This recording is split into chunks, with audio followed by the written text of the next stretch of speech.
கர்த்தருடைய பரிசுத்த நாமத்திற்கு மகிமை உண்டாகட்டும். கர்த்தருடைய பரிசுத்த நாமத்துக்கு மகிமை உண்டாகಲಿ.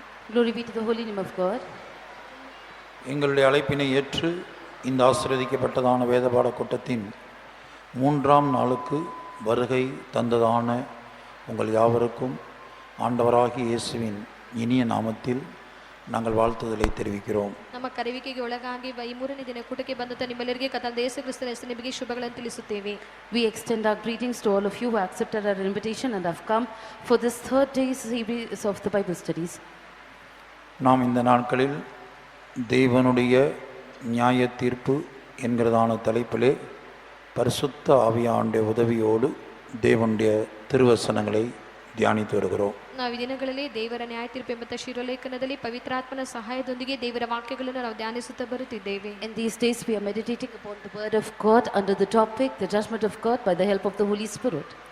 கர்த்தருடைய பரிசுத்த நாமத்துக்கு மகிமை உண்டாகட்டும். ಕರ್ತನ ಪರಿಶುದ್ಧ ನಾಮಕ್ಕೆ ಮಹಿಮೆ ಉಂಟಾಗಲಿ. Glory be to the holy name of God. தேவனுடைய நியாய தீர்ப்பை குறித்து கர்த்தராகிய இயேசு கிறிஸ்து இந்த பூமியில் உயிரோடு இருந்த நாட்களில் ஊழியம் செய்து கொண்டிருந்த நாட்களில் அதிகமாய் பிரசங்கம் பண்ணியிருக்கிறார். ಕರ್ತನಾದ ಯೇಸು ಕ್ರಿಸ್ತನು ಭೂಲೋಕದಲ್ಲಿರುವಂತಹ ಸಮಯದಲ್ಲಿ ಆತನ ಸೇವೆ ಮಾಡುವಂತಹ ಸಮಯದಲ್ಲಿ ಪ್ರಸಂಗಿಸುವಂತಹ ಸಮಯದಲ್ಲಿ ದೇವರ ನ್ಯಾಯ ತೀರ್ಪನ್ನು ಕುರಿತಾಗಿ ಹೆಚ್ಚಾಗಿ ಆತನ ಪ್ರಸಂಗಿಸಿರುತ್ತಾನೆ. The Lord Jesus Christ, when he was alive on this earth, when he was preaching on this earth, he has preached much about the judgment of God. கர்த்தருடைய பரிசுத்த நாமத்திற்கு மகிமை உண்டாகட்டும். ಕರ್ತನ ಪರಿಶುದ್ಧ ನಾಮಕ್ಕೆ ಮಹಿಮೆ ಉಂಟಾಗಲಿ. Glory be to the holy name of God. ரோமர் 2ஆம் அதிகாரம் முதல் 3 வசனங்களை வாசிப்போம். ರೋಮ 2ನೇ ಅಧ್ಯಾಯ ಮೊದಲು 3 ವಚನಗಳನ್ನು ಓದೋಣ. Let us read Romans chapter 2, the first 3 verses. ஆகையால் மற்றவர்களை குற்றவாளியாக தீர்க்கிறவனே, நீ யாரானாலும் சரி, போக்கு சொல்ல உனக்கு இடமில்லை. நீ குற்றமாக தீர்க்கிறவைகள் எவைகளோ அவைகளை நீயே செய்கிறபடியால் நீ மற்றவர்களை குறித்து சொல்லுகிற தீர்ப்பினாலே உன்னைத்தானே குற்றவாளியாக தீர்க்கிறாய். இப்படிப்பட்டவைகளை செய்கிறவர்களுக்கு தேவனுடைய நியாய தீர்ப்பு சத்தியத்தின்படியே இருக்கிறது என்று அறிந்திருக்கிறோம். இப்படிப்பட்டவைகளை செய்கிறவர்களை குற்றவாளிகள் என்று தீர்த்தும் அவைகளை செய்கிறவனே, நீ தேவனுடைய நியாயத்திற்கு ತಪ್ಪಿಕೊಳ್ಳலாம் என்று நினைக்கிறாயோ?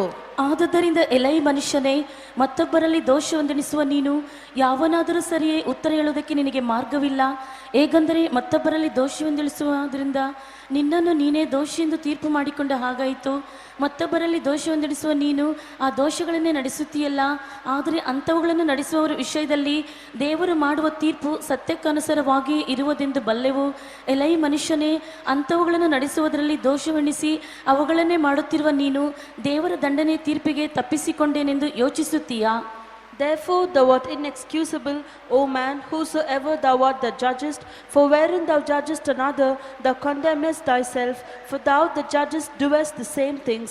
But we are sure that the judgment of God is according to truth against them which commit such things.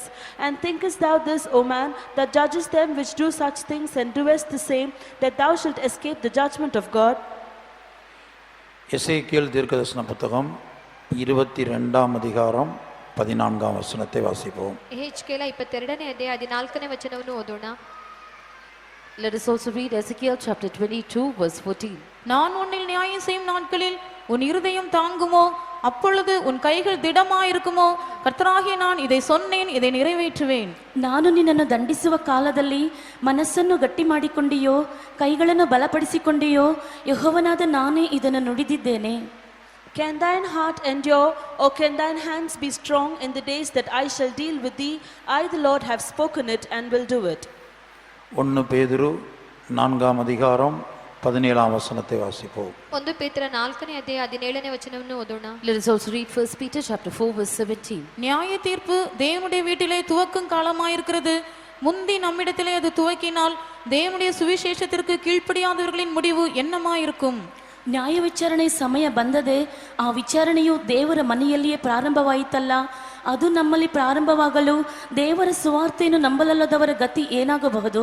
For the time has come that judgment must begin at the house of God, and if it first begin at us, what shall the end be of them that obey not the gospel of God?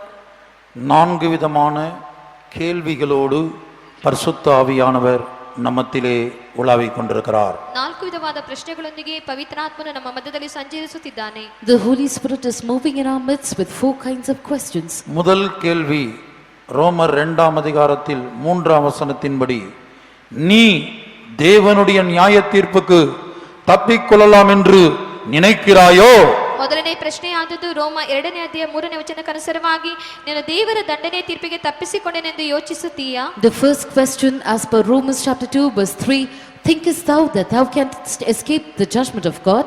இரண்டாவதாக ஆவியானவர் கேட்கிற கேள்வி, நான் உன்னில் நியாயம் செய்யும் நாட்களில் உன் இருதயம் ತಾಂಗುಮೋ? ಎರಡನೇದಾಗಿ ಕರ್ತನ ಆತ್ಮನ ಕೇಳುವಂತ ಪ್ರಶ್ನೆ ಆದದ್ದು, ನಾನು ನಿನ್ನನ್ನು ದಂಡಿಸುವ ಕಾಲದಲ್ಲಿ ಮನಸ್ಸನ್ನು ಗಟ್ಟಿ ಮಾಡಿಕೊಂಡಿಯೋ? The second question that the Holy Spirit asks is, can thine heart endure in the days when I will judge thee? உன் கைகள் திடமாயிருக்குமோ? இது மூன்றாவது கேள்வி.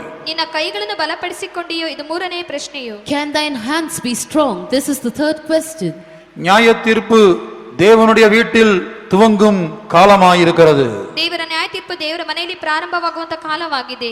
The time has come that the judgment of God shall begin at the house of God. முந்தி நம்மிடத்திலே அது துவங்கினால் தேவனுடைய சுவிசேஷத்திற்கு கீழ்ப்படியாதவர்களின் முடிவு என்னமாயிருக்கும்? இது நான்காவது கேள்வி. ಅದು ನಮ್ಮಲ್ಲಿ ಪ್ರಾರಂಭವಾಗಲು ದೇವರ ಸುವಾರ್ತೆಯನ್ನು ನಂಬಲಲ್ಲದವರ ಗತಿ ಏನಾಗಬಹುದೆಂಬುದಾಗಿ ಇದು ನಾಲ್ಕನೇ ಪ್ರಶ್ನೆ ಆಗಿದೆ. If it begin first at us, then what shall be the end of those who believe not, obey not the gospel of God?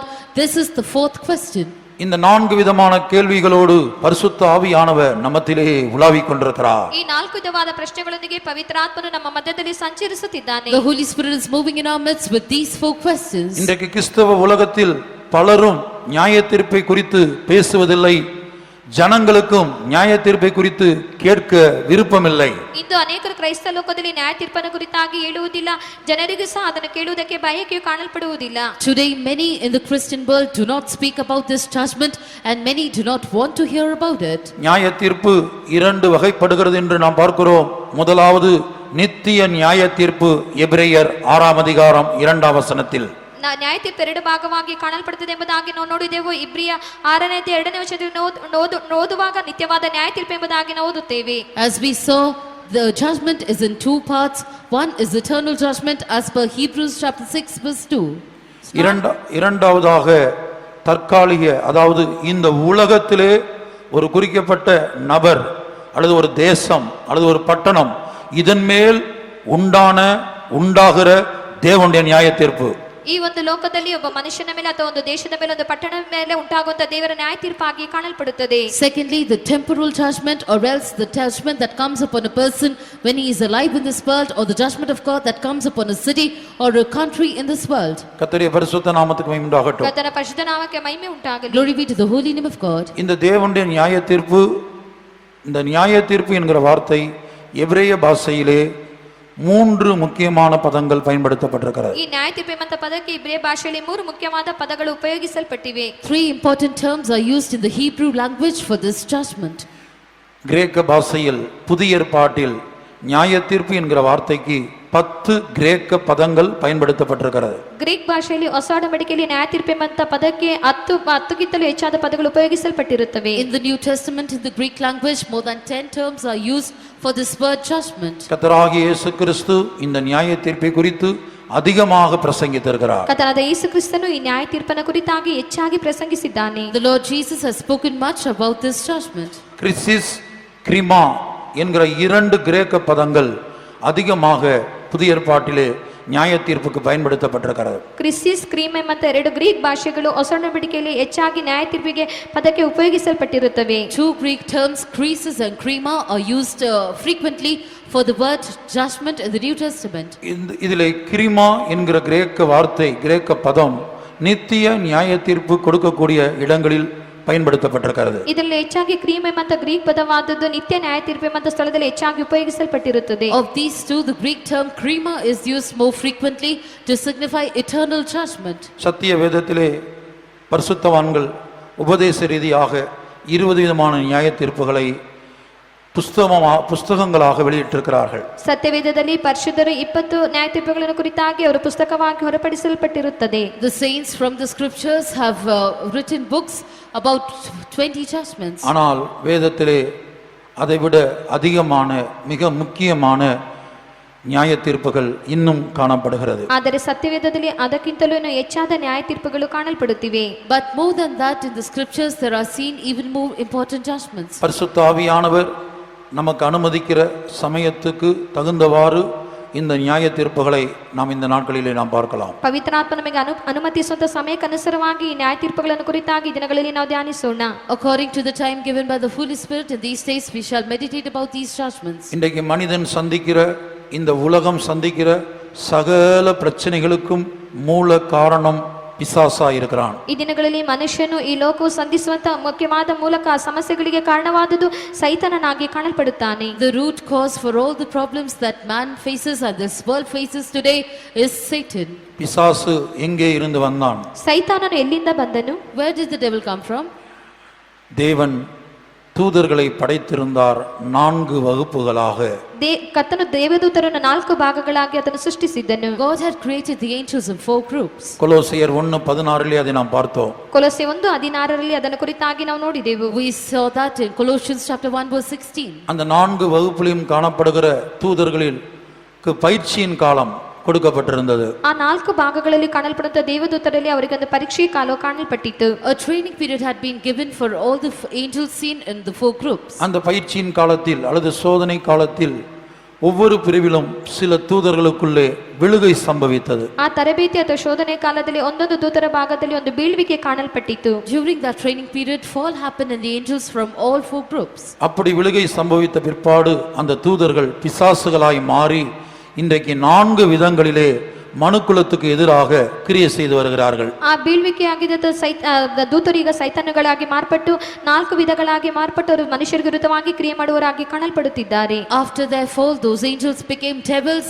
and in 4 ways or in 4 groups they are working in man today. இந்த உலகத்திலே மனிதனாய் பிறந்த ஒவ்வொருவனுக்கும் அவன் எந்த மதத்தை சார்ந்தவனாய் இருந்தாலும், கிறிஸ்தவனாய் இருந்தாலும், பெந்தகோஸ்தே தேவனுடைய பிள்ளையாய் இருந்தாலும், உலக மனிதனாய் இருந்தாலும், இந்த 4 விதமான வல்லமைகளோடு ದಿನಂದೋறும் ಅನುದಿನமும் போராட்டம் ಉಂಟು. ಈ ಲೋಕದಲ್ಲಿ ಹುಟ್ಟಿದ ಒಬ್ಬ ಕ್ರೈಸ್ತನಿಗಾದರೂ ಪೆಂತೆಕೋಸ್ತಿನವನಾದರೂ ಲೋಕದ ಮನುಷ್ಯನಿಗಾದರೂ ಪ್ರತಿದಿನ ಈ 4 ವಿಧವಾದ ದೂತರೊಂದಿಗೆ ನಮಗೆ ಶಕ್ತಿಗಳೊಂದಿಗೆ ನಮಗೆ ಒಂದು ಹೋರಾಟ ಉಂಟು. Any man born in this world, whatever religion he may belong to, whether he be a Hindu or a Muslim or a Christian or a Pentecostal, has an everyday strife against these 4 groups of devils. அதை எபேசியர் 6ஆம் அதிகாரம் 12ஆம் வசனத்திலே படிக்கிறோம். ಅದನ್ನು ಎಫೆಸ 6ನೇ ಅಧ್ಯಾಯ 12ನೇ ವಚನದಲ್ಲಿ ನಾವು ಓದುತ್ತೇವೆ. We read that in Ephesians chapter 6 verse 12. ஏனெனில் மாம்சத்தோடும் இரத்தத்தோடும் அல்ல, துரைத்தனங்களோடும் அதிகாரங்களோடும் இப்பிரபஞ்சத்தின் அந்தகார லோகாதிபதிகளோடும் வானமண்டலங்களில் உள்ள பொல்லாத ஆவிகளின் ಸೇನೆಗಳோடும் நமக்கு போராட்டம் ಉಂಟು. ನಾವು ಹೋರಾಡುವುದು ಮನುಷ್ಯ ಮಾತ್ರದವರ ಸಂಗಡವಲ್ಲ, ರಾಜ್ಯತ್ವಗಳ ಮೇಲೆಯೂ ಅಧಿಕಾರಗಳ ಮೇಲೆಯೂ ಈ ಅಂಧಕಾರದ ಲೋಕಾಧಿಪತಿಗಳ ಮೇಲೆಯೂ ಆಕಾಶ ಮಂಡಲದಲ್ಲಿರುವ ದುರಾತ್ಮಗಳ ಸೇನೆಗಳ ಮೇಲೆಯೂ ನಾವು ಹೋರಾಡುವವರಾಗಿದ್ದೇವೆ. For we wrestle not against flesh and blood, but against principalities, against powers, against the rulers of the darkness of this world, against spiritual wickedness in high places. மனிதன் மனிதனோடு போராடி கொண்டிருக்கிறான். ಮನುಷ್ಯನು ಮನುಷ್ಯನೊಂದಿಗೆ ಹೋರಾಡುತ್ತಿದ್ದಾನೆ. Man is fighting with man. மாமிக்கும் மருமகளுக்கும், ಅತ್ತೆಗೂ ಸೊಸೆಗೂ, the mother-in-law against the daughter-in-law, கணவனுக்கும் மனைவிக்கும், ಗಂಡನಿಗೂ ಹೆಂಡತಿಗೂ, the wife against the husband, பெற்றோருக்கும் பிள்ளைகளுக்கும், ಹೆತ್ತವರಿಗೂ ಮಕ್ಕಳಿಗೂ, the parents with the children. உலக ஜனங்களை எடுத்துக்கொண்டால் ஒரு தேசத்துக்கும் மற்றொரு தேசத்துக்கும், ಲೋಕದ ಜನರ ನೋಡುವುದಾದರೆ ಒಂದು ದೇಶಕ್ಕೂ ಮತ್ತೊಂದು ದೇಶಕ್ಕೂ, If you look at the people of this world, one nation against another nation, ஒரே தேசத்துக்குள் பாஷை வித்தியாசம், ಒಂದೇ ದೇಶದಲ್ಲಿ ಭಾಷೆ ವ್ಯತ್ಯಾಸಗಳು, differences of language within one country. இப்படி பல்வேறு விதங்களிலே மனிதன் போராடி ஒருவரோடு ஒருவர் யுத்தம் பண்ணி கொண்டிருக்கிறான். ಈ ರೀತಿಯಾಗಿ ಹಲವಾರು ರೀತಿಯಲ್ಲಿ ಮನುಷ್ಯರು ಒಬ್ಬರೊಂದಿಗೆ ಒಬ್ಬರು ಯುದ್ಧವನ್ನು ಮಾಡುತ್ತಿದ್ದಾರೆ. In this manner, man is fighting with man in various ways. தேவ ஜனங்கள் மத்தியிலும் கூட ஒருவரோடு ஒருவர் யுத்தம் பண்ணி கொண்டிருக்கிறார்கள். ದೇವ ಜನರ ಮಧ್ಯದಲ್ಲೂ ಸಹ ಒಬ್ಬರಿಗೊಬ್ಬರು ಯುದ್ಧ ಮಾಡುವವರಾಗಿ ಕಾಣಲ್ಪಡುತ್ತಿದ್ದಾರೆ. Even in the midst of the children of God, they are fighting one against another. கர்த்தருடைய பரிசுத்த நாமத்துக்கு மகிமை உண்டாகட்டும். ಕರ್ತನ ಪರಿಶುದ್ಧ ನಾಮಕ್ಕೆ ಮಹಿಮೆ ಉಂಟಾಗಲಿ. Glory be to the holy name of God. கிறிஸ்தவ வாழ்க்கையினுடைய ரகசியத்தை விளங்கிக் கொள்ளாதவர்கள் மாத்திரமே மனிதர்களோடு யுத்தம் பண்ணி கொண்டிருக்கிறார்கள். ಕ್ರೈಸ್ತ ಜೀವಿತದ ರಹಸ್ಯವನ್ನು ತಿಳಿದುಕೊಳ್ಳದವರು ಮಾತ್ರವೇ ಮನುಷ್ಯರೊಂದಿಗೆ ಯುದ್ಧ ಮಾಡುವವರಾಗಿ ಕಾಣಲ್ಪಡುತ್ತಾರೆ. Only those who do not understand the secret of the Christian life fights man against man. இன்னும் சற்று அதிகமாக பிசாசு மனிதர்களுடைய புகுந்து கிரியை செய்யும்போது அவர்கள் பரிசுத்தவான்களுக்கு விரோதமாக எழும்பி போராடி கொண்டிருக்கிறார்கள். ಇನ್ನು ಸೈತಾನನು ಮನುಷ್ಯರಲ್ಲಿ ಹೊಕ್ಕು ಕ್ರಿಯೆ ಮಾಡುವಂತ ಸಮಯದಲ್ಲಿ ಅವರು ಪರಿಶುದ್ಧತೆಗೆ ವಿರುದ್ಧವಾಗಿ ಕ್ರಿಯೆ ಮಾಡುವರಾಗಿ ಕಾಣಲ್ಪಡುತ್ತಿದ್ದಾರೆ. When the devil works a bit more in these people, they rise up against the saints and fight against them. கிறிஸ்தவ வாழ்க்கையிலே இந்த ரகசியம் என்னவென்றால், நமக்கு எந்த மனிதனோடும் அல்லது மாம்சத்தோடும் இரத்தத்தோடும் என்று சொன்னால் மனிதனோடு அல்ல போராட்டம், ஆவிகளோடு போராட்டம். ಕ್ರೈಸ್ತ ಜೀವಿತದ ರಹಸ್ಯವೇನೆಂದರೆ ನಮಗೆ ಮನುಷ್ಯರೊಂದಿಗೆ ಅಲ್ಲ, ನಮಗೆ ಆತ್ಮದೊಳೊಂದಿಗೆ ಹೋರಾಟವು ಕಾಣಲ್ಪಡುತ್ತದೆ. The secret of the Christian life is that we do not have a strife against man, but we wrestle against flesh, not against flesh and blood, but against spirits. இந்த 4 ஆவிகளையும் போராடி ஜெயிக்கிறவர்கள் மாத்திரமே இயேசுவின் ரகசிய வருகையில் எடுத்துக்கொள்ளப்பட முடியும். ಈ 4 ಆತ್ಮಗಳನ್ನು ಹೋರಾಡಿ ಜಯಿಸುವವರು ಮಾತ್ರವೇ ಯೇಸುವಿನ ರಹಸ್ಯ ಬರಣದಲ್ಲಿ ಎತ್ತಲ್ಪಡಲು ಸಾಧ್ಯವಾಗುತ್ತದೆ. Only those who strive against these 4 kinds of spirits and overcome them shall be caught up at the secret coming of Jesus. இந்த பிசாசின் வல்லமையை ஜெயித்தவர்கள் தான் ரகசியவர்கள் எடுத்துக்கொள்ளப்பட்டார்கள், தேவனுடைய சிங்காசனத்துக்கு உயர்த்தப்பட்டார்கள் என்று வெளிப்படுத்தல் 12:11 படிக்கிறோம். ಈ ಸೈತಾನನ ಹೋರಾಟಗಳನ್ನು ಜಯಿಸಿದವರು ಮಾತ್ರವೇ ಯೇಸುವಿನ ರಹಸ್ಯ ಬರಣದಲ್ಲಿ ಕಾಣಲ್ಪಡುತ್ತಾರೆ, ಆತನ ಸಿಂಹಾಸನಕ್ಕೆ ಏರಿಸಲ್ಪಡುತ್ತಾರೆ ಎಂಬುದಾಗಿ ಪ್ರಕಟಣೆ 12ನೇ ಅಧ್ಯಾಯ 11ನೇ ವಚನದಲ್ಲಿ ನಾವು ಓದುತ್ತೇವೆ. Only those who fought against these 4 kinds of spirits and overcame them were caught up at the secret coming of Jesus. Only they were exalted to the throne of God. We see in Revelation chapter 12 verse 11. மரணம் நேரிடுகிறதா இருந்தாலும் சொந்த ஜீவனையும் பாராமல் அவர்கள் என்ன செய்கிறார்கள்? ஆட்டுக்குட்டியின் இரத்தத்தினாலும் சாட்சியின் வசனத்தினாலும் சாத்தானின் வல்லமைகளை, வலு சர்ப்பத்தின் வல்லமைகளை ஜெயிக்கிறார்கள். ಅವರು ಪ್ರಾಣದ ಮೇಲಿನ ಪ್ರೀತಿಯನ್ನು ತೊರೆದು ಮರಣಕ್ಕೆ ಹಿಂತೆಗೆಯದೆ ಯಜ್ಞದ ಕುರಿಯಾದ ತನ್ನ ರಕ್ತನ ಬಲದಿಂದಲೂ ತಮ್ಮ ವಾಕ್ಯದ ಬಲದಿಂದಲೂ ಅವನನ್ನು ಜಯಿಸಿದರು. Though they had to face death, yet by the blood of the lamb and by the word of their testimony they overcame the powers of Satan, the powers of that dragon. தேவன் தம்முடைய பரலோக ராஜ்யத்தை அல்லது தூதர்களுடைய அந்த அரசாங்கத்தை 4 வகுப்புகளாக படைத்தார் என்பதை நாம் பார்த்தோம். ದೇವರು ಪರಲೋಕ ರಾಜ್ಯವನ್ನು ಅಥವಾ ದೂತರ ಭಾಗಗಳನ್ನು 4 ಭಾಗಗಳಾಗಿ ವಿಭಾಗಿಸಿದನು ಎಂಬುದಾಗಿ ನಾವು ನೋಡಿದೆವು. We saw that God had divided his heavenly government or the groups of angels into 4. அதை கொலோசியர் 1:16 பார்த்தோம். ಅದನ್ನು ಕೊಲೊಸ್ಸಿ 1:16 ನಾವು ಓದಿದೆವು. We saw that in Colossians 1:16. ஆனால் விழுந்து போன அந்த ஆவிகள், விழுந்து போன தூதர்கள் பிசாசுகளாய் மாறி தேவனை போன்றே அவர்களும் ஒரு நிழல் ராஜ்யத்தை அமைத்திருக்கிறார்கள் 4 பிரிவுகளாக. ಅವರು ಬಿದ್ದು ಹೋದಂತ ದೂತರು ಅವರು ಸಹ ದೇವರಂತೆ ಅವರು 4 ರಾಜ್ಯಗಳಾಗಿ ವಿಭಾಗಿಸುವರಾಗಿ ಅವರು ಕಾಣಲ್ಪಡುತ್ತಾರೆ. But the angels who fell and became devils, they also divided their kingdom into 4 groups like the heavenly government of God. அதை எபேசியர் 6:12 அவர்கள் எப்படி 4 பிரிவாக இருக்கிறார்கள் என்பதை நாம் பார்த்தோம். ಅದನ್ನು ಎಫೆಸ 6:12 ಅವರು ಯಾವ ರೀತಿಯಾಗಿ ವಿಭಾಗಿಸಲ್ಪಟ್ಟರು ಎಂಬುದಾಗಿ ನಾವು ಓದಿದೆವು. In Ephesians chapter 6 verse 12 we saw how they are divided into those 4 groups. முதலாவதாக அந்த 4 விதத்துல தூதர்கள் எப்படி விழுந்து போன தூதர்கள் பிசாசுகளாய் மாறி கிரியை செய்கிறார்கள் என்பதை பார்ப்போம். முதலாவதாக ஏசாயா 14:11-12 லூசிஃபர், அந்த விழுந்து போன லூசிஃபரை குறித்து நாம் பார்க்கிறோம். ಮೊದಲನೇದಾಗಿ ಅದು ಬಿದ್ದೋದಂತ ದೂತರು ಯಾವ ರೀತಿಯಾಗಿ ಕ್ರಿಯೆ ಮಾಡುತ್ತಾರೆ ಎಂಬುದಾಗಿ ನಾವು ನೋಡೋಣ. ಮೊದಲನೇದಾಗಿ ಯೆಶಾಯ 14ನೇ ಅಧ್ಯಾಯ 11-12 ವಚನಗಳಲ್ಲಿ ಲೂಸಿಫರ್ ಯಾವ ರೀತಿಯಾಗಿ ಕ್ರಿಯೆ ಮಾಡ್ತಾನೆ ಎಂಬುದಾಗಿ ನಾವು ಓದೋಣ. First of all we shall see how those fallen angels are working in these 4 groups being as devils. As we see in Isaiah chapter 14 verse 11 and 12 we read about Lucifer. எசேக்கியேல் 28ஆம் அதிகாரத்தில் கேருபீன்களில் சிலர் விழுந்து பிசாசுகளாக மாறினதை நாம் பார்க்கிறோம். ಏಜ್ಕೆಲ 28ನೇ ಅಧ್ಯಾಯದಲ್ಲಿ ಕೆರೂಬಿಗಳಲ್ಲಿ ಕೆಲವರು ಬಿದ್ದು ಅವರು ಸೈತಾನುಗಳಾಗಿ ಮಾರ್ಪಟ್ಟರು ಎಂಬುದಾಗಿ ನಾವು ನೋಡುತ್ತೇವೆ. In Ezekiel chapter 28 we see that some of the cherubims fell and became devils. மூன்றாவதாக யூதா 6ஆம் வசனத்தில் ஆதி மேன்மையை காத்துக்கொள்ளாமல் தங்கள் வாசஸ்தலத்தை இழந்துவிட்ட தூதர்களை அந்தகார சங்கிலியினால் கட்டி ನ್ಯಾಯ ತೀರ್ಪುக்காக வைக்கப்பட்டிருக்கிறார்கள். ನಂತರ ಯೂದ 6ನೇ ವಚನದಲ್ಲಿ ತಮ್ಮ ದೊರೆತನವನ್ನು ಕಾಪಾಡದೆ ತಮಗೆ ತಕ್ಕ ವಾಸಸ್ಥಾನವನ್ನು ಬಿಟ್ಟಂತವರನ್ನು ಅವರಿಗಾಗಿ ಕತ್ತಲೆಯೊಳಗೆ ಅವರನ್ನು ದಂಡನೆ ತೀರ್ಪಿಗಾಗಿ ಅವರನ್ನು ಕತ್ತಲೆಗೆ ಇಟ್ಟಿದ್ದಾನೆಂಬುದಾಗಿ ನಾವು ನೋಡುತ್ತೇವೆ. Thirdly, in Jude verse 6 we see that the angels who kept not their first state fell and they are bound by chains of darkness kept unto judgment. அதே தூதர்களை குறித்துதான், விழுந்து போன தூதர்களை குறித்துதான் 2 பேதுரு 2ஆம் அதிகாரம் 4ஆம் வசனத்திலே பேதுரு அப்போஸ்தலன் சொல்லுகிறார். ಅದೇ ಬಿದ್ದುದಂತ ದೂತರನ್ನು ಕುರಿತಾಗಿ ಪೇತ್ರ ಅಪೊಸ್ತಲನು 2 ಪೇತ್ರ 2ನೇ ಅಧ್ಯಾಯ 4ನೇ ವಚನದಲ್ಲಿ ಹೇಳುತ್ತಾನೆ. About the same fallen angels apostle Peter says in 2 Peter chapter 2 verse 4. நான்காவதாக வெளிப்படுத்தின விசேஷம் 12ஆம் அதிகாரம் 9ஆம் வசனத்திலே அந்த வலு சர்ப்பம் என்கிற இந்த விழுந்து போன தூதர்கள் அல்லது பிசாசுகளுக்கெல்லாம் தலைவன் வலு சர்ப்பம் என்றும் சாத்தான் என்றும் அழைக்கப்படுகிறான். வெளிப்படுத்தல் 12:9 படி. ನಂತರ ಪ್ರಕಟಣೆ 12ನೇ ಅಧ್ಯಾಯ 9ನೇ ವಚನಕ್ಕನುಸಾರವಾಗಿ ಆ ದೂತನಾದವನು ಸೈತಾನನೆಂಬುದಾಗಿ ಘಟಸರ್ಪನೆಂಬುದಾಗಿ ಕರೆಯಲ್ಪಡುವುದನ್ನು ಕುರಿತು ನಾವು ನೋಡುತ್ತೇವೆ. And lastly, as we read in Revelation chapter 12 verse 9, the chief of these fallen angels, he is called that Satan or that dragon. இந்த விழுந்து போன தூதர்கள் பிசாசுக்காகவும் அவன் தூதர்களுக்காகவும் தேவன் நரகம் என்கிற அல்லது நித்திய அக்னி கடல் என்கிறதான ஒரு வாசஸ்தலத்தை ஏற்படுத்தினார். ಈ ಬಿದ್ದು ಹೋದ ದೂತರಿಗಾಗಿ ಘಟಸರ್ಪನಿಗಾಗಿ ಕರ್ತನೊಂದು ನಿತ್ಯವಾದ ನರಕವನ್ನು ಆತನು ಉಂಟು ಮಾಡುವನಾಗಿ ಕಾಣಲ್ಪಟ್ಟಿರುತ್ತಾನೆ. The Lord prepared an eternal hell or a fire, everlasting fire for these fallen angels, for that Satan.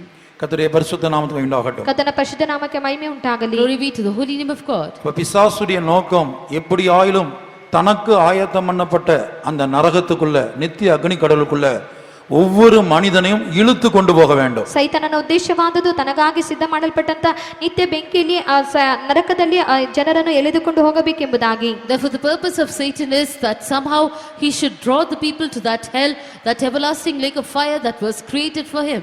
நாம் கிருபையின் காலத்தில் முடிவின் வந்திருக்கிறோம். ನಾವು ಕೃಪೆಯ ಕಾಲದ ಅಂತ್ಯದಲ್ಲಿ ಬಂದಿರುತ್ತೇವೆ. We have come to the end of the period of grace. நம்முடைய மனவாட்டி சபையை சேர்க்க இயேசு சீக்கிரமாய் வரப்போகிறார். ತನ್ನ ಮೊದಲಿಗೆ ಸಭೆಯನ್ನು ಸೇರಿಸುವುದಕ್ಕಾಗಿ ಯೇಸು ಅತಿ ಬೇಗನೆ ಬರಲಿದ್ದಾನೆ. Jesus is coming soon to gather his bridal church. ஆகவே பிசாசுனுடைய கண்கள் உலக ஜனங்கள் மேலே பதிக்கப்பட்டிருப்பதை பார்க்கலும் அதிகமாக தேவ ஜனங்கள் மேல் பதிக்கப்பட்டிருக்கிறது. ಆದ್ದರಿಂದ ಸೈತಾನನ ಕಣ್ಣುಗಳು ಲೋಕದ ಜನರ ಮೇಲೆ ಕಾಣಲ್ಪಡುವುದಕ್ಕೆ ಹೆಚ್ಚಾಗಿ ದೇವಜನರ ಮೇಲೆ ಕಾಣಲ್ಪಡುವಂತದಾಗಿರುತ್ತದೆ. Therefore the eyes of the devil are fixed more upon the people of God than upon the people of this world. உலக ஜனங்களை அவன் நரகத்துக்கு ஏற்கனவே ஆயத்தப்படுத்தி விட்டான். தேவ ஜனங்களில் பலரையும் நரகத்துக்கு கொண்டு போக வேண்டும். ಲೋಕದ ಜನರಲ್ಲಿ ಮೊದಲೇ ಆತನ ಅನೇಕರನ್ನು ನರಕಕ್ಕಾಗಿ ಸಿದ್ಧ ಮಾಡಿದ್ದಾನೆ. ದೇವ ಜನರಲ್ಲೂ ಸಹ ಅನೇಕರನ್ನು ನರಕಕ್ಕೆ ಕರೆದುಕೊಂಡು ಹೋಗಬೇಕು. He has already prepared the people of this world for hell, but now he desires to prepare the people of God also for hell.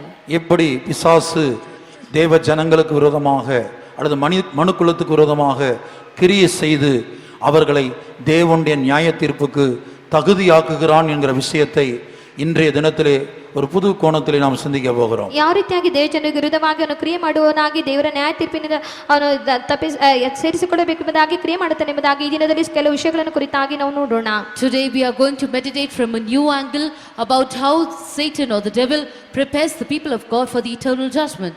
கர்த்தராகிய இயேசு கிறிஸ்து இந்த உலகத்தில் ஜீவித்துக் கொண்டிருந்த நாட்களில் சோதோம் கொமோரா பட்டணத்தின் மேல் வந்த தேவனுடைய நியாய தீர்ப்பை குறித்து எடுத்து பிரசங்கிக்கிறார். ಕರ್ತನಾದ ಯೇಸು ಕ್ರಿಸ್ತನು ಈ ಭೂಲೋಕದಲ್ಲಿ ಜೀವಿಸುತ್ತಿರುವ ದಿನಗಳಲ್ಲಿ ಆತನ ಸೋದೋಮ್ ಗೊಮೋರದಲ್ಲಿ ಬಂದಂತ ನ್ಯಾಯ ತೀರ್ಪನ್ನು ಕುರಿತಾಗಿ ಅದನ್ನು ಪ್ರಸಂಗಿಸುವನಾಗಿ ಕಾಣಲ್ಪಟ್ಟಿದ್ದನು. The days that Jesus Christ was alive on this world, he spoke about the judgment that came upon Sodom and Gomorrah. கர்த்தராகிய இயேசு கிறிஸ்து இந்த உலகத்தில் பிறப்பதற்கு எத்தனையோ ஆயிரம் ஆண்டுகளுக்கு முன்பாக சோதோம் கொமோரா என்கிற பட்டணங்களின் மேல் தேவனுடைய நியாய தீர்ப்பு வந்தது. ಕರ್ತನಾದ ಯೇಸು ಕ್ರಿಸ್ತನು ಈ ಲೋಕದಲ್ಲಿ ಜೀವಿಸುವುದಕ್ಕೆ ಎಷ್ಟೋ ವರ್ಷಗಳ ಹಿಂದೆ ಸೋದೋಮ್ ಗೊಮೋರ ಎಂಬ ಪಟ್ಟಣದ ಮೇಲೆ ದೇವರ ನ್ಯಾಯ ತೀರ್ಪು ಉಂಟಾಯಿತು. So many years ago than when Jesus lived on this world, the judgment of God came upon the cities of Sodom and Gomorrah. வானத்திலிருந்து அக்னியையும் கந்தகத்தையும் வர்ஷிக்க பண்ணி தேவன் அந்த பட்டணங்களை அழித்தார். ಆಕಾಶದಿಂದ ಬೆಂಕಿ ಗಂಧಕಗಳನ್ನು ಸುರಿಸಿ ಕರ್ತನ ಪಟ್ಟಣವನ್ನು ನಾಶ ಮಾಡಿದನು. God rained fire and brimstone from heaven and destroyed those cities. ஏன் சோதோம் பட்டணத்தின் மேல் தேவனுடைய நியாய தீர்ப்பு வந்தது என்பதை ஒவ்வொரு மனிதனும் விசேஷமாக ஒவ்வொரு கிறிஸ்தவனும் பெந்தகோஸ்தே தேவனுடைய பிள்ளையும் அபிஷேகம் பண்ணப்பட்ட தேவனுடைய பிள்ளையும் அறிந்திருக்க வேண்டும். ಯಾಕೆ ಸೋದೋಮಿನ ಮೇಲೆ ದೇವರ ನ್ಯಾಯ ತೀರ್ಪು ಉಂಟಾಯಿತು ಎಂಬುದಾಗಿ ಪ್ರತಿಯೊಬ್ಬ ದೇವರ ಮನುಷ್ಯನು ದೇವರನ್ನು ತಿಳಿದಂತ ಕ್ರೈಸ್ತನು ಅದನ್ನು ತಿಳಿದವನಾಗಿ ಕಾಣಲ್ಪಡಬೇಕು. Every child of God, every Pentecostal and every child of God who has received the anointing should know why the judgment of God came upon Sodom and Gomorrah. லோத்தின் நாட்களிலே சோதோம் கொமோரா பட்டணங்களின் மேல் வந்த தேவனுடைய நியாய தீர்ப்பை குறித்து பிரசங்கிப்பதோடு இயேசு நிறுத்தாமல் ಲೋಟನ ದಿನಗಳಲ್ಲಿ ಸೋದೋಮ್ ಗೊಮೋರ ಮೇಲೆ ಬಂದಂತ ನ್ಯಾಯ ತೀರ್ಪನ ಕುರಿತಾಗಿ ದೇವರು ಪ್ರಸಂಗಿಸುವುದನ್ನು ಹಾಗೆ ನಿಲ್ಲಿಸದೆ Jesus did not stop with just preaching about the judgment that came upon Sodom and Gomorrah in the days of Lot. அடுத்து மிக முக்கியமான சத்தியத்தை அறிவிக்கிறார். அதைத்தான் நாம் கவனிக்க வேண்டும். ಅದಕ್ಕೆ ನಂತರ ಒಂದು ಮುಖ್ಯವಾದ ಸತ್ಯವನ್ನು ತಿಳಿಸುತ್ತಾನೆ, ಅದನ್ನೇ ನಾವು ಗಮನಿಸಬೇಕು. He declares another important truth. That is what we should pay attention to. லோத்தின் நாட்களில் நடந்தது போல மனுஷகுமாரன் வரும் நாட்களிலும் நடக்கும். ಲೋಟನ ದಿನಗಳಲ್ಲಿ ನಡೆದಂತೆ ಮನುಷ್ಯಕುಮಾರನು ಬರುವಂತ ದಿನಗಳಲ್ಲಿ ನಡೆಯುತ್ತದೆ. As it happened in the days of Lot, so shall it happen in the days of the coming of the Son of Man. மனுஷகுமாரன் வரும் நாட்கள் என்றால் என்ன?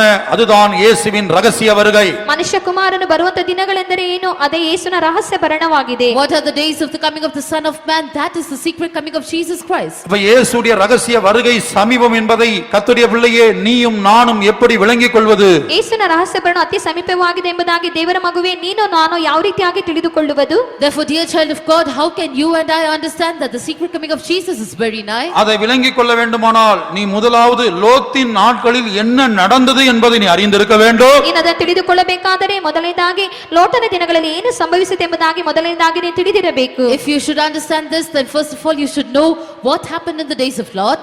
இரண்டாவது, அது நம்முடைய நாட்களில் இப்போது நடந்து கொண்டிருக்கிறதா என்பதை நீ பகுத்தறிய வேண்டும். ಎರಡನೇದಾಗಿ ಈ ದಿನಗಳಲ್ಲಿ ಅಂದರೆ ನಮ್ಮ ದಿನಗಳಲ್ಲಿ ಅದು ನಡೆಯುತ್ತಿದೆ ಎಂಬುದಾಗಿ ನೀನು ಅದನ್ನು ತಿಳಿದುಕೊಂಡಿರಬೇಕು. And secondly, you should discern and see whether it is happening in our days or not.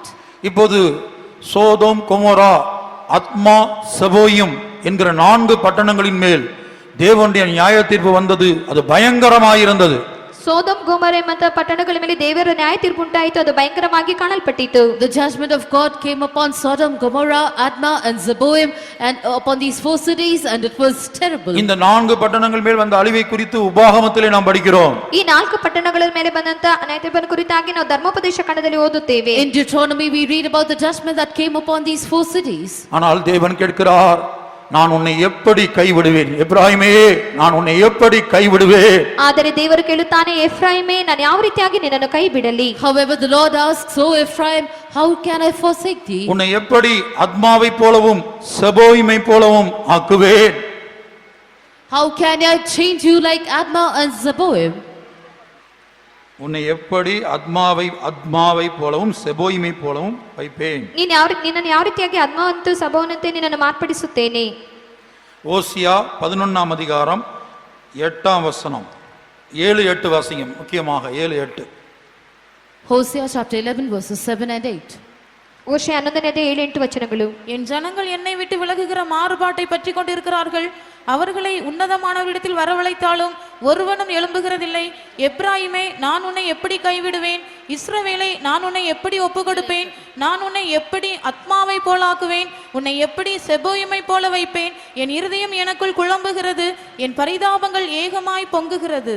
ನನ್ನ ಕಡೆಯಿಂದ ತಿರುಗಿಕೊಳ್ಳುವುದು ನನ್ನ ಜನರ ಗುಣವೇ. ಅವರನ್ನು ಮೇಲಕ್ಕೆ ಕರೆಯುವವರು ಇದ್ದರೂ ಮೇಲಕ್ಕೆತ್ತುವವರು ಯಾರೂ ಇಲ್ಲ. ಎಫ್ರಾಯೀಮೇ, ನಾನು ನಿನ್ನನ್ನು ಹೇಗೆ ತ್ಯಜಿಸಲಿ? ಇಸ್ರಾಯೇಲೇ, ಹೇಗೆ ನಿನ್ನನ್ನು ಕೈಬಿಡಲಿ? ಅಯ್ಯೋ, ನಿನ್ನನ್ನು ಆತ್ಮದ ಗತಿಗೆ ಹೇಗೆ ತರಲಿ? ಚೆಬವೇಮಿನ ಹೇಗೆ ನಾಶ ಮಾಡಲಿ? ನನ್ನೊಳಗೆ ಮನಸ್ಸು ತಿರುಗಿತು, ಕರಳು ತೀರಾ ಮರುಗಿತು. And my people are bent to backsliding from me. Though they call them to the Most High, none at all would exalt him. How shall I give thee up, Ephraim? How shall I deliver thee, Israel? How shall I make thee as Admah? How shall I set thee as Zeboim? Mine heart is turned within me, my repentings are kindled together.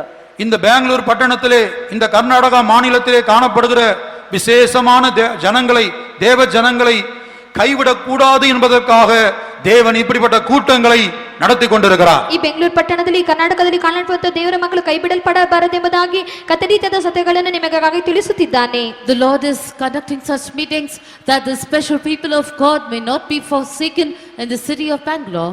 அத்மாவை போலவும் செபோயிமை போலவும் சோதோமை போலவும் கொமோராவை போலவும் நீயும் உன்னுடைய குடும்பமும் மாறக்கூடாது என்பதற்காக இப்படிப்பட்ட கூட்டங்கள், இப்படிப்பட்ட தருணங்கள் உன் வாழ்க்கையிலே கொடுக்கப்படுகிறது. ಆತ್ಮದಂತೆಯೂ ಚೆಬೋಯಿನಂತೆಯೂ ಸೋದಮಿನಂತೆಯೂ ಗೋಮರದಂತೆ ನೀನು ನಿನ್ನ ಕುಟುಂಬ ಮಾರ್ಪಡಬಾರದೆಂಬುದಾಗಿ ಇಂತಹ ಕೂಟಗಳು ನಡೆಸಲ್ಪಡುತ್ತಿವೆ. Such meetings and such opportunities are given so that you and your family may not become like Admah, like Zeboim, like Sodom or like Gomorrah. ஆனா 7ஆம் வசனத்திலே என்ன கவனிக்கிறோம்? ಆದರೆ 7ನೇ ವಚನದಲ್ಲಿ ನಾವೇನು ಗಮನಿಸುತ್ತೇವೆ? But what do we see in verse 7? உன்னதமானவரிடத்திலே உங்களை வரவழைத்தாலும் உங்களில் பலருக்கு வருவதற்கு மனமில்லை, விருப்பமில்லை. ಉನ್ನತವಾದವನ ಬಳಿಗೆ ನಿಮ್ಮನ್ನು ಕರೆದರೂ ಸಹ ಅನೇಕರಿಗೆ ಬರುವುದಕ್ಕೆ ಮನಸ್ಸಿಲ್ಲ, ಇಷ್ಟವಿಲ್ಲ. Though you are called to the Most High, many of you do not want to come. You don't have a desire to come. என் ஜனங்கள் என்னை விட்டு விலகுகிற மாறுபாட்டை கொண்டிருக்கிறார்கள், பற்றி கொண்டிருக்கிறார்கள். ನನ್ನ ಜನರು ನನ್ನನ್ನು ಬಿಟ್ಟು ಹೋಗುತ್ತಾ ಮನಸ್ಸುಳ್ಳವರಾಗಿ ಕಾಣಲ್ಪಡುತ್ತಿದ್ದಾರೆ. My people are bent to backsliding from me. ஆங்கிலத்தில் சரியான வார்த்தை பயன்படுத்தப்பட்டிருக்கிறது. தேவ ஜனங்களுக்குள்ள பின்மாற்றம் வந்தபடினாலேதான் உன்னதமானவரிடத்திலே எழும்பி வருகிறதில்லை, ஒருவரும் வருகிறதில்லை. ಆಂಗ್ಲ ಭಾಷೆಯಲ್ಲಿ ಸರಿಯಾಗಿ ಹೇಳಲ್ಪಟ್ಟಿರುತ್ತದೆ, ಜನರಲ್ಲಿ ಹಿಂಜರಿಕೆ ಬಂದಿದ್ದ ನಿಮಿತ್ತವಾಗಿ ಒಬ್ಬನು ಪರಾತ್ಪರನ ಬಳಿಗೆ ಬರುವುದಿಲ್ಲ. In English it is said correctly, because the people of God are backsliding, no one comes to the Most High. கர்த்தருடைய பரிசுத்த நாமத்துக்கு மகிமை உண்டாகட்டும். ಕರ್ತನ ಪರಿಶುದ್ಧ ನಾಮಕ್ಕೆ ಮಹಿಮೆ ಉಂಟಾಗಲಿ. Glory be to the holy name of God. ஆகவே அந்த சோதோம் குமோரா அத்மா செபோயும் இந்த பட்டணங்களுக்கு அந்த நியாய தீர்ப்பை குறித்து இயேசு சொல்லுகிறார். வாசிப்போம் இயேசுடைய பிரசங்கத்தை. லூக்கா 17ஆம் அதிகாரம் 28-29 வசனங்களிலே இயேசு தன்னுடைய பிரசங்கத்திலே அந்த பட்டணங்கள் மேல் வந்த தேவனுடைய நியாய தீர்ப்பை குறித்து பிரசங்கிக்கிறார். ಲೂಕ 18, 28, 29ನೇ ವಚನಗಳಲ್ಲಿ ಅದ್ಮ ಮತ್ತು ಚೆಬೋಯಿನ್ ಸೋದೋಮ್ ಗೊಮೋರ ಮೇಲೆ ಬಂದ ನ್ಯಾಯ ತೀರ್ಪನ್ನು ಕುರಿತಾಗಿ ಅದನ್ನು ಪ್ರಸಂಗಿಸುವುದನ್ನು ನಾವು ನೋಡುತ್ತೇವೆ. In Luke chapter 17 verses 28 and 29 we read what Jesus says about the judgment that came upon Adma, Zeboim, Sodom and Gomorrah in his preaching. லோத்தினுடைய நாட்களில் நடந்தது போலவும் நடக்கும். ஜனங்கள் புசித்தார்கள், குடித்தார்கள், கொண்டார்கள், விற்றார்கள், நட்டார்கள், கட்டினார்கள். லோத்து சோதோமை விட்டு புறப்பட்ட நாளிலே வானத்திலிருந்து ಅಗ್ನಿயும் ಗಂಧಕமும் ವರ್ಷಿத்து ಎಲ್ಲಾரையும் ಅಳಿತು ಕೊಟ್ಟது. ಮತ್ತು ಲೋಟನ ದಿವಸಗಳಲ್ಲಿ ನಡೆದ ಪ್ರಕಾರ ನಡೆಯುವುದು. ಅವರು ಊಟ ಮಾಡುತ್ತಿದ್ದರು, ಕುಡಿಯುತ್ತಿದ್ದರು, ಕೊಳ್ಳುತ್ತಿದ್ದರು, ಮಾರುತ್ತಿದ್ದರು, ನೆಡುತ್ತಿದ್ದರು, ಕಟ್ಟುತ್ತಿದ್ದರು. ಆದರೆ ಲೋಟನು ಸೋದೋಮ್ ಊರನ್ನು ಬಿಟ್ಟು ಹೋದ ದಿವಸದಲ್ಲಿ ಆಕಾಶದಿಂದ ಬೆಂಕಿ ಗಂಧಕಗಳು ಸುರಿದು ಅವರೆಲ್ಲರನ್ನು ನಾಶ ಮಾಡಿದವು. Likewise also, as it was in the days of Lot, they did eat, they drank, they bought, they sold, they planted, they builded. But the same day that Lot went out of Sodom, it rained fire and brimstone from heaven and destroyed them all. இங்கே கர்த்தராகிய இயேசு கிறிஸ்து அந்த தற்காலிக நியாய தீர்ப்பு, தேவனுடைய நியாய தீர்ப்பு, அல்லது இந்த உலகத்திலே ஒரு பட்டணத்தின் மேல், சில பட்டணங்களின் மேல் வந்த தேவனுடைய நியாய தீர்ப்பை குறித்து பிரசங்கிக்கிறார். ದೇವರ ಈ ಒಂದು ತಾತ್ಕಾಲಿಕವಾದ ನ್ಯಾಯ ತೀರ್ಪು ಅಥವಾ ಈ ಪಟ್ಟಣದ ಮೇಲೆ ಒಂದು ದೇಶದ ಮೇಲೆ ಬಂದಂತ ನ್ಯಾಯ ತೀರ್ಪನ ಕುರಿತಾಗಿ ಪ್ರಸಂಗಿಸುತ್ತಾನೆ. Here we see Jesus preaching about the temporal judgment of God that came upon some people in that city. கர்த்தருடைய பரிசுத்த நாமத்துக்கு உண்டாகட்டும். ಕರ್ತನ ಪರಿಶುದ್ಧ ನಾಮಕ್ಕೆ ಮಹಿಮೆ ಉಂಟಾಗಲಿ. Glory be to the holy name of God. அதை பிரசங்கித்து விட்டு இயேசு என்ன சொல்லுகிறார்? ಅದನ್ನು ಪ್ರಸಂಗ ಮಾಡಿದ ನಂತರ ಯೇಸು ಏನು ಹೇಳುತ್ತಾನೆ? After preaching about that, what does Jesus say? இந்த பிரசங்கத்தில் இயேசு சொல்லுகிறார், லோத்தின் நாட்களில் நடந்தது போல மனுஷகுமாரன் வரும் நாட்களிலும் நடக்கும். ಈ ಪ್ರಸಂಗದಲ್ಲಿ ಯೇಸು ಹೇಳುತ್ತಾನೆ, ಲೋಟನ ದಿವಸಗಳಲ್ಲಿ ನಡೆದಂತೆ ಮನುಷ್ಯಕುಮಾರನ ದಿವಸಗಳಲ್ಲಿಯೂ ನಡೆಯುವುದು ಎಂಬುದಾಗಿ. After this preaching, Jesus says that as it happened in the days of Lot, so shall it happen in the days of the Son of Man when he is revealed. அடுத்து வானத்திலிருந்து அக்னியையும் கந்தகத்தையும் வர்ஷிக்க பண்ணி தேவன் அந்த பட்டணங்களை நியாயம் தீர்த்தார். தேவனுடைய நியாய தீர்ப்பு அந்த பட்டணங்களின் மேல், அதில் ஜீவிக்கிற ஜனங்கள் மேல் வந்தது. ನಂತರ ಆಕಾಶದಿಂದ ಬೆಂಕಿ ಗಂಧಕಗಳನ್ನು ಸುರಿಸಿ ಆ ಪಟ್ಟಣದ ಮೇಲೆ ಕರ್ತನ ಬೆಂಕಿ ಸುರಿಸಿ ಅವರ ಮೇಲೆ ನ್ಯಾಯ ತೀರ್ಪನ್ನು ಉಂಟು ಮಾಡುತ್ತಾನೆ. ಅದನ್ನು ನಾಶ ಮಾಡುವನಾಗಿ ಕಾಣಲ್ಪಡುತ್ತಾನೆ. Nextly, God rained fire and brimstone out of heaven and destroyed all of them. The judgment of God came upon those cities. இதை ஆதியாகமத்திலே நாம் தெளிவாக படிக்கிறோம். ಇದನ್ನು ಆದಿಕಾಂಡದಲ್ಲಿ ಸ್ಪಷ್ಟವಾಗಿ ನಾವು ಓದುತ್ತೇವೆ. We read more clearly about this in the book of Genesis. அதை எடுத்து இயேசு தன்னுடைய ஊழியத்தின் நாட்களிலே பிரசங்கம் பண்ண காரணம் என்ன என்பதை தான் நாம் இப்போது தியானிக்க போகிறோம். ಅದನ್ನು ತೆಗೆದು ಯೇಸು ತನ್ನ ದಿನಗಳಲ್ಲಿ ಪ್ರಸಂಗ ಮಾಡೋದಕ್ಕೆ ಕಾರಣ ಎಂಬುದಾಗಿ ನಾವೀಗ ತಿಳಿಯುವರಾಗಿರುತ್ತೇವೆ. Now we are going to see why Jesus should take up that incident and mention it in his preaching in his days. கர்த்தருடைய பரிசுத்த நாமத்துக்கு மகிமை உண்டாகட்டும். ಕರ್ತನ ಪರಿಶುದ್ಧ ನಾಮಕ್ಕೆ ಮಹಿಮೆ ಉಂಟಾಗಲಿ. Glory be to the holy name of God. தூதர்கள்ல விழுந்து போன தூதர்கள் பிசாசுகளாய் மாறி 4 விதங்களில கிரியை செய்கிறார்கள் என்று பார்த்தோம். ದೂತರು ಬಿದ್ದು ಹೋದಂತ ದೂತರಲ್ಲಿ 4 ಸೈತಾನಗಳಾಗಿ ಮಾರ್ಪಟ್ಟಿ ಅವರು 4 ಭಾಗಗಳಾಗಿ ಕ್ರಿಯೆ ಮಾಡುತ್ತಾರೆ ಎಂಬುದಾಗಿ ನಾವು ನೋಡುತ್ತೇವೆ. We saw that from the angels a group of angels fell and are working as devils. அதிலே மூன்றாவது கூட்டத்தாரை குறித்து வாசிப்போம். யூதா 6ஆம் வசனம். ಅದರಲ್ಲಿ ಮೂರನೇ ಗುಂಪಿನವರನ್ನು ಕುರಿತಾಗಿ ನಾವು ಓದೋಣ. ಯೂದ 6ನೇ ವಚನ. Let us read about the third group of those fallen angels in Jude verse 6. தனித்தனி நியாய தீர்ப்புகளாக தியானிக்க நமக்கு நாட்கள் குறைவா இருக்கிறபடினால இன்னும் கொஞ்சம் தான் இருக்குது. ஆகவே எல்லா நியாய தீர்ப்புகளுக்கும் காரணம் தூதர்கள் மேல் வந்த நியாய தீர்ப்பு.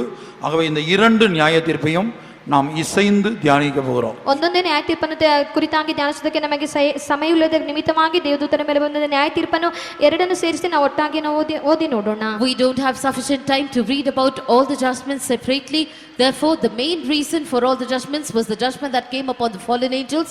Therefore, we are going to study about both of them together. இன்றைக்கு நாம் தியானிப்பது தேவ தூதர்கள் மேல் வந்த நியாய தீர்ப்பு. ಇಂದು ನಾವು ಧ್ಯಾನಿಸುವುದು ದೇವದೂತರ ಮೇಲೆ ಬಂದಂತ ನ್ಯಾಯ ತೀರ್ಪು. Today we are going to meditate upon the judgment that came upon the angels. அந்த விழுந்து போன தூதர்கள் பிசாசாய் மாறினார்கள். ಆ ಬಿದ್ದು ಹೋದಂತ ದೂತರು ಸೈತಾನನುಗಳಾಗಿ ಮಾರ್ಪಟ್ಟರು. Those fallen angels became devils. மறுபக்கத்துல அந்த ஆவிகள் எப்படி மனுக்குலத்துக்குள் புகுந்து கிரியை செய்கிறது, அது சோதோமுக்குள் கிரியை செய்து எப்படி அந்த ஜனங்களை அந்த பட்டணத்தை தேவனுடைய நியாய தீர்ப்பை சந்திக்க வைத்தது. ಮತ್ತೊಂದು ರೀತಿಯಲ್ಲಿ ಆತ್ಮಗಳು ಮನುಷ್ಯರಲ್ಲಿ ಹೊಕ್ಕು ಯಾವ ರೀತಿಯಾಗಿ ಕ್ರಿಯೆ ಮಾಡುತ್ತವೆ, ಆ ಸೋದಮ್ ಜನರಲ್ಲಿ ಯಾವ ರೀತಿಯಾಗಿ ಕ್ರಿಯೆ ಮಾಡಿ ಅದನ್ನು ನಾಶ ಮಾಡುತ್ತೆ ಎಂಬುದಾಗಿ ನಾವು ನೋಡೋಣ. On the other hand, how those spirits enter into man and work against them, and how that spirit entered into the city of Sodom, into the people of that land, and became a cause for their destruction. சோதோமுக்குள் 4 விதமான இந்த விழுந்து போன ஆவிகளின் வல்லமைகள், 4 வல்லமைகளை குறித்து படித்தோமே எபேசியர் 6:12. இந்த 4 வல்லமைகளும் சோதோமுக்குள் கிரியை செய்தது. இன்றைய தினத்தில் 2 கூட்ட விழுந்து போன தூதர்கள் எப்படி சோதோமுக்குள் கிரியை செய்தார்கள் என்பதை உங்களுக்கு முன்பாக வைக்க விரும்புகிறேன். ಆ ಸೋದಮಿನಲ್ಲಿ ನಾವು ಎಫೆಸ 6:12 ವಚನದಲ್ಲಿ ಓದಿದ ವಾಕ್ಯಕ್ಕನುಸಾರವಾಗಿ 4 ಆತ್ಮಗಳು ಕ್ರಿಯೆ ಮಾಡುವಂತದಾಗಿ ಕಾಣಲ್ಪಟ್ಟಿತು. ಈ ದಿನಗಳಲ್ಲಿ ಯಾವ ರೀತಿಯಾಗಿ 2 ದೂತರ ಮೇಲೆ ಈ ರೀತಿಯಾದ ಆತ್ಮಗಳು ಕ್ರಿಯೆ ಮಾಡುತ್ತದೆ ಎಂಬುದಾಗಿ ನಾವು ನೋಡೋಣ. All the 4 groups of fallen angels which we read in Ephesians chapter 6 verse 12 worked in Sodom, and today we are going to see how 2 of those 4 groups worked there. முதலாவதாக யூதா 6ஆம் வசனத்தை வாசிப்போம். ಮೊದಲನೇದಾಗಿ ಯೂದ 6ನೇ ವಚನವನ್ನು ಓದೋಣ. First of all, let us read Jude verse 6. இந்த வசனம் 3வது கூட்ட தூதர்கள், விழுந்து போன தூதர்கள், அவர்கள் பிசாசுகளாய் மாறி எப்படி தேவனுடைய நியாய தீர்ப்பை சந்தித்திருக்கிறார்கள் என்பதை பேசுகிறது. ಇದು 3ನೇ ಗುಂಪಿನ ದೂತರು ಯಾವ ರೀತಿಯಾಗಿ ಅವರು ಬಿದ್ದು ಸೈತಾನಗಳಾಗಿ ಮಾರ್ಪಟ್ಟು ದೇವರ ನ್ಯಾಯ ತೀರ್ಪನ್ನು ಸಂಧಿಸಿದ್ದಾರೆ ಎಂಬುದಾಗಿ ಕುರಿತು ನಾವು ಓದುತ್ತೇವೆ. This verse speaks about how the third group of fallen angels met with the judgment of God. தங்களுடைய ஆதி மேன்மையை காத்துக்கொள்ளாமல் தங்களுக்குரிய வாசஸ்தலத்தை விட்டுவிட்ட தூதர்களையும் மகா நாளின் நியாய தீர்ப்புக்கென்று நித்திய சங்கிலிகளினாலே கட்டி ಅಂಧಕಾರத்தில் ಅಡೈತು வைத்திருக்கிறார். ತಮ್ಮ ದೊರೆತನವನ್ನು ಕಾಪಾಡದೆ ತಮಗೆ ತಕ್ಕ ವಾಸಸ್ಥಾನವನ್ನು ಬಿಟ್ಟ ದೇವದೂತರಿಗೆ ದೇವರು ನಿತ್ಯವಾದ ಬೇಡಿಗಳನ್ನು ಹಾಕಿ ಮಹಾದಿನದಲ್ಲಿ ಆಗುವ ದಂಡನೆ ತೀರ್ಪಿಗಾಗಿ ಅವರನ್ನು ಕತ್ತಲೆಯೊಳಗೆ ಇಟ್ಟಿದ್ದಾನೆ. And the angels which kept not their first estate, but left their own habitation, he hath reserved in everlasting chains under darkness unto the judgment of the great day. இங்கே விழுந்து போன தூதர்களின் 3வது கூட்டம் பிசாசாய் மாறி அவர்கள் அந்தகாரத்தில் அடைத்து வைக்கப்பட்டிருக்கிறார்கள், நித்திய சங்கிலிகளால் கட்டப்பட்டிருக்கிறார்கள். ಇಲ್ಲಿ ಬಿದ್ದು ಹೋದಂತ 3ನೇ ದೂತರ ಒಂದು ಭಾಗವಾದದ್ದು ಅವರು ಕಟ್ಟಲ್ಪಟ್ಟವರಾಗಿ ಬೇಡಿಗಳನ್ನು ಹಾಕಿ ಅವರನ್ನು ಕಟ್ಟಿ ಕತ್ತಲೆಯೊಳಗೆ ಅವರನ್ನು ಇಟ್ಟಿರುತ್ತಾರೆ. Here we see the third group of fallen angels. They are bound in darkness with chains of darkness, reserved for judgment. அப்ப அந்த ஆவிகள் என்ன செய்கிறது என்று சொன்னால், ஒரு மனிதனுக்குள்ள புகுந்து கிரியை செய்யும் போது முதலாவது ஆதி மேன்மையை இலக்க பண்ணுகிறது. ಮೊದಲನೇದಾಗಿ ಆತ್ಮಗಳು ಒಬ್ಬ ಮನುಷ್ಯನಲ್ಲಿ ಹೊಕ್ಕು ಕ್ರಿಯೆ ಮಾಡುವಂತ ಸಮಯದಲ್ಲಿ ಮೊದಲನೇದಾಗಿ ಅವನ ಆದಿ ಸ್ಥಿತಿಯನ್ನು ಮರೆಯುವಂತೆ ಮಾಡುತ್ತದೆ. When that spirit enters into a man, it makes him lose his first estate. நான் மறுபடியும் சொல்லுகிறேன், இந்த ஆவி, இந்த விழுந்து போன தூதன் பிசாசு ஒரு மனிதனுக்குள் அல்லது ஒரு தேசத்துக்குள், ஒரு பட்டணத்துக்குள், இந்த பெங்களூர் பட்டணத்துக்குள் புகுந்தால் அது என்ன செய்கிறது? ஒவ்வொரு மனிதனையும் ஆதி மேன்மையை ಇಲಕ பண்ணுகிறது. ನಾನು ಪುನಃ ಹೇಳುತ್ತೇನೆ, ಒಂದು ಈ ಆತ್ಮವಾದದ್ದು ಒಬ್ಬ ಮನುಷ್ಯನ ಮೇಲೆ, ಒಂದು ಪಟ್ಟಣದ ಮೇಲೆ ಇದೆಯೋ, ಈ ಬ್ಯಾಂಗ್ಳೂರ್ ಪಟ್ಟಣದಿಂದ ಒಬ್ಬ ಮನುಷ್ಯರ ಮೇಲೆ ಅದು ಕ್ರಿಯೆ ಮಾಡುವುದಾದರೆ ಅವನು ಮೊದಲನೇದಾಗಿ ತನ್ನ ಆದಿ ಸ್ಥಿತಿಯನ್ನು ಕಳೆದುಕೊಳ್ಳುವಂತೆ ಮಾಡುತ್ತದೆ. Once again I say, when the spirit enters into a man or into a city or even into this Bangalore city, the first thing it does is it makes them to lose their first estate. இந்த ஆதி மேன்மை என்பதை 2 வகைப்படுத்தலாம். ಈ ಆದಿ ಸ್ಥಿತಿ ಎಂಬುದಾಗಿ ಹೇಳುವುದನ್ನು 2 ಭಾಗವಾಗಿ ವಿಂಗಡಿಸಬಹುದು. We can divide this first estate into 2. ஒன்று, மனிதனாய் பிறந்த ஒவ்வொருவனும் எப்படி இருக்க வேண்டும் என்று தேவனுடைய நியமம் போதிக்கிறதோ, ಒಂದು ಮನುಷ್ಯನಾಗಿ ಹುಟ್ಟಿದವನು ಯಾವ ರೀತಿಯಾಗಿರಬೇಕೆಂಬುದಾಗಿ ದೇವರ ನಿಯಮವು ಬೋಧಿಸುತ್ತದೋ, first the law of God commands how anyone who is born as a man should be. அது ஆதி மேன்மையாய் இருக்கிறது. அதை மனிதன் இழந்து போகிறான் இந்த ஆவிகள் நிமித்தமாக. ಅದು அந்த ಆದಿ ಶ್ರೇಷ್ಠತೆಯಾಗಿ ಕಾಣಲ್ಪಡುತ್ತದೆ. ಈ ಒಂದು ಆತ್ಮಗಳ ಮೂಲಕವಾಗಿ ಮನುಷ್ಯನು ಬಿದ್ದು ಹೋಗುವನಾಗಿ ಕಾಣಲ್ಪಡುತ್ತಾನೆ. That is the first estate, and man loses this first estate because of these spirits. இரண்டாவது தேவ ஜனங்களுக்குள், ಎರಡನೇದಾಗಿ ದೇವ ಜನರಲ್ಲಿ, Secondly, within the people of God, இந்த ஆவி புகுந்து அவர்களுடைய ஆதி மேன்மையை இழக்க பண்ணும்போது, ಈ ಆತ್ಮ ಅವರಲ್ಲಿ ಹೋಗಿ ತಮ್ಮ ಆದಿ ಸ್ಥಿತಿಯನ್ನು ಅವರು ಕಳೆದುಕೊಳ್ಳುವಂತೆ ಮಾಡುವಾಗ, when the spirit enters within them and makes them to lose their first estate, அவன் ஆதி அன்பை இழக்கிறான். ಅವನ ಆದಿ ಪ್ರೀತಿಯನ್ನು ಕಳೆದುಕೊಳ್ಳುತ್ತಾನೆ. he loses his first love. அவன் ஆதி விசுவாசத்தை அல்லது முதல் கொண்டிருந்த விசுவாசத்தை இழக்கிறான். ಅವನು ಆದಿ ನಂಬಿಕೆಯನ್ನು, ಅಂದರೆ ಮೊದಲಿದ್ದಂತ ನಂಬಿಕೆಯನ್ನು ಅವನು ಕಳೆದುಕೊಳ್ಳುತ್ತಾನೆ. He loses his first faith, or the faith he had at the beginning. வெளிப்படுத்தின விசேஷத்திலே ஆவியானவர் அந்த 7 சபைகளுக்கு தூது கொடுக்கும்போது ஆதி அன்பை இழந்தாய். ಕರ್ತನ ಆತ್ಮನ ಪ್ರಕಟಣೆ ಹೊಂದುವಂತ ಸಮಯದಲ್ಲಿ ಆ 7 ಸಭೆಗಳಿಗೆ ದೂತನ ಸಂದೇಶವನ್ನು ಕೊಡುವಂತ ಸಮಯದಲ್ಲಿ ನೀನು ಆದಿ ಪ್ರೀತಿಯನ್ನು ಕಳೆದುಕೊಂಡು ಎಂಬುದಾಗಿ ಹೇಳುತ್ತಾನೆ. When the Spirit of the Lord gave the messages to the 7 churches in the book of Revelation, he says, thou hast lost thy first love. அபிஷேகம் பண்ணப்பட்ட தேவ ஜனத்துக்கு ஆவியானவர் சொல்லுகிறார், ஆதியில் செய்த கிரியைகளை செய்வாயாக.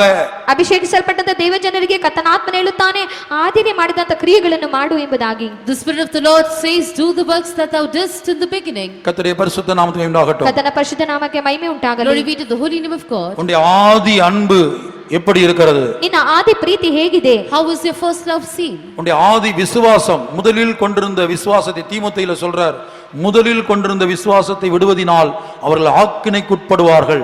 ಅವರ ಆದಿಲಿದ್ದಂತ ನಂಬಿಕೆಯನ್ನು ಬಿಡುವುದರ ಮೂಲಕವಾಗಿ ದಂಡನೆಗೆ ಒಳಗಾಗುತ್ತಾರೆ ಎಂಬುದಾಗಿ ತಿಮೋಥೆಯಲ್ಲಿ ನಾವು ಓದುತ್ತೇವೆ. In Timothy he says that because they left their first faith, they shall be brought into condemnation. அபிஷேகம் பண்ணப்பட்ட தேவ ஜனத்தை பார்த்து, உன்னுடைய கிரியைகள் சரியில்லை, தேவனுக்கு முன்பாக அது நிறைவுள்ளவைகளாக இல்லை என்று ஒரு இடத்திலே சொல்லுகிறார். மற்றொரு இடத்திலே ஆதியில் செய்த கிரியைகளை செய்வாயாக. ಅಭಿಷೇಕಿಸಲ್ಪಟ್ಟಂತ ದೇವ ಜನರನ್ನು ನೋಡಿ ನಿನ್ನ ಕ್ರಿಯೆಗಳು ಸರಿಯಾಗಿಲ್ಲ ಎಂಬುದಾಗಿ ಹೇಳುತ್ತಾನೆ. ಮತ್ತೊಂದು ಕಡೆ ನೋಡುವಾಗ ನಿನ್ನ ಆದಿನೇ ಮಾಡಿದಂತ ಕ್ರಿಯೆಗಳನ್ನು ಮಾಡಿ ಎಂಬುದಾಗಿ ಹೇಳುವನಾಗಿರುತ್ತಾನೆ. Looking unto the anointed people of God, the Spirit of the Lord at one place says, thy works before God are not right, and in another place he says, do thy works which thou didst in the beginning. ஆதி மேன்மையை நீங்களோ நாங்களோ அல்லது உலக மனிதனோ இழந்தால் அவன் தன்னுடைய வாசஸ்தலத்தை இழந்து விடுகிறான். ಆದಿ ಶ್ರೇಷ್ಠತೆಯನ್ನು ನೀವು ನಾವು ಲೋಕದ ಜನರು ಅದನ್ನು ಕಳೆದುಕೊಳ್ಳುವುದಾದರೆ ತನ್ನ ಆದಿ ಶ್ರೇಷ್ಠತೆಯನ್ನು ಕಳೆದುಕೊಂಡವನಾಗಿ ಕಾಣಲ್ಪಡುತ್ತಾನೆ. If you or I or any other man loses our first estate, we lose our habitation. இப்ப ஒரு ஊழியக்காரனுக்கு எக்ஸாம்பிளாக நான் என்னை சொல்லுகிறேன். ಒಂದು ಸೇವಕರಿಗೆ ಉದಾಹರಣೆಯಾಗಿ ನನ್ನನ್ನು ಹೇಳುತ್ತೇನೆ. As an example for a servant of God, I speak about myself. எனக்கு தேவன் கொடுத்த ஆதி மேன்மையை நான் இழந்து விட்டால் என்னுடைய வாசஸ்தலமாகிய சியோனை நான் இழந்து விடுகிறேன். ನನಗೆ ದೇವರು ನನಗೆ ಕೊಟ್ಟಂತ ಆದಿ ಶ್ರೇಷ್ಠತೆಯನ್ನು ನಾನು ಕಳೆದುಕೊಳ್ಳುವುದಾದರೆ ನನಗಿರುವಂತ ವಾಸಸ್ಥಳವಾದಂತ ಚಿಯೋನನ್ನು ನಾನು ಕಳೆದುಕೊಂಡವನಾಗಿರುತ್ತೇನೆ. If I lose my first estate which God has given me, then I lose my habitation Zion. அதுபோல ஒரு விசுவாசி தன்னுடைய ஆதி மேன்மையை இழந்தால் அவன் புதிய எருசலேம் என்கிற வாசஸ்தலத்தை இழந்து விடுகிறான். ಅದೇ ರೀತಿಯಾಗಿ ಒಬ್ಬ ವಿಶ್ವಾಸಿಯಾದದು ತನ್ನ ಆದಿ ಶ್ರೇಷ್ಠತೆಯನ್ನು ಕಳೆದುಕೊಂಡವನಾದರೆ ತನ್ನ ವಾಸಸ್ಥಳವಾದಂತ ಹೊಸ ಯೆರೂಸಲೇಮನ್ನು ಅವನು ಕಳೆದುಕೊಂಡವನಾಗಿರುತ್ತಾನೆ. In the same manner, if a believer loses his first estate, he loses his habitation, New Jerusalem. ஆகவே அபிஷேகம் பண்ணப்பட்ட தேவனுடைய பிள்ளைகளுக்குள்ள அந்த ஆதி அன்பு, ஆதியில் செய்த கிரியை, அந்த விசுவாசத்தின் மேன்மை இவையெல்லாம் இருக்க வேண்டும். ಆದ್ದರಿಂದ ಅಭಿಷೇಕಿಸಲ್ಪಟ್ಟ ದೇವ ಜನರಿಗೆ ಆದಿ ಕ್ರಿಯೆಯು, ಆದಿ ಪ್ರೀತಿ, ಆದಿ ನಂಬಿಕೆ ಅವರಲ್ಲಿ ಕಾಣಲ್ಪಡಬೇಕು. Therefore, amidst the anointed children of God, their first love, their works in the beginning, the excellency of their faith should be seen. இப்போது முதலாவதாக உலக பிரகாரமாக தேவன் ஒவ்வொரு மனிதனுக்கும் கொடுத்த ஆதி மேன்மையை குறித்து சில சத்தியங்களை உங்களுக்கு அறிவிக்க விரும்புகிறேன். ಈಗ ಲೋಕ ಪ್ರಕಾರವಾಗಿ ಕರ್ತನ ಪ್ರತಿಯೊಬ್ಬ ಮನುಷ್ಯನಿಗೆ ಕೊಟ್ಟಂತ ಆದಿ ಶ್ರೇಷ್ಠತೆಯನ್ನು ಕುರಿತಾದ ಕೆಲವು ಸತ್ಯಗಳನ್ನು ತಿಳಿಸುತ್ತೇನೆ. Now, worldly wise, I would like to tell you certain truths about the first estate that God has given to man. Eden தோட்டத்திலே தேவன் முதலாவதாக அந்த ஆதி மனிதனை மண்ணினாலே உருவாக்கினார். ஆதாம் மண்ணினாலே உருவாக்கப்பட்டான். ಏದೆನ್ ತೋಟದಲ್ಲಿ ಮೊದಲನೇದಾಗಿ ಆದಿ ಮನುಷ್ಯನ ಆದಾಮನು ಒಂದು ಮಣ್ಣಿನಿಂದ ಉಂಟು ಮಾಡಲ್ಪಟ್ಟನು. In the Garden of Eden, God created the first man from earth. Adam was created from the dust. ஆதாமை மண்ணினாலே உருவாக்கினது போல எத்தனையோ உருவங்களை மண்ணினால் செய்து ஆவியை ஊதி மனிதனை தேவன் உருவாக்கி இருக்கலாம். ಆದಮನನ್ನು ದೇವರು ಮಣ್ಣಿನಿಂದ ರೂಪಿಸಿದಂತೆ ಕರ್ತನು ಅನೇಕ ರೀತಿಯಾದ ರೂಪಗಳನ್ನು ಉಂಟು ಮಾಡಿ ಆತನ ಜೀವ ಶ್ವಾಸವನ್ನು ಅದರಲ್ಲಿ ಊದಿರಬಹುದು.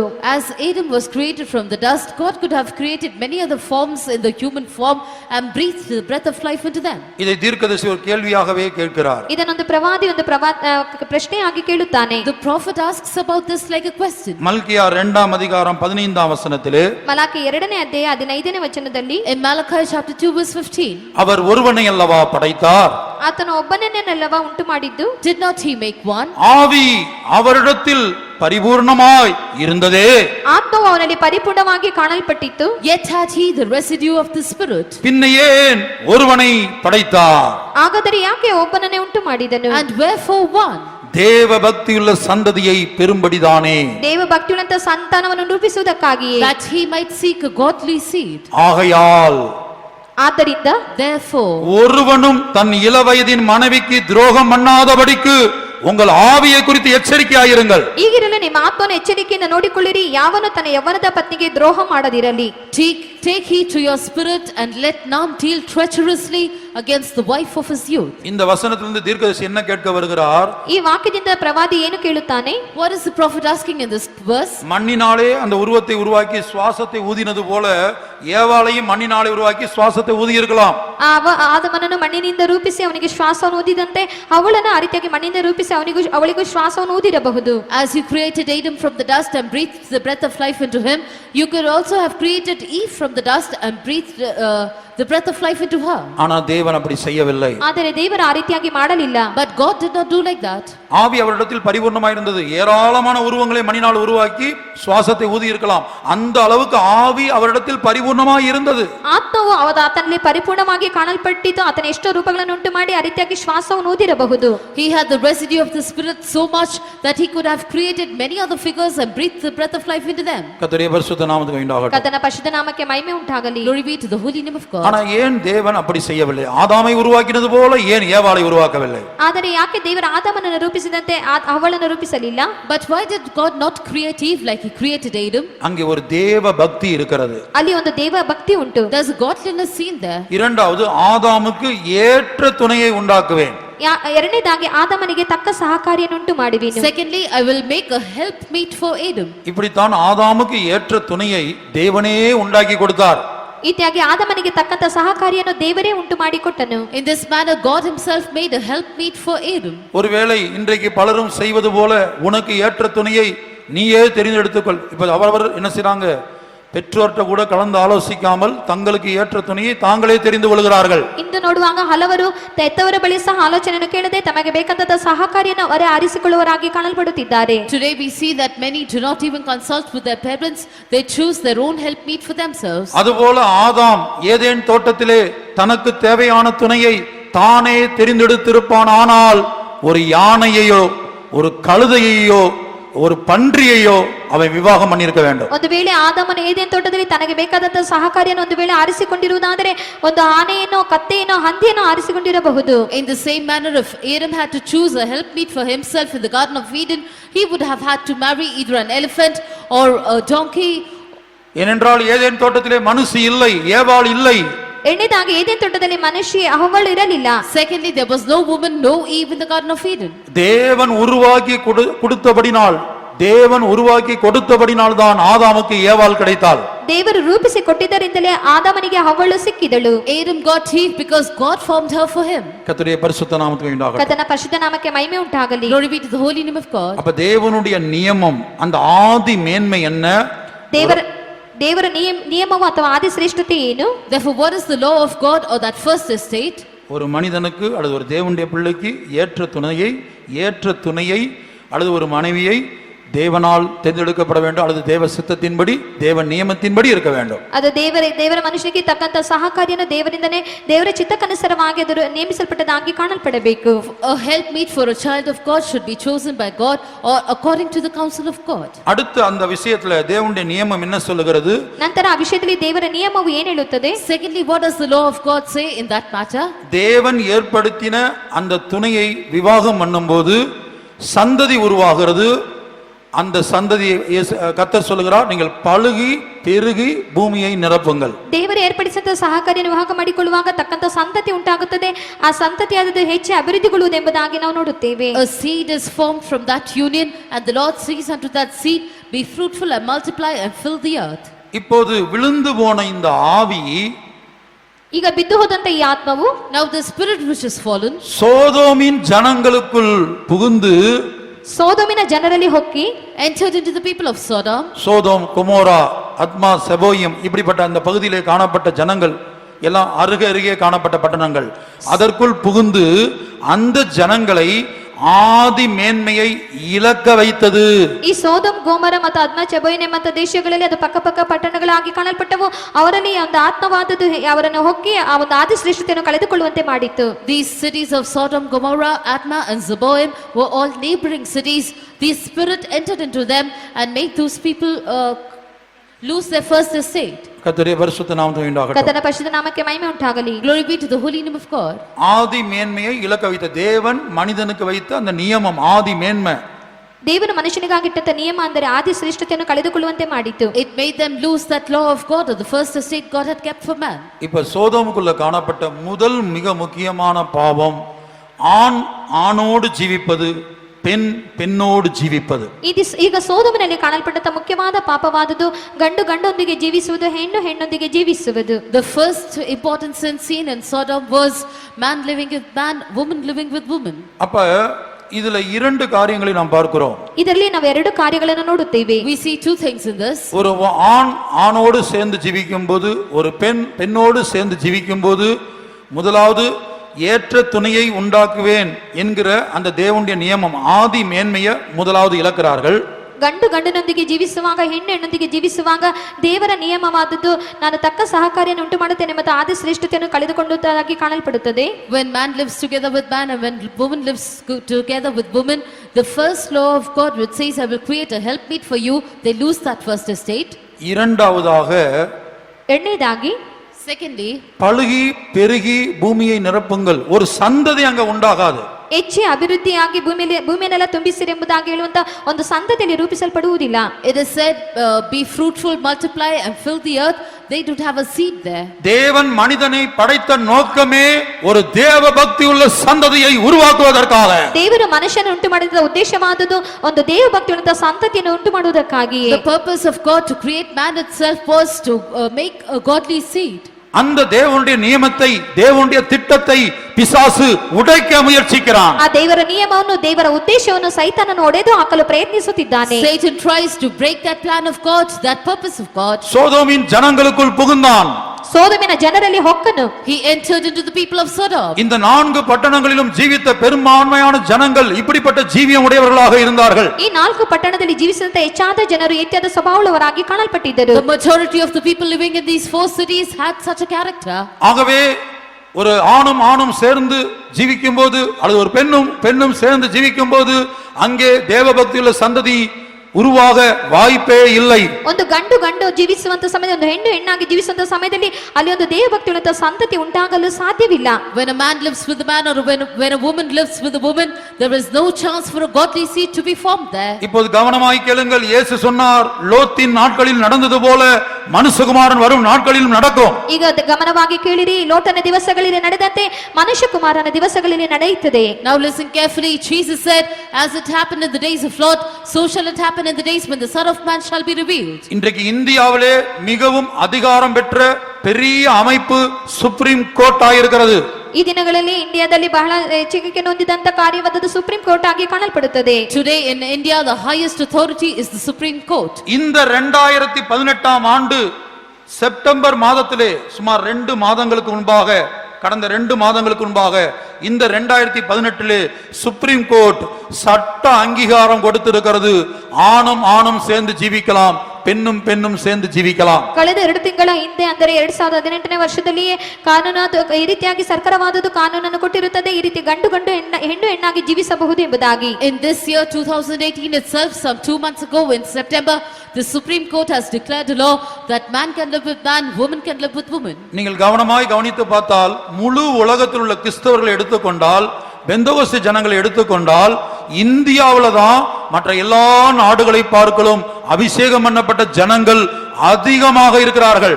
ಈ ದಿನಗಳಲ್ಲಿ ನೀವು ನೋಡುವುದಾದರೆ ಇಡೀ ಲೋಕದಲ್ಲಿ ಕ್ರೈಸ್ತರ ಮಧ್ಯದಲ್ಲಿ ನೋಡುವುದಾದರೆ ಅಭಿಷೇಕಿಸಲ್ಪಟ್ಟ ಜನರು ಹೆಚ್ಚಾಗಿ ಕಾಣಲ್ಪಡುವವರಾಗಿ ಕಾಣಲ್ಪಡುತ್ತಾರೆ. If you see the whole world and if you see India, then in India the number of anointed Pentecostals is more than the whole world. ஜனத்தொகையிலே சீனாவும் இந்தியாவுக்கு நிகராக இருக்கிறது.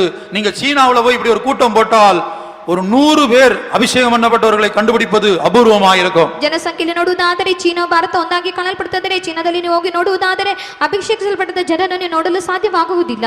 In the matter of population, China is equivalent to India, but if you go to China and take a survey, you will hardly find 100 anointed Pentecostals there. நான் சொல்லுகிற இந்த 100 பேர் என்று அபிஷேகம் பண்ணப்பட்டவர்கள் மாத்திரமல்ல, அப்போஸ்தல உபதேசத்தில் இருக்கிற ஜனங்களை சொல்லுகிறேன். ನಾನು ಹೇಳುತ್ತೆ 100 ಮಂದಿ ಎಂಬುದಾಗಿ ಹೇಳುವುದು ಅಭಿಷೇಕ ಹೊಂದಿದವರನ್ನೆಲ್ಲ ಅಪೊಸ್ತಲರ ಉಪದೇಶದಲ್ಲಿ ಇರುವವರನ್ನು ಕುರಿತಾಗಿ ಹೇಳುತ್ತೇನೆ. These 100 people that I speak about are not only those who have received the anointing, but those who live in the apostolic doctrine. ஏனென்றால் அபிஷேகம் மாத்திரம் ஒரு மனிதனை ரகசிய வரைக்கு கொண்டு போகிறது இல்லை. அப்போஸ்தல உபதேசத்துல ஜீவித்தால் மட்டும்தான் வரைக்கு போக முடியும். ಯಾಕೆಂದರೆ ಅಭಿಷೇಕದಲ್ಲಿ ಜೀವಿಸಿದವರು ಮಾತ್ರವೇ ರಹಸ್ಯ ಬಣ್ಣದಲ್ಲಿ ಹೋಗಲು ಸಾಧ್ಯವಿಲ್ಲ. ಅಪೊಸ್ತಲರ ಉಪದೇಶದಲ್ಲಿ ಜೀವಿಸುವವರು ಮಾತ್ರವೇ ಕರ್ತನ ಬಣ್ಣದಲ್ಲಿ ಹೋಗಲು ಅದಕ್ಕನುಸಾರವಾಗಿ ಜೀವಿಸುವಾಗಲೇ ಕರ್ತನ ಬಣ್ಣದಲ್ಲಿ ಹೋಗಲು ಸಾಧ್ಯವಾಗುತ್ತದೆ. Because anointing alone cannot take you at the secret coming of Jesus, but only if you live according to the apostolic doctrine can you be caught up at the secret coming of Jesus. எபேசியர் 4ஆம் அதிகாரம் 11 முதல் 13 வரை நீங்கள் படித்து பார்த்தால் அங்கே சொல்லப்பட்டிருக்கிறது 5 விதமான உத்தியோகஸ்தர் கீழே நீ அடங்கி இருந்தால் தான் வரைக்கு ஆயத்தப்பட முடியும். ಎಫೆಸ 4ನೇ ಅಧ್ಯಾಯ 11ರಿಂದ 13 ವಚನಗಳಲ್ಲಿ ಓದುವಾಗ 4 ಉದ್ಯೋಗಸ್ಥರನ್ನು ಕುರಿತಾಗಿ ಓದುತ್ತೇವೆ. ಅವರ ಕೆಳಗೆ ಅಧೀನವಾಗಿರುವಾಗ ಮಾತ್ರವೇ ನೀವು ಕರ್ತನ ರಹಸ್ಯ ಬಣ್ಣದಲ್ಲಿ ಹೋಗಲು ಸಾಧ್ಯವಾಗುತ್ತದೆ. When you read in Ephesians chapter 4 verses 11 to 13, you see that only if you live under 5 officers can you be prepared for the secret coming of Jesus. 5 உத்தியோகஸ்தர் கீழே நீ ஒப்பு கொடுத்து ஜீவித்தால் தான் உனக்குள்ள கிறிஸ்துவின் பூரணம் உண்டாகும். 5 ಉದ್ಯೋಗಸ್ಥರ ಕೆಳಗೆ ನೀನು ಅಧೀನವಾಗಿ ಜೀವಿಸುವಾಗಲೇ ಕ್ರಿಸ್ತನ ಪೂರ್ಣತೆ ನಿನ್ನಲ್ಲಿ ಉಂಟಾಗುತ್ತದೆ. Only if you live being subject to those 5 officers will you have the perfection of Christ in you. ஸ்கூல்ல படிக்கும்போது சில படிக்கிற பிள்ளைகளுக்கு மேத்தமேட்டிக்ஸ்லயோ இல்ல சில பிள்ளைகளுக்கு கெமிஸ்ட்ரிலயோ அல்லது சயின்ஸ்லயோ வீக்கா இருக்கும்போது என்ன செய்வாங்க, அந்த பிள்ளைங்க அந்த கிளாஸை கட்டடிச்சுட்டு ஓடிடுவாங்க, சினிமா தியேட்டருக்கு ஓடிடுவாங்க. ಕೆಲವು ಮಕ್ಕಳು ವಿದ್ಯಾಭ್ಯಾಸಕ್ಕಾಗಿ ಸ್ಕೂಲಲ್ಲಿ ಓದುತ್ತ ಸಮಯದಲ್ಲಿ ಅವರಿಗೆ ಗಣಿತಾಭ್ಯಾಸವೋ ಅಥವಾ ಕೆಮಿಸ್ಟ್ರಿಯೋ ಯಾವುದಾದರೂ ಸಬ್ಜೆಕ್ಟ್ ಅವರಿಗೆ ಕಷ್ಟವಾಗಿರುವುದಾದ್ರೆ ಅದನ್ನು ಆ ಸಬ್ಜೆಕ್ಟ್ ಕಟ್ಟೊಡೆದು ಅವರು ಬೇರೆ ಸಿನಿಮಾಗೋ ಬೇರೆ ಸ್ಥಳಗಳಿಗೆ ಹೋಗುವವರಾಗಿ ಕಾಣಲ್ಪಡುತ್ತಾರೆ. Some children, if they find some subjects hard like maths or science or some other subjects, they will bunk that class and go off to cinema theaters. இந்த 5 உத்தியோகஸ்தர்கள்ல மிக முக்கியமான உத்தியோகஸ்தர்களாக தேவன் வரிசைப்படுத்துகிறார். 1 கொரிந்தியர் 12ஆம் அதிகாரத்திலே முதலாவது அப்போஸ்தலர், இரண்டாவது தீர்க்கதரிசி, இவர்களுக்கு தான் சபையின் ரகசியம் வெளிப்படுத்தப்படுகிறது.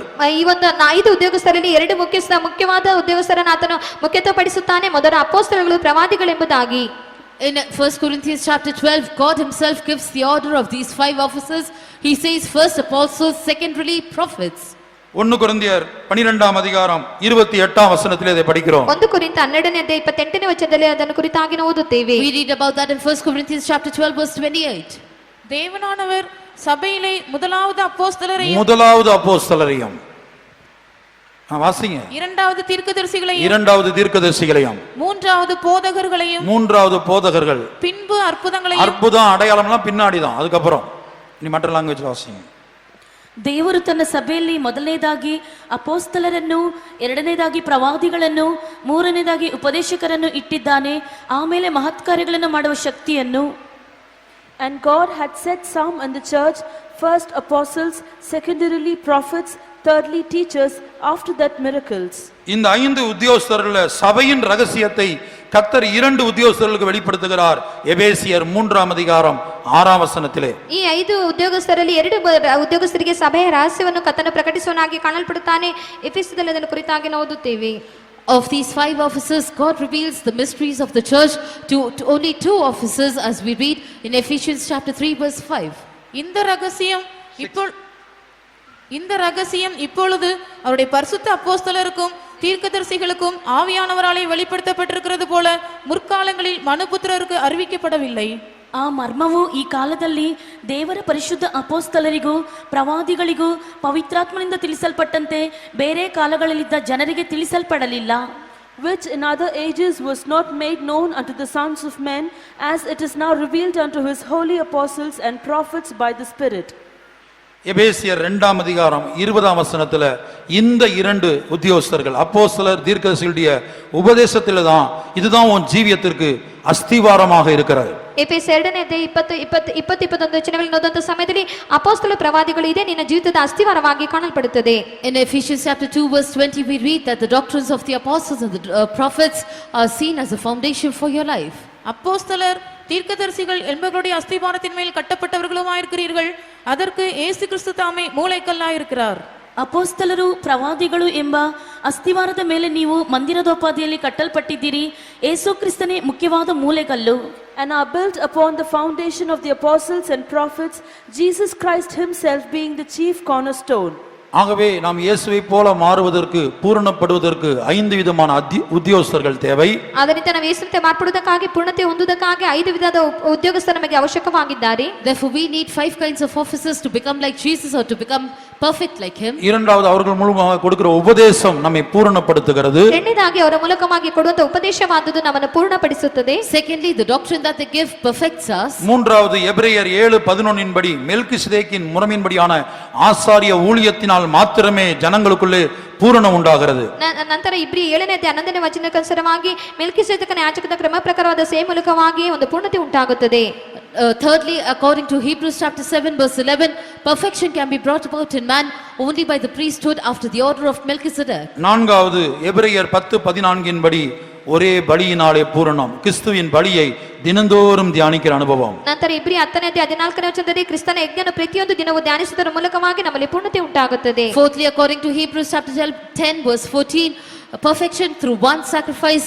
Daily we should meditate upon the sacrifice of Jesus. இப்ப முழு உலகத்திலும் வெளிநாடுகள்ல அது யூகேவா இருக்கட்டும் அமெரிக்காவா இருக்கட்டும் இல்ல வேற எந்த நாடா இருக்கட்டும் ஒரு கன்வென்ஷன் நடக்கும்போது நீங்க போய் பார்த்தீங்கன்னா அந்த கன்வென்ஷன்ல மிஞ்சி போனால் 500 பேர் 600 பேர் அதிகபட்சம் ஒரு 1000 பேர் கூடுவதை பார்க்கலாம். ನೀವು ಹೊರಗಿನ ದೇಶದ ಅಂದರೆ ಯುಕೆ ಅಮೆರಿಕ ರೀತಿಯಾದ ಸ್ಥಳಗಳಲ್ಲಿ ಕನ್ವೆನ್ಷನ್ ನಡೆಯುವಂತ ಸ್ಥಳಗಳಲ್ಲಿ ನೀವು ಹೋಗಿ ನೋಡುವುದಾದರೆ ಹೆಚ್ಚು ಕಡಿಮೆ ಅಂದರೆ ಹೆಚ್ಚೆಂದರೆ ಒಂದು 500-600 ಮಂದಿಗೆ ಮಾತ್ರವೇ ಕಾಣಲ್ಪಡುತ್ತಾರೆ. If you look at the conventions held abroad, whether in UK or America or other foreign countries, you can see only 500 or 600 people or at the most 1000 people gathered. ஆனா ஒரு பெங்களூர்ல ஒரு லோக்கல் ஃபெய்த் கன்வென்ஷன்ல இங்க பல ஆயிரக்கணக்கான ஜனங்கள் கூடி இருக்கிறீர்கள். ಆದರೆ ಬೆಂಗಳೂರು ಪಟ್ಟಣದಲ್ಲಿ ಅಥವಾ ಲೋಕಲ್ ಕನ್ವೆನ್ಷನ್ಗಳನ್ನು ನೋಡುವಾಗ ಸಾವಿರಗಟ್ಟಲೆ ಜನರು ಸೇರಿ ಬಂದಿರುತ್ತೀರಿ. But in Bangalore in a local convention thousands of people are gathered. ஆகவே தான் சொல்லுகிறேன் இந்தியாவிலே தான் இந்த அப்போஸ்தல உபதேசத்திலே முழு உலகத்தில் உள்ள எல்லா நாடுகளை பார்க்கலாம் இந்தியாவில் தான் அதிகமாக அப்போஸ்தல உபதேசத்திலே ஜனங்கள் இருக்கிறார்கள். ಇಡೀ ಲೋಕ ನೋಡುವಂತ ಸಮಯದಲ್ಲಿ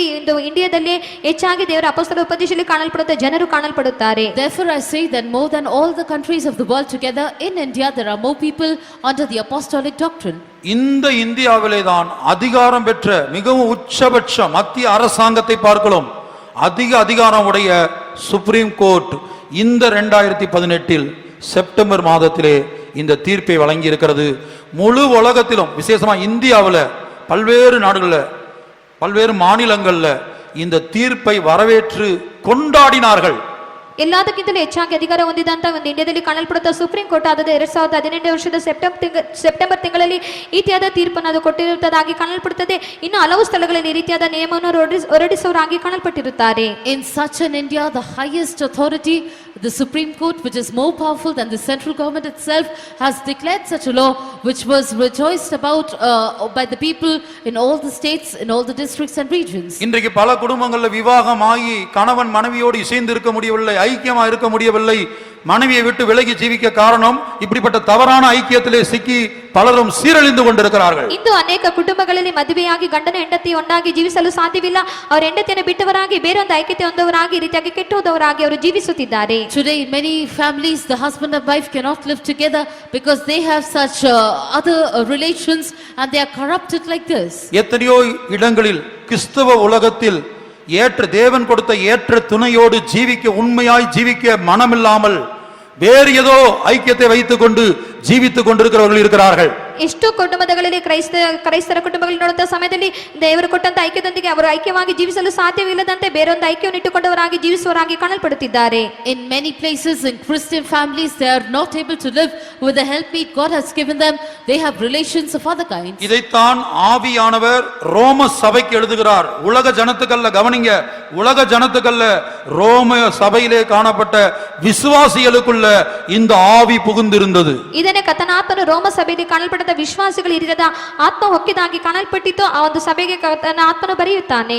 This is what the Spirit of the Lord writes to the church at Romans, not to the worldly people but to the church at Romans, because this Spirit had entered into them. அபிஷேகம் பண்ணப்பட்ட பல தேவ ஜனங்களுக்குள்ளே இந்த ஆவி புகுந்து இன்றைக்கு அப்படிப்பட்ட வாழ்க்கையை அந்தரங்கத்தில் ரகசியமாக வாழ்ந்து தேவனை ஏமாற்றி ಅಂಧಕಾರ ಈ ರೀತಿಯಾಗಿ ಅಂಧಕಾರ ತುಂಬಿದ ಈ ರೀತಿಯಾದ ಆತ್ಮವು ಅನೇಕ ಜನರಲ್ಲಿ ದೇವ ಜನರ ಕ್ರಿಯೆ ಮಾಡುತ್ತದಾಗಿ ಅವರ ಅಂಧಕಾರ ಅವರಲ್ಲಿ ಪ್ರವೇಶಿಸುವವರಾಗಿ ಕಾಣಲ್ಪಡುತ್ತಿದ್ದಾರೆ. Today this Spirit has entered into many anointed people of God, and they live this hidden life of sin. They live it in darkness, trying to deceive God. தங்களை ஒரு நீதிமான்களை போல உலகத்துக்கு காண்பித்துக் கொண்டிருக்கிறார்கள், சபைக்கு காண்பித்துக் கொண்டிருக்கிறார்கள். ಅವರು ನೀತಿವಂತರಂತೆ ಲೋಕಕ್ಕೂ ಸಭೆಗೆ ಅವರು ತೋರಿಸಿಕೊಡುವವರಾಗಿರುತ್ತಾರೆ. They show themselves as righteous man to the church and to the world. ரோமர் 1ஆம் அதிகாரம் 26-27 வசனங்கள். ರೋಮ 1ನೇ ಅಧ್ಯಾಯ 26-27 ವಚನಗಳು. Romans chapter 1 verses 26 and 27. இது நிமித்தம் தேவன் அவர்களை இழிவான இச்சை ரோகங்களுக்கு ஒப்பு கொடுத்தார். அந்தபடி அவர்களுடைய பெண்கள் சுபாவ அனுபோகத்தை சுபாவத்துக்கு விரோதமான அனுபோகமாக மாற்றினார்கள். அப்படியே ஆண்களும் பெண்களை சுபாவப்படி அனுபவியாமல் ஒருவர் மேல் ஒருவர் விரக்தாபத்தினாலே பொங்கி ஆணோடே ஆண் அவலட்சணமானதை நடப்பித்து தங்கள் தப்பிதத்திற்கு தகுதியான பலனை தங்களுக்குள் அடைந்தார்கள். ಅವರು ಇಂಥದ್ದನ್ನು ಮಾಡಿದ್ದರಿಂದ ದೇವರು ಅವರನ್ನು ಕೇವಲ ತುಚ್ಛವಾದ ಕಾಮಾಭಿಲಾಷೆಗೆ ಒಪ್ಪಿಸಿದನು. ಹೇಗೆಂದರೆ ಅವರು ಹೆಂಗಸರ ಸ್ವಾಭಾವಿಕವಾದ ಭೋಗವನ್ನು ಬಿಟ್ಟು ಸ್ವಭಾವಕ್ಕೆ ವಿರುದ್ಧವಾದ ಭೋಗವನ್ನು ಅನುಸರಿಸಿದರು. ಅದರಂತೆ ಗಂಡಸರು ಸಹ ಸ್ವಾಭಾವಿಕವಾದ ಸ್ತ್ರೀ ಭೋಗವನ್ನು ಬಿಟ್ಟು ಒಬ್ಬರ ಮೇಲೊಬ್ಬರು ತಮ್ಮ ಕಾಮಾತುರದಿಂದ ತಾಪಪಡುತ್ತಾ ಗಂಡಸರ ಸಂಗಡ ಗಂಡಸರು ಕೇವಲ ಅವಲಕ್ಷಣವಾದದನ್ನು ನಡೆಸಿ ತಮ್ಮ ಭ್ರಾಂತಿಗೆ ತಕ್ಕ ಫಲವನ್ನು ತಮ್ಮಲ್ಲಿ ಹೊಂದುವವರಾದರು. For this cause God gave them up unto vile affections, for even their women did change the natural use into that which is against nature, and likewise also the men, leaving the natural use of the woman, burned in their lust one toward another, men with men working that which is unseemly, and receiving in themselves that recompense of their error which was meet. பரிசுத்த ஆவியானவர் இந்த கூட்டத்திலே சிலரை எச்சரிக்கிறார். ಪವಿತ್ರಾತ್ಮನು ಈ ಕೂಟದಲ್ಲಿ ಕೆಲವರನ್ನು ಎಚ್ಚರಿಸುತ್ತಿದ್ದಾನೆ. The Holy Spirit is warning some in this meeting. இப்படிப்பட்ட ரகசிய வாழ்க்கைக்கு நீ அடிமைப்பட்டு கிடக்கிறாய், வெளியே வா, இல்லாவிட்டால் தேவனுடைய நியாய தீர்ப்பை நீ சந்திக்க வேண்டியிருக்கும். ಇಂಥ ರಹಸ್ಯವಾದ ಜೀವಿತಕ್ಕೆ ನೀನು ಒಳಗಾಗಿ ಕಾಣಲ್ಪಡುತ್ತಿದ್ದಿ, ಹೊರಗೆ ಬಾ, ಇಲ್ಲದಿದ್ದರೆ ದೇವರ ನ್ಯಾಯ ತೀರ್ಪಿಗೆ ನೀನು ಒಳಗಾಗುವವನಾಗಿ ಕಾಣಲ್ಪಡುತ್ತಿ. You are a slave to such a secret sin. Come out of it, else you will have to meet the judgment of God. இவர்கள் மேல் வரக்கூடிய நியாய தீர்ப்பு அதே வசனத்தில் அதிகாரத்தில் சொல்லப்பட்டிருக்கிறது. ரோமர் 1:32ல இப்படிப்பட்டவைகளை செய்கிறவர்கள் மரணத்துக்கு பாத்திரராயிருக்கிறார்கள். ಇವರ ಮೇಲೆ ಬರುವಂತ ನ್ಯಾಯ ತೀರ್ಪನ ಕುರಿತಾಗಿ ಅದೇ ರೋಮ 1ನೇ ಅಧ್ಯಾಯ 32ನೇ ವಚನದಲ್ಲಿ ಹೇಳಲ್ಪಟ್ಟಿದೆ, ಇಂಥವರು ಮರಣಕ್ಕೆ ಪಾತ್ರರಾಗಿ ಕಾಣಲ್ಪಡುತ್ತಾರೆ. The judgment that shall come upon such people is mentioned in the same chapter, verse 32, that they which commit such things are worthy of death. அது தேவன் தீர்மானித்த, கவனிங்க, தேவன் தீர்மானித்த நீதியான தீர்ப்பு.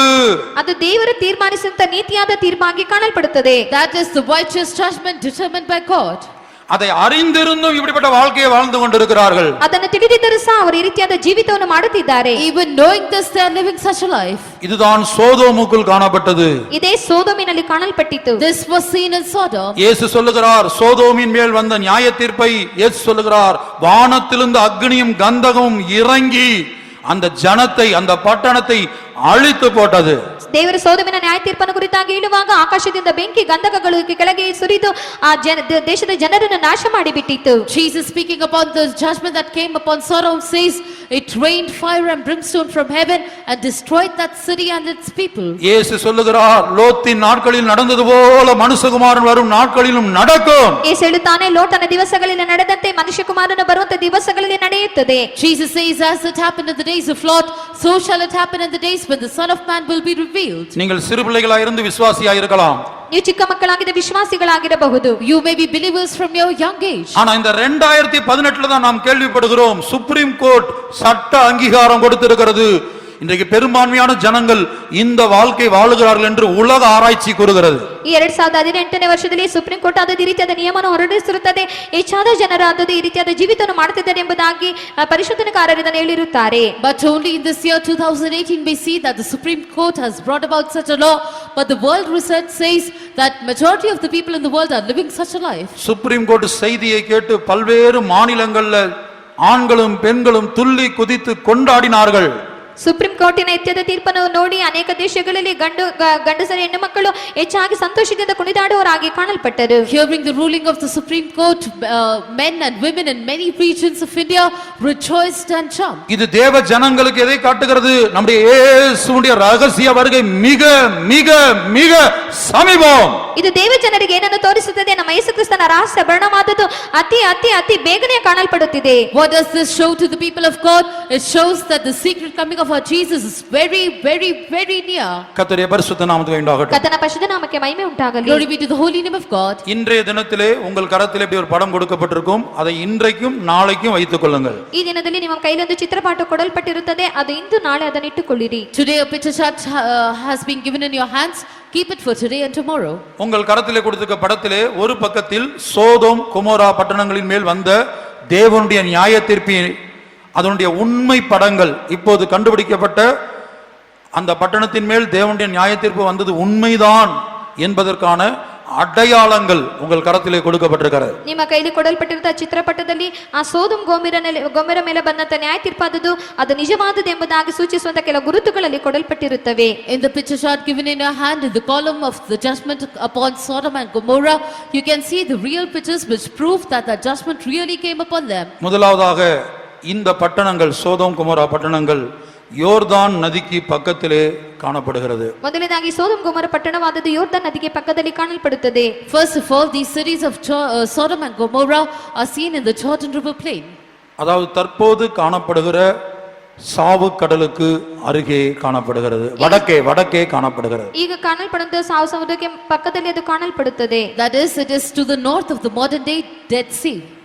கர்த்தருடைய பரிசுத்த நாமத்துக்கு உண்டாகட்டும். ಕರ್ತನ ಪರಿಶುದ್ಧ ನಾಮಕ್ಕೆ ಮಹಿಮೆ ಉಂಟಾಗಲಿ. Glory be to the holy name of God. தொல்பொருள் ஆராய்ச்சியாளர்கள் அந்த பட்டணத்திலே போய் ஆராய்ச்சி நடத்தி அதனுடைய உண்மை படங்களை எடுத்திருக்கிறார்கள். அந்த இடத்துல அந்த கந்தகம், எரிக்கப்பட்ட கந்தகம் அந்த இடம் முழுவதும் இருப்பதை உங்கள் கரத்தில் கொடுத்திருக்க படத்திலே பார்க்கலாம். ಆ ಪರಿಶೋಧನೆಗಾರರ ಹೋಗಿ ಕೆಲವು ಪರಿಶೋಧನೆಗಳು ಮಾಡಿರುವಂತ ಸಮಯದಲ್ಲಿ ಉರಿಯಲ್ಪಟ್ಟಂತ ಗಂಧಕವಾದದ್ದು ಅಲ್ಲಿರುವುದನ್ನು ಅವರು ನಿರೂಪಿಸುವರಾಗಿ ಪಟವನ್ನು ನಿಮ್ಮ ಕೈಯಲ್ಲಿ ಕೊಟ್ಟಿರುವಂತಹ ಚಿತ್ರಪಟದಲ್ಲಿ ನೀವು ಕಾಣಬಹುದು. Archaeologists went there and did some research, and you can see the true pictures of the burnt brimstone or sulfur that they saw there.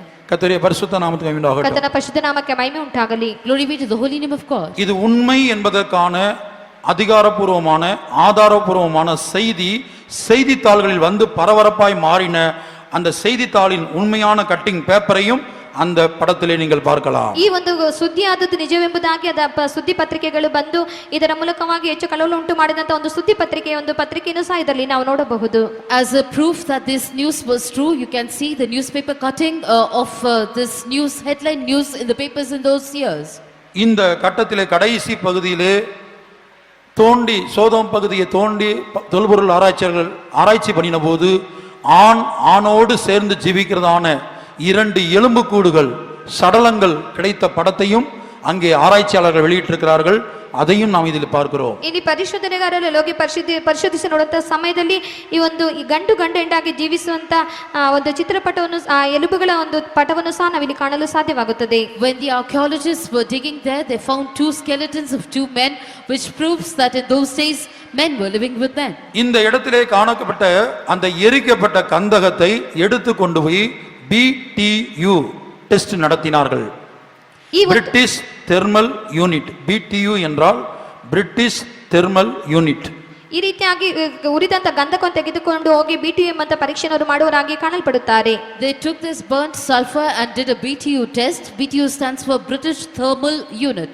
கல்பிரைத் lab என்கிற லேப்ல At the Galbraith Laboratory, Knoxville என்கிற இடத்திலே, டென்னசி இன் USA, அமெரிக்காவிலே, at Knoxville, Tennessee in USA, அதிலே ஆராய்ச்சிக்கு கொண்டு போன போது, ಅದನ್ನು ಪರಿಶೋಧನೆಗಾಗಿ ತೆಗೆದುಕೊಂಡು ಹೋದಾಗ, when they took it to test there, அந்த எரிந்த கந்தகத்தை BTU டெஸ்ட் நடத்த முடியாது என்று சொல்லிவிட்டார்கள்.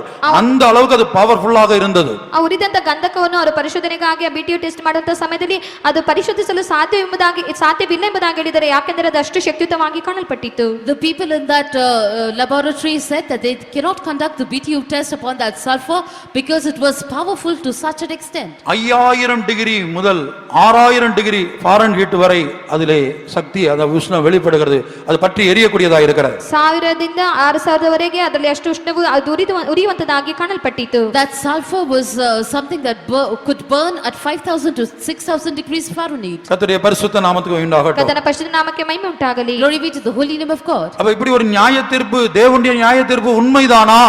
ದೇವರ ನ್ಯಾಯ ತೀರ್ಪು ನಿಜವೋ? Is the judgment of God real?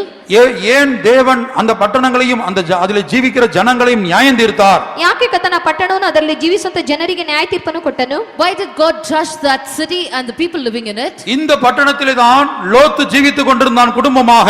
ಈ ಪಟ್ಟಣದಲ್ಲಿ ಲೋಟನು ಕುಟುಂಬವಾಗಿ ಜೀವಿಸುತ್ತಿದ್ದನು. Lot with his family was living in this city.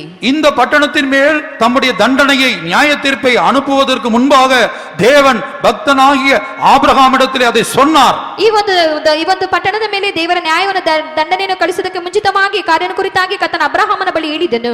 Before manifesting his judgment upon the city, God told his devout man Abraham about it. அந்த சந்தர்ப்பத்தை நீங்கள் கவனித்து பார்த்தால் ஆபிரகாமிடத்திலே லோத்து யுத்தம் பண்ணி மந்தை மேய்ப்பவர்களுக்கு முன்பாக அந்த ஆபிரகாமை அவமானப்படுத்தி ಲೋತ್ ಪಿರಿಂದು ಹೋಗಿ ಸೋದೋಮಿலே ಕುಡಿயிருந்தான். ಈ ಒಂದು ಸಂದರ್ಭವನ್ನು ಗಮನಿಸುವಂತ ಸಮಯದಲ್ಲಿ ಅಬ್ರಹಾಮನ ಬಳಿ ಲೋಟನು ಜಗಳವಾಡುವನಾಗಿ ಕಾಣಲ್ಪಡುವನಾಗಿ ತನ್ನ ಮಂದೆ ವಿಷಯದಲ್ಲಿ ಅವನು ಜಗಳ ಮಾಡುವನಾಗಿ ಅವನಂತೆ ಹಗಲು ಹೋಗುವನಾಗಿ ಅವನು ಕಾಣಲ್ಪಟ್ಟಿದ್ದನು. When you read that portion, you can see before this incident, Lot had fought with Abraham and he had shamed him before his shepherds, left him and gone away to Sodom. கர்த்தருடைய பரிசுத்த நாமத்துக்கு உண்டாகட்டும். கர்த்தன பரிசுத்த நாமಕ್ಕೆ ಮಹಿಮೆ ಉಂಟಾಗಲಿ. Glory be to the holy name of God. லோத்து ஆபிரகாமுடைய சொந்த சகோதரனுடைய மகன். ಲೋಟನು ಅಬ್ರಹಾಮನ ಸ್ವಂತ ಸಹೋದರನ ಮಗನು. Lot was Abraham's own brother's son. ஆகவே ஆபிரகாம் என்ன செய்தான்? கர்த்தர் தம்மிடத்திலே அந்த பட்டணங்களை அக்னியை அனுப்பி கந்தகத்தை அனுப்பி அழிக்க போகிறேன் என்று சொன்னபோது லோத்தை நினைத்து தேவனிடத்திலே பரிந்து பேசினான் ஆபிரகாம். ಆದ್ದರಿಂದ ಕರ್ತನು ಅಬ್ರಹಾಮನ ಬಳಿ ಸೋದೋಮನ ನಾಶ ಮಾಡುತ್ತ ಜನರ ನಾಶ ಮಾಡುತ್ತೇನೆ ಎಂಬುದಾಗಿ ಕರ್ತನು ಹೇಳಿದಂತ ಸಮಯದಲ್ಲಿ ಕರ್ತನು ಲೋಟನ ನಿಮಿತ್ತವಾಗಿ ಕರ್ತನ ಬಳಿ ವಿಜ್ಞಾಪಿಸುತ್ತಾನೆ. Therefore when the Lord revealed unto Abraham the judgment that he would bring upon those cities, Abraham interceded for Lot. 50 நீதிமான்களை கண்டால் அழிப்பீரோ? 50 ನೀತಿವಂತರನ್ನು ನೋಡುವುದಾದರೆ ನಾಶ ಮಾಡುತ್ತೀಯೋ? If you find 50 righteous there, will you destroy it? கர்த்தர் சொன்னார் இல்லை. ಕರ್ತನು ಹೇಳುತ್ತಾನೆ ಇಲ್ಲ. The Lord said no. உடனே இவனுக்கு ஒரு சந்தேகம், ஒருவேளை 50 இல்லாவிட்டா என்ன செய்வது? ಕೂಡಲೇ ಅವನಿಗೆ ಒಂದು ಸಂಶಯವು, ಒಂದು ವೇಳೆ 50 ಇಲ್ಲದಿದ್ದರೆ ಏನು ಮಾಡುವುದು? Suddenly he had a doubt, if there are not 50 then what to do? ஒருவேளை 5 நீதிமான்கள் குறைந்திருப்பார்கள், 45 நீதிமான்கள் இருந்தால் அழிப்பீரோ? ಒಂದು ವೇಳೆ 5 ನೀತಿವಂತರು ಕಡಿಮೆಯಾಗಿ 45 ನೀತಿವಂತರಿದ್ದರೆ ನಾಶ ಮಾಡುತ್ತೀಯೋ? He said, if there lack 5 of those 50, if there are 45, will you destroy it? கர்த்தர் இல்லை என்றார். ಕರ್ತನು ಇಲ್ಲ ಎಂಬುದಾಗಿ The Lord ಹೇಳಿದನು. said no. அப்படியே குறைத்து வருகிறான். ಹಾಗೆ ಕಡಿಮೆ ಮಾಡುತ್ತಾ ಬರುತ್ತಾನೆ. He reduces like that. ஆதியாகமம் 18ஆம் அதிகாரம் 28ஆம் வசனம் முதல் இதை படிக்கிறோம். ಆದಿಕಾಂಡ 18ನೇ ಅಧ್ಯಾಯ 28ನೇ ವಚನದಿಂದ ಇದನ್ನು ಕುರಿತಾಗಿ ನಾವು ಓದುತ್ತೇವೆ. We read this in Genesis chapter 18 verse 28 onwards. கடைசியாக அவன் கேட்டான். 18ஆம் அதிகாரம் 32ஆம் வசனத்துல, ஆண்டவரே இன்னும் இன்னும் ஒரு விசை மாத்திரம் நான் உம்மிடத்தில் பேசுகிறேன், உம்முடைய கோபம் என்மேல் மூளாதிருப்பதாக. 10 நீதிமான்கள் அங்கே இருந்தால் அந்த பட்டணத்தை அழிப்பீரோ? ನಂತರ ಅವನು ಕೊನೆಯದಾಗಿ ಕೇಳುತ್ತಾನೆ. ಆದಿಕಾಂಡ 18ನೇ ಅಧ್ಯಾಯ 32ನೇ ವಚನದಲ್ಲಿ, ಸ್ವಾಮಿ ನಿನಗೆ ಸಿಟ್ಟಾಗಬಾರದು, ಇನ್ನೊಂದೇ ಸಾರಿ ಮಾತಾಡುತ್ತೇನೆ, ಒಂದು ವೇಳೆ 10 ಮಂದಿ ನೀತಿವಂತರು ಇರುವುದಾದರೆ ಅದನ್ನು ನಾಶ ಮಾಡುತ್ತೀಯೋ? In verse 32 lastly he says, oh, let not the Lord be angry, and I will speak yet but this once, per adventure 10 shall be found there. அப்ப தேவன் சொன்னார் 10 நீதிமான்கள் இருந்தால் நான் அழிப்பதில்லை.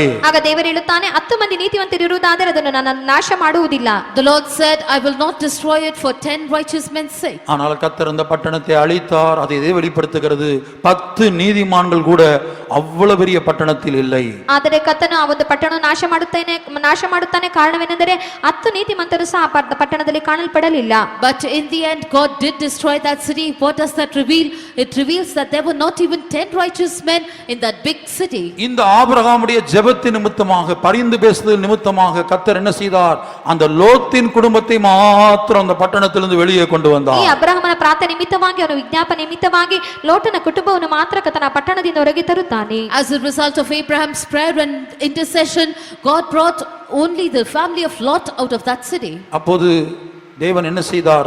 தூதர்களை அனுப்பி அவன் கிளம்ப தாமதித்துக் கொண்டிருந்தான். அழிவு வரப்போது, அக்னி வரப்போது, கந்தகம் வரப்போதுன்னு சொன்னால் இவன் உலக பிரகாரமான காரியங்களை பார்த்து கொண்டிருக்காங்க குடும்பமா உட்கார்ந்து.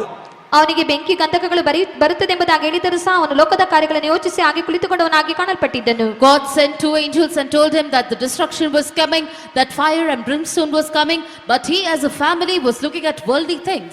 ஆதியாகமம் 19ஆம் அதிகாரம் 16ஆம் வசனம் இவ்விதமாய் சொல்லுகிறது. ಆದಿಕಾಂಡ 19ನೇ ಅಧ್ಯಾಯ 16ನೇ ವಚನ ಈ ರೀತಿಯಾಗಿ ಹೇಳುತ್ತದೆ. Genesis 19:16 says like this. அவன் தாமதித்துக் கொண்டிருக்கும்போது, ಅವನು ತಡ ಮಾಡಲು, while he lingered, கர்த்தர் அவன் மேல் வைத்த இரக்கத்தினாலே, ಯೆಹೋವನು ಅವನನ್ನು ಕನಿಕರಿಸಿದ್ದರಿಂದ, the Lord being merciful unto him, அந்த புருஷர் அவன் கையையும், ಆ ಮನುಷ್ಯರು ಅವನನ್ನು, the men laid hold upon his hand, அவன் மனைவியின் கையையும், ಅವನ ಹೆಂಡತಿಯ ಕೈಯನ್ನು, and upon the hand of his wife, அவன் 2 குமாரத்திகளின் கையையும், ಅವನ 2 ಕುಮಾರ್ತಿಯರ ಕೈಯನ್ನು, and upon the hand of his 2 daughters, பிடித்து அவனை பட்டணத்துக்கு வெளியே கொண்டு போய் விட்டார்கள். ಹಿಡಿದು ಹೊರಗೆ ತಂದು ಊರಾಚೆಗೆ ಬಿಟ್ಟರು.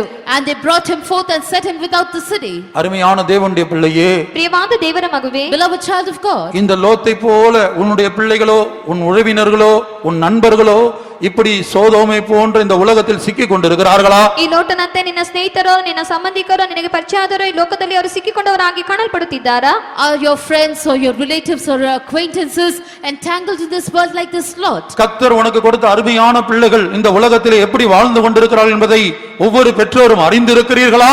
ಕರ್ತನು ನಿಮಗೆ ಕೊಟ್ಟಂತ ಪ್ರಿಯವಾದ ಮಕ್ಕಳು ಈ ಲೋಕದಲ್ಲಿ ಯಾವ ರೀತಿಯಾಗಿ ಜೀವಿಸುತ್ತಿದ್ದಾರೆ ಎಂಬುದಾಗಿ ಹೆತ್ತವರನ್ನು ತಿಳಿದವರಾಗಿದ್ದೀರಾ? Does each parent know how their precious children are living in this world? ஸ்கூல்லையும் காலேஜிலும் ஹாஸ்டல்லையும் வேலை பார்க்கிற இடங்களிலும் எப்படிப்பட்ட ஜீவியம் செய்து கொண்டிருக்கிறார்கள்? பாபிலோன்ல தானியேல் ஜீவித்தது போல பக்தியாக ஜீவித்துக் கொண்டிருக்கிறார்களா?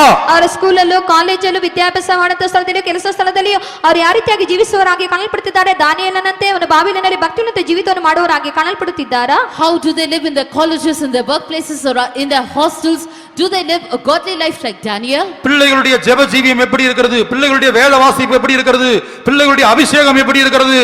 ಮಕ್ಕಳ ಪ್ರಾರ್ಥನೆ ಜೀವಿತವು ಯಾವ ರೀತಿಯಾಗಿ ಕಾಣಲ್ಪಡುತ್ತಿದೆ? ವೇದವಾಕ್ಯ ಯಾವ ರೀತಿಯಾಗಿ ಕಾಣಲ್ಪಡುತ್ತಿದೆ? ಮಕ್ಕಳ ಅಭಿಷೇಕವು ಯಾವ ರೀತಿಯಾಗಿ ಕಾಣಲ್ಪಡುತ್ತಿದೆ? How is the prayer life of the children seen?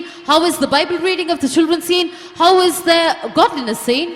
ஒரு நிறைவான ஜெப ஜீவியம், நிறைவான அபிஷேகம் இல்லாவிட்டால் இந்த சோதோமை போன்று உலகம் காணப்படுகிறது. இப்போது இந்த உலகம் சோதோமை போல மாறி வருகிறது. இதில் நம்முடைய பிள்ளைகள் கரைப்பட்டு போவார்கள்.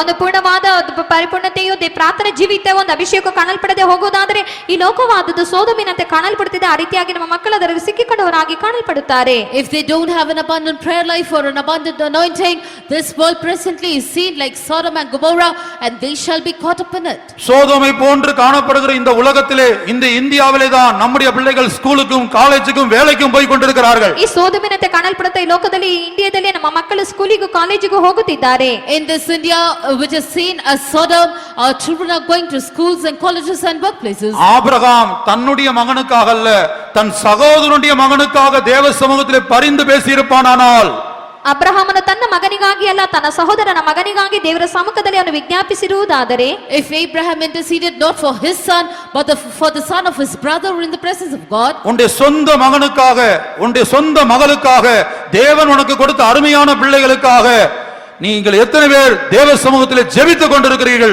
ஆபிரகாமை போல ನಿನ್ನ ಸ್ವಂತ ಮಗಳಿಗಾಗಿ, ಸ್ವಂತ ಮಗನಿಗಾಗಿ, ನಿಮ್ಮ ಸ್ವಂತ ಮಕ್ಕಳಿಗಾಗಿ ಅಬ್ರಹಾಮನಂತೆ ಎಷ್ಟು ಮಂದಿ ದೇವರ ಸಮ್ಮುಖದಲ್ಲಿ ಪ್ರಾರ್ಥಿಸುವವರಾಗಿ ಕಾಣಲ್ಪಡುತ್ತಿದ್ದೀರಿ? how many of you like Abraham pray in the presence of God for your own son, your own daughter, your own children God has given you? பிள்ளைகள் தவறான வழியிலே போனால் நீங்கள் நேரடியாக போய் ஆலோசனை சொல்ல போக வேண்டாம். ಮಕ್ಕಳು ತಪ್ಪಾದ ಮಾರ್ಗದಲ್ಲಿ ಹೋಗುವುದಾದರೆ ನೇರವಾಗಿ ಹೋಗಿ ಅವರ ಬಳಿ ಆಲೋಚನೆ ಹೇಳುವುದು ಬೇಡ. If your children go in wrong ways, you need not go to directly counsel them. 2 பேர் சண்டை போட்டுக் கொண்டிருந்தார்கள். ಇಬ್ಬರು ಜಗಳ ಮಾಡುತ್ತಿದ್ದರು. 2 people were fighting. மோசே போய் சமாதானம் பண்ண போனான். ಮೋಶೆ ಸಮಾಧಾನ ಪಡಿಸುವುದಕ್ಕಾಗಿ ಹೋಗುತ್ತಾನೆ. Moses went to put them at peace. ஒருவன் எகிப்தியன், மற்றொருவன் எபிரேயன், 2 பேரும் சண்டை போட்டுட்டு இருக்காங்க. ಒಬ್ಬ ಐಗುಪ್ತನು ಇನ್ನೊಬ್ಬರು ಇಬ್ರಿಯನ, ಇಬ್ಬರು ಜಗಳ ಮಾಡುತ್ತಿದ್ದರು. One was Egyptian, one was an Hebrew, and both were fighting. இவன் போய் சமாதானம் பண்ண போனான். ಇವನು ಸಮಾಧಾನ ಪಡಿಸುವುದಕ್ಕಾಗಿ ಹೋಗುತ್ತಾನೆ. He went to reconcile them. அவர்களாவது சும்மா வாக்குவாதம் பண்ணி சண்டை போட்டாங்க. ஆனா பஞ்சாயத்து சமாதானம் பண்ண போனவன் கொலகாரனா மாறிட்டான். ಇವರು ವಾಗ್ವಾದ ಮಾಡಿ ಜಗಳ ಮಾಡುತ್ತಿದ್ದರು, ಆದರೆ ಸಮಾಧಾನ ಪಡಿಸುವುದಕ್ಕೆ ಹೋದವನು ಕೊಲೆಗಾರನಾಗಿ ಮಾರ್ಪಟ್ಟನು.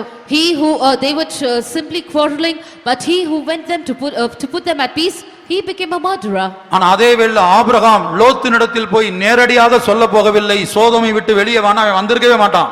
ಆದ್ದರಿಂದ ಅಬ್ರಹಾಮನು ಲೋಟನ ಬಳಿ ಹೋಗಿ ನೇರವಾಗಿ ಹೇಳಲಿಲ್ಲ, ನೀ ಸೋದೋಮನ್ನು ಬಿಟ್ಟು ಹೊರಗೆ ಬಾ ಎಂಬುದಾಗಿ. But Abraham did not go to directly tell Lot, come out of Sodom. He would never have done so. இந்த சோதம் அவனுடைய பார்வையில, லோத்துடைய பார்வையில கர்த்தருடைய தோட்டத்தை போலவும் எகிப்து தேசத்தை போலவும் இருந்தது.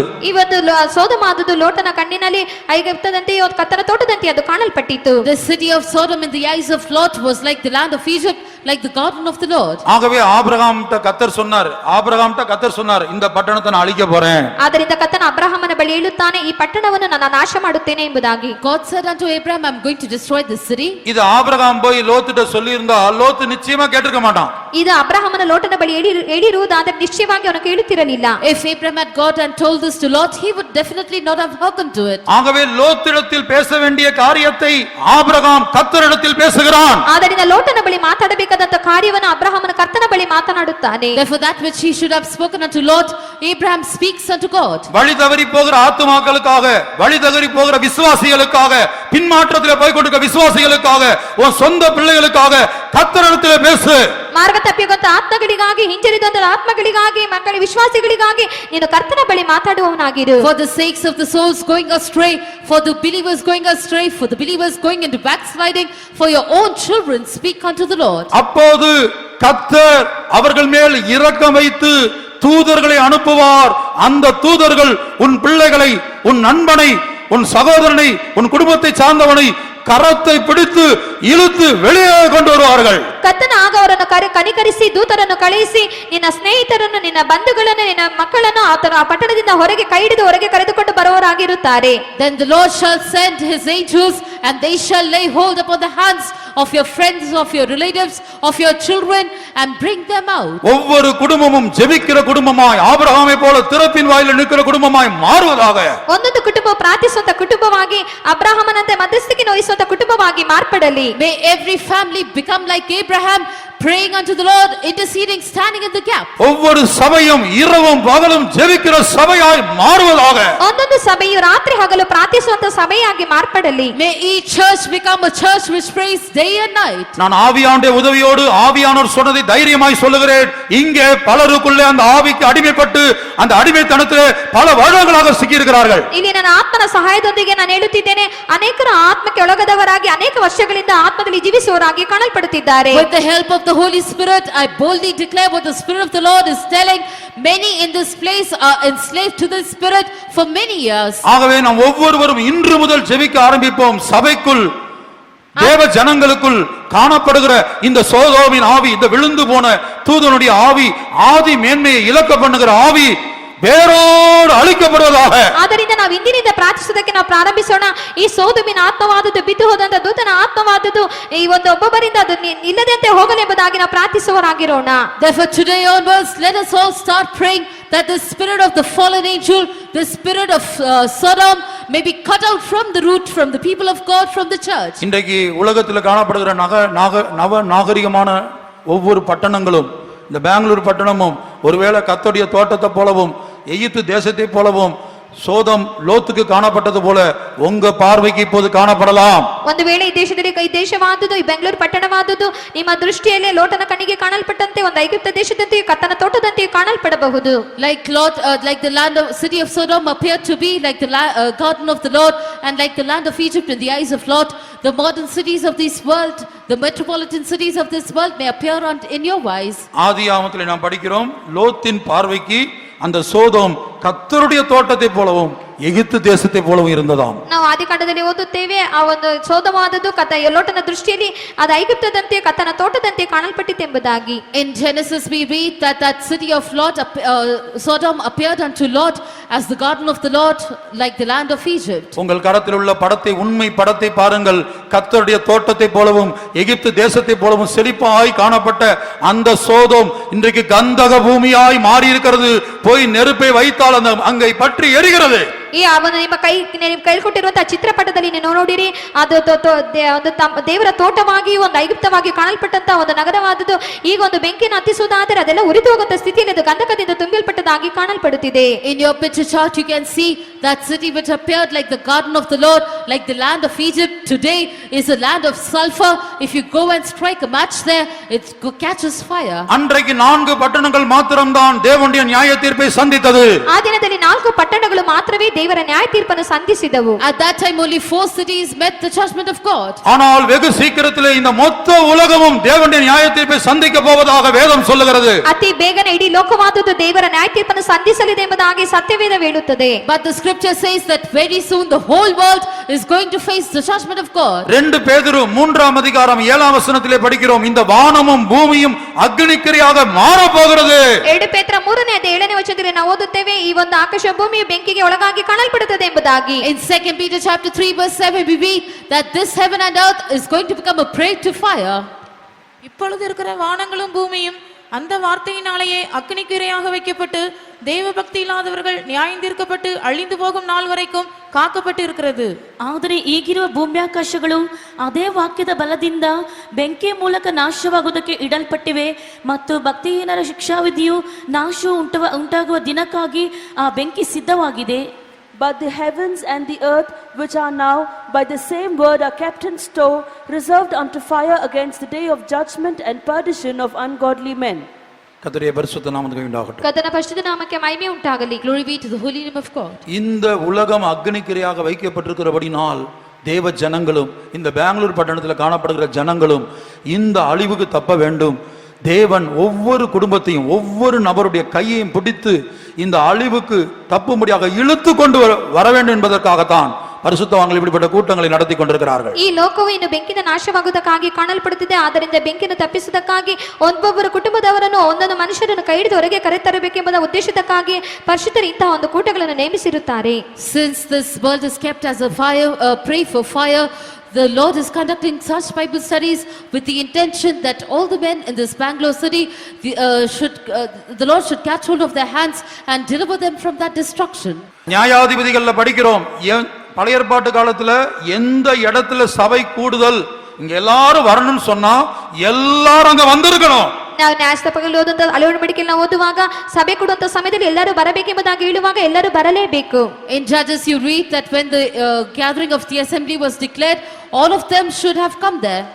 அதற்கு பிற்பாடு அட்டெண்டன்ஸ் எடுக்கப்படுகிறது. யார் யார் வந்தார்கள், ஒரு சபையில எத்தனை பேர், ஒரு குடும்பத்துல எத்தனை பேர், அதுல எத்தனை பேர் கூட்டத்துக்கு வந்தாங்க, இத்தனை கூட்டத்துல எத்தனை கூட்டத்துக்கு வந்தாங்க, எல்லாவற்றையும் தேவன் கணக்கெடுக்கிறார். தூதர்கள் வந்து ಅಟೆಂಡೆನ್ಸ್ எடுத்துட்டு பறந்து போயிடுறாங்க. ಈ ರೀತಿಯಾಗಿ ಅದರ ಕುರಿತಾಗಿ ಹಾಜರು ತೆಗೆಯಲಾಗುತ್ತದೆ. ಒಂದೊಂದು ಕುಟುಂಬದಲ್ಲಿ ಒಂದೊಂದು ಸಭೆಯಲ್ಲಿ ಎಷ್ಟು ಮಂದಿ ಬಂದಿರುತ್ತಾರೆ ಎಂಬುದಾಗಿ ಕರ್ತನು ಬಂದು ನೋಡುವನಾಗಿರುತ್ತಾನೆ. ದೇವದೂತರು ಅದನ್ನು ಲೆಕ್ಕ ಮಾಡಿ ಅವರು ಹಾರಿ ಹೋಗುವವರಾಗಿ ಕಾಣಲ್ಪಡುತ್ತಾರೆ. God takes account of who all have come, from which all churches, from which all families.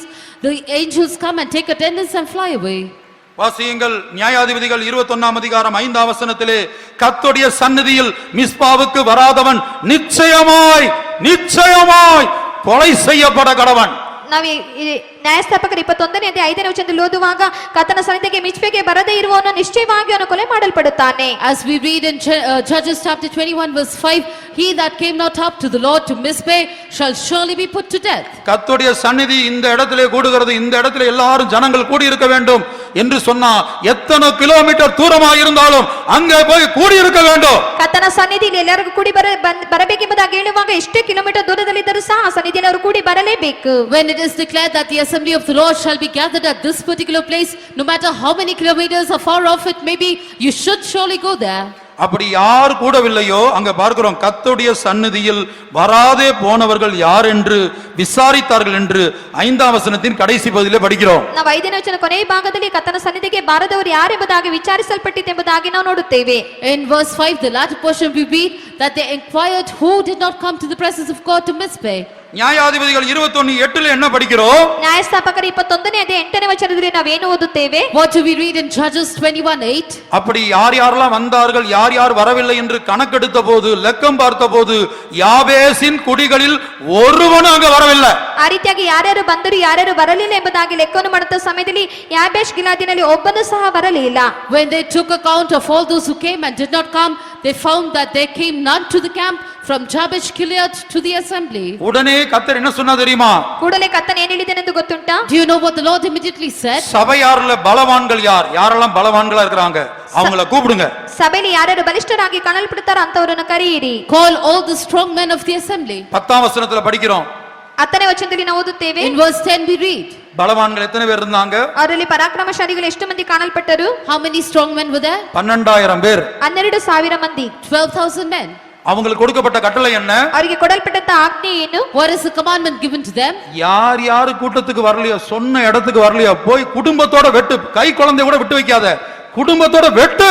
ಯಾರ ಕುಟುಂಬವಾಗಿ ಬರಲಿಲ್ಲೋ ಯಾರು ಬರಲಿಲ್ಲೋ ಅವರನ್ನು ಕುಟುಂಬದೊಂದಿಗೆ ಸಮ್ಮತಿಸಬೇಕೆಂಬುದಾಗಿ ಹೇಳಿದರು. All those who did not come to the assembly, to the gathering of the assembly, go and smite them all as a family. Do not even leave spare the infants. இது கிருபையின் காலமாய் இருக்கிறபடியால் இப்போது நியாயத்தீர்ப்பில்லை, நியாயத்தீர்ப்பு தள்ளி போடப்பட்டிருக்கிறது. ಇದು ಕೃಪೆಯ ಕಾಲವಾಗಿರುವುದರಿಂದ ಈಗ ನ್ಯಾಯ ತೀರ್ಪಿಲ್ಲ, ನ್ಯಾಯ ತೀರ್ಪಾದದ್ದು ಮುಂದೆ ಇಡಲ್ಪಟ್ಟಿದೆ. Because this is the period of grace, there is no immediate judgment. The judgment has been delayed. சரி, வராத போனவன் யாருன்னு பார்த்தா யார் வராம போனா? யாபேசின் குடிகள். ಯಾರ್ಯಾರು ಬರಲಿಲ್ಲ ಎಂಬುದಾಗಿ ನೋಡುವಾಗ ಯಾಬೇಷ್ ಗಿಲ್ಯಾದಿನವರು ಬರಲಿಲ್ಲ. They found out who did not come. The inhabitants of Jabesh Gilead. யாபேஸ் என்றால் துக்கத்தின் மகன். 1 நாளாகமம் 4ஆம் அதிகாரம் 10ஆம் வசனத்திலே என் தாய் அவன் தாய் அவனை துக்கத்தோடு பெற்றாள் என்று சொல்லி அவனுக்கு யாபேஸ் என்று பெயரிட்டப்பட்டது. ಒಂದು ಪುರಕಾಲ ವೃತ್ತಾಂತ 10ನೇ 4ನೇ ವಚನದಲ್ಲಿ ಅವನ ಯಾಬೇಷ್ ಎಂದು ಇಡುವಾಗ ದುಃಖದ ಮಗನೆಂಬುದಾಗಿ ಹೇಳಲ್ಪಟ್ಟಿರುತ್ತೆ. ಅವನ ದುಃಖದೊಂದಿಗೆ ಅವನನ್ನು ಎತ್ತದ ನಿಮಿತ್ತವಾಗಿ ಆ ರೀತಿಯಾಗಿ ಅವನಿಗೆ ಯಾಬೇಷ್ ಎಂಬುದಾಗಿ ಹೆಸರಿಟ್ಟರು. Jabez means the man of sorrow, as we read in 1 Chronicles chapter 4 verse 10.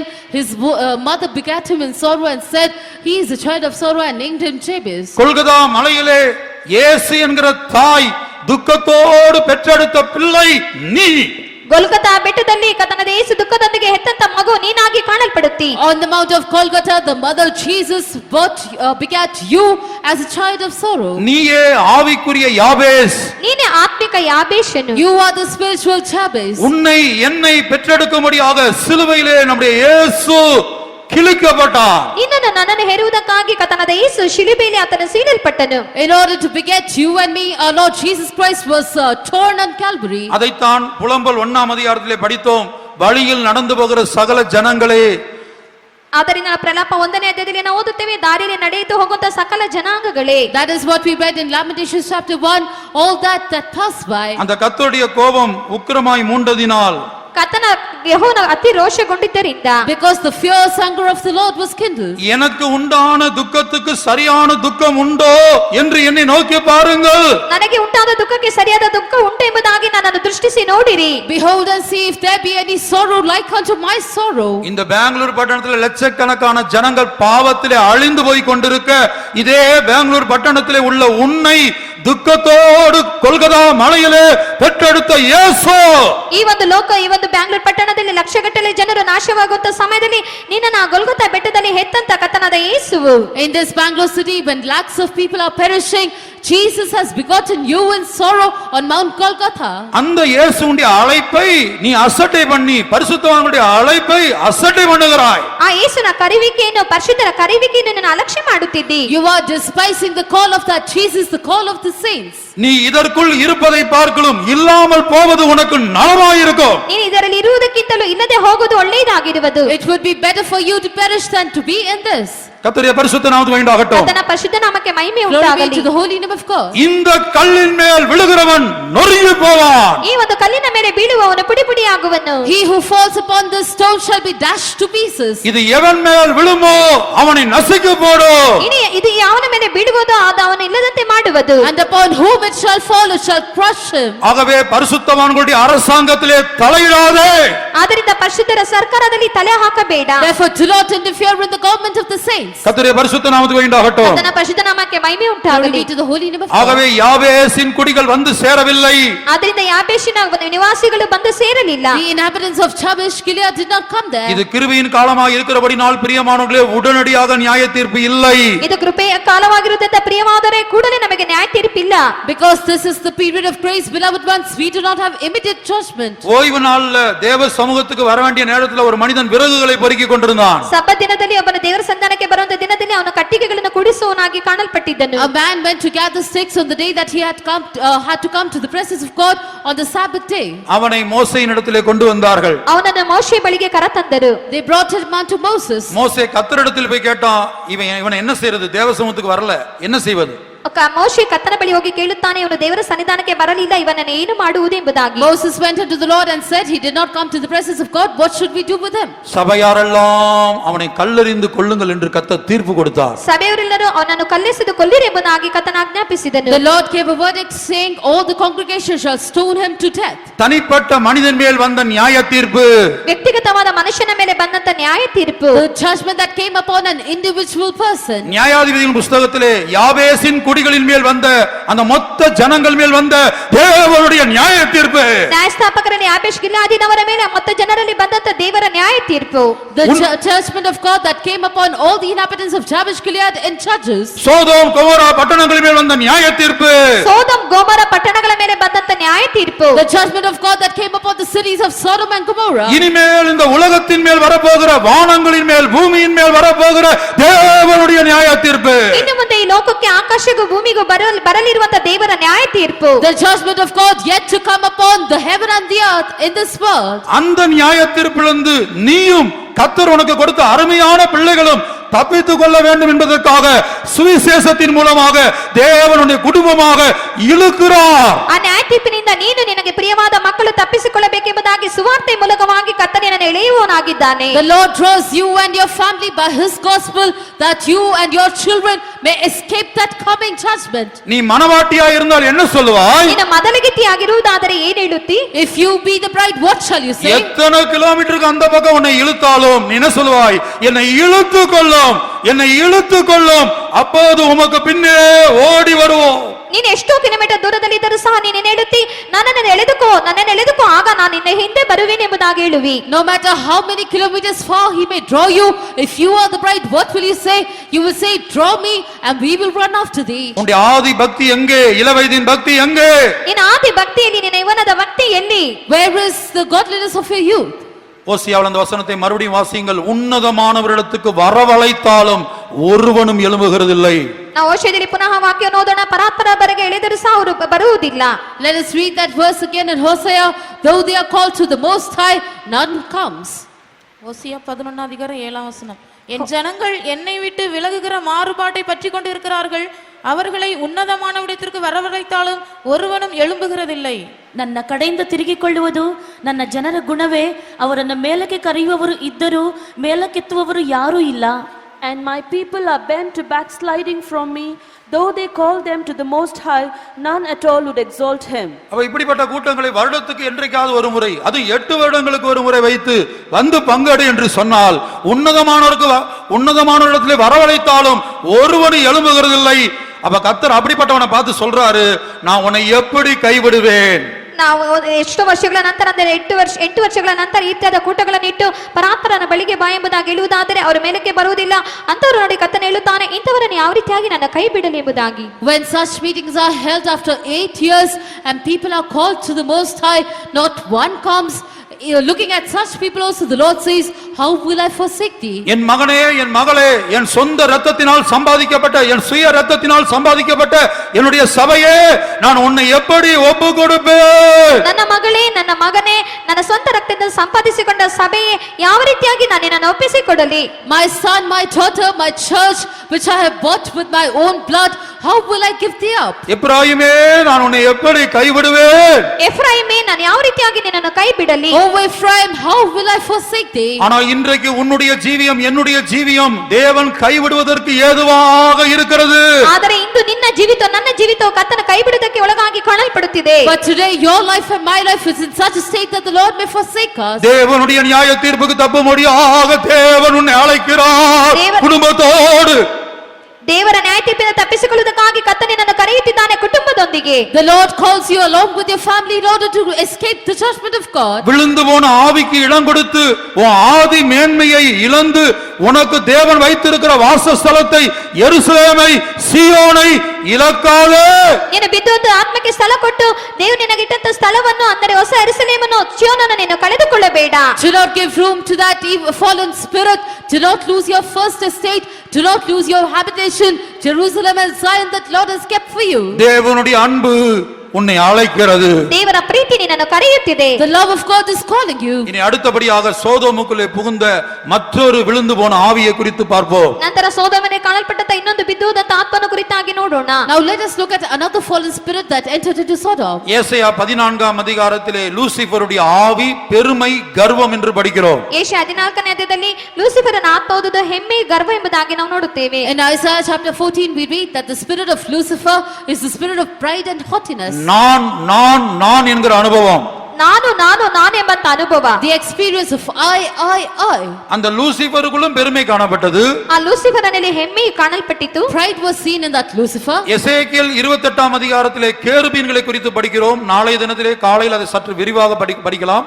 இப்போது அந்த கேருபீன்களுக்கும் பெருமை இருந்தது. ಏಜ್ಕೆಲ 28ನೇ ಅಧ್ಯಾಯದಲ್ಲಿ ನೋಡುವಾಗ ಕೆರೂಬಿಗಳ ಕುರಿತಾಗಿ ನಾಳೆ ಅದನ್ನು ವಿವರವಾಗಿ ಓದೋಣ. ಆ ಕೆರೂಬಿಗಳಲ್ಲೂ ಸಹ ಹೆಮ್ಮೆ ಕಾಣಲ್ಪಟ್ಟಿತು. In Ezekiel chapter 28 we see about the cherubims. We shall see about them clearly tomorrow morning, but even in those cherubims pride was seen. இந்த எசேக்கியேல் 28ஆம் அதிகாரத்தில் இந்த விழுந்து போன கேருபீன்கள் தீருவின் அதிபதிக்குள்ளே புகுந்தது. ಈ ಒಂದು ಏಜ್ಕೆಲ 28ನೇ ಅಧ್ಯಾಯದಲ್ಲಿ ಬಿದ್ದುದಂತ ಕೆರೂಬಿಗಳು ತೂರಿನ ಅರಸನ ಪ್ರಭುವಿನಲ್ಲಿ ಅದು ಹೊಕ್ಕವು. In Ezekiel chapter 28 we read that these fallen cherubims entered into the prince of Tyrus. ஆகவே அவன் என்ன செய்தான்? ಆದ್ದರಿಂದ ಅವನು ಏನು ಮಾಡಿದನು? Therefore what did he do? தன்னுடைய இருதயத்தை தேவனுடைய இருதயத்தை போல மாற்றிக்கொண்டான். ಅವನು ತನ್ನ ಹೃದಯವನ್ನು ದೇವರ ಹೃದಯದಂತೆ ಮಾರ್ಪಡಿಸಿಕೊಂಡನು. He changed his heart like the heart of God. தேவனுடைய காரியங்களில் தேவனுடைய ஊழிய சம்பந்தப்பட்ட காரியங்களிலே நீ தலையிடுவது உன் பெருமை, உன் கர்வம், உன் இருதயத்தை நீ தேவனை போல மாற்றிக்கொண்டாய் என்பதை காட்டுகிறது. ದೇವರ ಕಾರ್ಯಗಳಲ್ಲಿ ನೀನು ತಲೆ ಹಾಕುವುದು, ನೀನು ದೇವರ ಕಾರ್ಯಗಳಲ್ಲಿ ತಲೆ ಇಡುವುದನ್ನು ಅದು ತೋರಿಸುತ್ತದೆ. You interfering in the things of God, in things pertaining to the ministry, signifies that you have changed your heart like the heart of God, that you have pride. நாம் அதிகாரத்துக்கு கீழ்ப்பட்டவர்களாக இருக்கிறோம். ஒருவனை போய் என்றால் போக வேண்டும், வா என்றால் வர வேண்டும், இதை செய் என்றால் அதை செய்ய வேண்டும். ನಾವು ಅಧಿಕಾರಕ್ಕೆ ಒಳಪಟ್ಟವರಾಗಿ ಕಾಣಲ್ಪಡುತ್ತೇವೆ. ನೀನು ಹೋಗಬಹುದಾದರೆ ಹೋಗಬೇಕು, ಬಾ ಅಂತ ಹೇಳಿದರೆ ಬರಬೇಕು, ಮಾಡಬಹುದಾಗಿ ಹೇಳುವುದಾದರೆ ಮಾಡಬೇಕು. We should be subject unto an authority. If we tell one person to go, he should go. If we tell one person to come, he should come. If we tell them to do something, they should do that. வாசிங்கள் எசேக்கியேல் 28ஆம் அதிகாரம் 2ஆம் வசனத்துல இந்த கேருபீன்கள் விழுந்து போன ஆவி தீருவின் ராஜாவுக்குள் புகுந்தபோது அவன் தான் இருதயத்தை தேவனுடைய இருதயத்தை போல மாற்றினானாம். ಏಜ್ಕೆಲ 28ನೇ 2ನೇ ವಚನವನ್ನು ಓದುವಾಗ ಈ ಬಿದ್ದುವುದಂತ ಕೆರೂಬಿ ಆತ್ಮವಾದ ತುತ್ತೂರಿನ ಅರಸನಲ್ಲಿ ಅದು ಹೊಕ್ಕಂತ ಸಮಯದಲ್ಲಿ ಅವನು ದೇವರ ಹೃದಯದಂತೆ ತನ್ನ ಹೃದಯವನ್ನು ಮಾರ್ಪಡಿಸಿಕೊಳ್ಳುತ್ತಾನೆ. As we read in Ezekiel chapter 28 verse 2, when this fallen spirit of the fallen cherubims entered into the prince of Tyrus, he set his heart as the heart of God. மனுபுத்திரனே, நீ தீருவின் அதிபதியை நோக்கி கர்த்தராகிய ஆண்டவர் உரைக்கிறது என்னவென்றால், உன் இருதயம் மேட்டிமை கொண்டு நான் தேவன், நான் சமுத்திரத்தின் நடுவே தேவாசனத்தில் வீற்றிருக்கிறேன் என்று நீ சொல்லி உன் இருதயத்தை தேவனின் இருதயத்தை போல் ஆக்கினாலும் நீ மனுஷனை எண்ணாமல் தேவன் அல்ல. நீ வெறும் மனுஷன் தான். நீ எவ்வளவு பெரிய ஆளா இருக்கலாம் பெங்களூர்ல, நீ பெங்களூர்ல எவ்வளவு பெரிய ஆளா இருக்கலாம், நீ வெறும் மனுஷன் தான். ನೀನು ಬೆಂಗಳೂರಿನಲ್ಲಿ ಎಷ್ಟು ದೊಡ್ಡ ಮನುಷ್ಯನಾದರೂ ಸಹ ನೀನೊಬ್ಬ ಮನುಷ್ಯನಾಗಿ ಕಾಣಲ್ಪಡುತ್ತಿ. No matter how great a man you may be in Bangalore, you are but a man. ನರಪುತ್ರನೇ, ನೀನು ತೂರಿನ ಪ್ರಭುಗೆ ಹೀಗೆ ನುಡಿ, ಕರ್ತನಾದ ಯೆಹೋವನು ಇಂತೆನ್ನುತ್ತಾನೆ, ನೀನು ಉಬ್ಬಿದ ಮನಸ್ಸುಳ್ಳವನಾಗಿ, ಆಹಾ ನಾನು ದೇವರು, ಸಮುದ್ರದ ಮಧ್ಯದಲ್ಲಿ ದೇವರ ಆಸನವನ್ನೇ ಹತ್ತಿದ್ದೇನೆ ಅಂದುಕೊಂಡಿದ್ದೀಯಷ್ಟೇ. ನೀನು ನಿನ್ನ ಮನಸ್ಸನ್ನು ದೇವರ ಮನಸ್ಸಿನಷ್ಟು ಹೆಚ್ಚಿಸಿಕೊಂಡಿದ್ದೇನು. ನೀನು ಎಂದಿಗೂ ದೇವರಲ್ಲ, ನೀನು ನರಪ್ರಾಣಿಯೇ. Son of man, say unto the prince of Tyrus, thus saith the Lord God, because thine heart is lifted up, and thou hast said, I am a God, I sit in the seat of God in the midst of the seas, yet thou art a man and not God, though thou set thine heart as the heart of God. தேவனுடைய பரிசுத்தவான்கள் தேவனுக்கு கீழ்ப்பட்டிருக்கிறார்கள், எந்த மனுஷனுக்கும் கீழ்ப்பட்டிருக்கவில்லை. ದೇವರ ಮನುಷ್ಯರು ದೇವರಿಗೆ ವಿಧೇಯರಾಗಿ ಕಾಣಲ್ಪಡುತ್ತಾರೆ, ಬೇರೆ ಯಾವ ಮನುಷ್ಯರಿಗೆ ಅವರು ವಿಧೇಯರಾಗಿರುವುದಿಲ್ಲ. The saints of God are obedient unto God, not unto any man. அப்படி ஏதோ ஒரு ஊழியக்காரன் மனுஷனுக்கு கீழ்ப்பட்டு மனுஷனை பிரியப்படுத்தி இந்த ஊழியத்தை செய்தால் அவன் கிறிஸ்துவின் ஊழியக்காரன் கிடையாது. ಒಬ್ಬ ಸೇವಕನ ಮನುಷ್ಯನ ಮೆಚ್ಚುವುದಕ್ಕಾಗಿ ರೀತಿಯ ಕ್ರಿಯೆಗಳನ್ನು ಮಾಡುವುದಾದ್ರೆ ಅವನು ಕ್ರಿಸ್ತನ ಸೇವಕನಾಗಿರಲು ಸಾಧ್ಯವಿಲ್ಲ. If any servant of God is obedient to man and does his ministry according to their will, he is not a servant of Christ. கலாத்தியர் 1ஆம் அதிகாரம் 10ஆம் வசனத்திலே பவுல் சொல்லுகிறார். ಗಲಾತ್ಯ 1ನೇ ಅಧ್ಯಾಯ 10ನೇ ವಚನದಲ್ಲಿ ಪೌಲನು ಹೇಳುತ್ತಾನೆ. In Galatians chapter 1 verse 10, Paul says, இப்பொழுது நான் மனுஷரையா தேவனையா யாரை நாடி போதிக்கிறேன்? மனுஷரையா பிரியப்படுத்த பார்க்கிறேன்? நான் இன்னும் மனுஷரை பிரியப்படுத்துகிறவனாயிருந்தால் நான் கிறிஸ்துவின் ஊழிಯக்காರன் அல்லவே. ನಾನೀಗ ಯಾರನ್ನು ಹೋಲಿಸಿಕೊಳ್ಳುತ್ತಾ ಇದ್ದೇನೆ? ಮನುಷ್ಯರನ್ನು ದೇವರನ್ನು? ನಾನು ಮನುಷ್ಯರನ್ನು ಮೆಚ್ಚಿಸುವುದಕ್ಕೆ ಪ್ರಯತ್ನಿಸುತ್ತಾ ಇದ್ದೇನೋ? ಇನ್ನೂ ಮನುಷ್ಯರನ್ನು ಮೆಚ್ಚಿಸುವನಾಗಿದ್ದರೆ ನಾನು ಕ್ರಿಸ್ತನ ದಾಸನಲ್ಲ. For do I now persuade men or God, or do I seek to please men? For if I yet pleased men, I should not be the servant of Christ. மனுஷருடைய ஊழியக்காரராக இருக்க விரும்புகிறீர்களா? கிறிஸ்துவின் ஊழியக்காரராக இருக்க விரும்புகிறீர்களா? ಮನುಷ್ಯರ ಸೇವಕರಾಗಿರಲು ಬಯಸುತ್ತೀರೋ? ಕ್ರಿಸ್ತನ ಸೇವಕರಾಗಿರಲು ಬಯಸುತ್ತೀರೋ? do you desire to be the servants of men or the servants of Christ? சத்தியத்தை சத்தியமாக அறிவித்து முழு உலகம் எதிர்த்து நின்றாலும், முழு சபை எதிர்த்து நின்றாலும், மொத்த பெங்களூர் எதிர்த்து நின்றாலும், தலையே போனாலும் நிற்க வேண்டும். ஆசரிப்பு கூடாரத்தின் பலகைகளை போல நிமிர்ந்து நிற்க வேண்டும். ಸತ್ಯವನ್ನು ಸತ್ಯವಾಗಿ ಬೋಧಿಸಿದ ಸಮಯದಲ್ಲಿ ಸಭೆಯಾದದ್ದು, ಜನರಾದದ್ದು, ವಿಶ್ವಾಸಿಗಳಾದದ್ದು ಅದಕ್ಕೆ ಎದುರಾಗಿ ನಿಂತರೂ ಸಹ ಅದಕ್ಕಾಗಿ ಸತ್ಯಕ್ಕಾಗಿ ನಿಲ್ಲುವವರಾಗಿ ಕಾಣಲ್ಪಡಬೇಕು. If the whole world, the whole church becomes your adversary because of you declaring the truth as the truth, even if you have to lose your head, you should declare the truth. You should stand straight like the boards of the tabernacle. இந்த தீருவின் அதிபதிக்குள்ள புகுந்த ஆவி பல விசுவாசிகளுக்குள்ள புகுந்து இருக்கிறது. ಈ ತೂರಿನ ಪ್ರಭುವಿನಲ್ಲಿ ಹೊಕ್ಕದ ಆತ್ಮವಾಗಿ ಅನೇಕ ವಿಶ್ವಾಸಿಗಳಲ್ಲಿ ಹೊಕ್ಕಿರುತ್ತದೆ. This spirit which entered into the prince of Tyrus has entered into many believers. அப்படிப்பட்ட உன்னை போன்ற நபர் யாராயிலும் இருந்தால் கர்த்தர் ஒரு கேள்வி எடுக்கிறார். எசேக்கியேல் 28:9. அந்த கேள்வி என்ன தெரியுமா? உன்னை கொல்லுகிறவனுக்கு முன்பாக உன்னை தேடி மரணம் வரும்போது நான் பெரிய ஆள், நான் தேவன், நான் சபையில முக்கியமான ஆள் என்று நீ சொல்லக்கூடுமோ? ನಿನ್ನನ್ನು ಕೊಲ್ಲುವುದಕ್ಕೆ ಆತ್ಮ ಬರುವಂತ ಸಮಯದಲ್ಲಿ ನಿನ್ನ ಸಂಹರಿಸುವವರಿಗೆ ನಾನು ದೊಡ್ಡವನು, ನಾನು ಸಭೆಯಲ್ಲಿ ದೊಡ್ಡವನೆಂಬುದಾಗಿ ನಿನ್ನಿಂದ ಹೇಳಲು ಸಾಧ್ಯವೋ? Looking unto such a man, do you know what the Lord asks? In Ezekiel chapter 28 verse 9, the Lord asks, wilt thou say before him that slayeth thee that I am a great man in the world or a great man in the church? வாசிப்போம். எசேக்கியேல் 28:9. ஏசாயா 28:9. உன்னை கொல்லுகிறவனுக்கு முன்பாக நான் தேவன் என்று நீ சொல்வாயோ? உன்னை குத்தி போடுகிறவன் கைக்கு நீ மனுஷனை இல்லாமல் தேவன் அல்லவே. ನೀನು ನಿನ್ನನ್ನು ಸಂಹರಿಸುವವನ ಎದುರಿಗೆ ನಾನು ದೇವರು ಎಂದು ಹೇಳುವಿಯಾ? ಅತಿಸುವವನ ಕೈಗೆ ನೀನು ಎಂದಿಗೂ ದೇವರಲ್ಲ, ನರಪ್ರಾಣಿಯೇ. Wilt thou yet say before whom that slayeth thee, I am God? But thou shalt be a man, and no God in the hand of him that slayeth thee.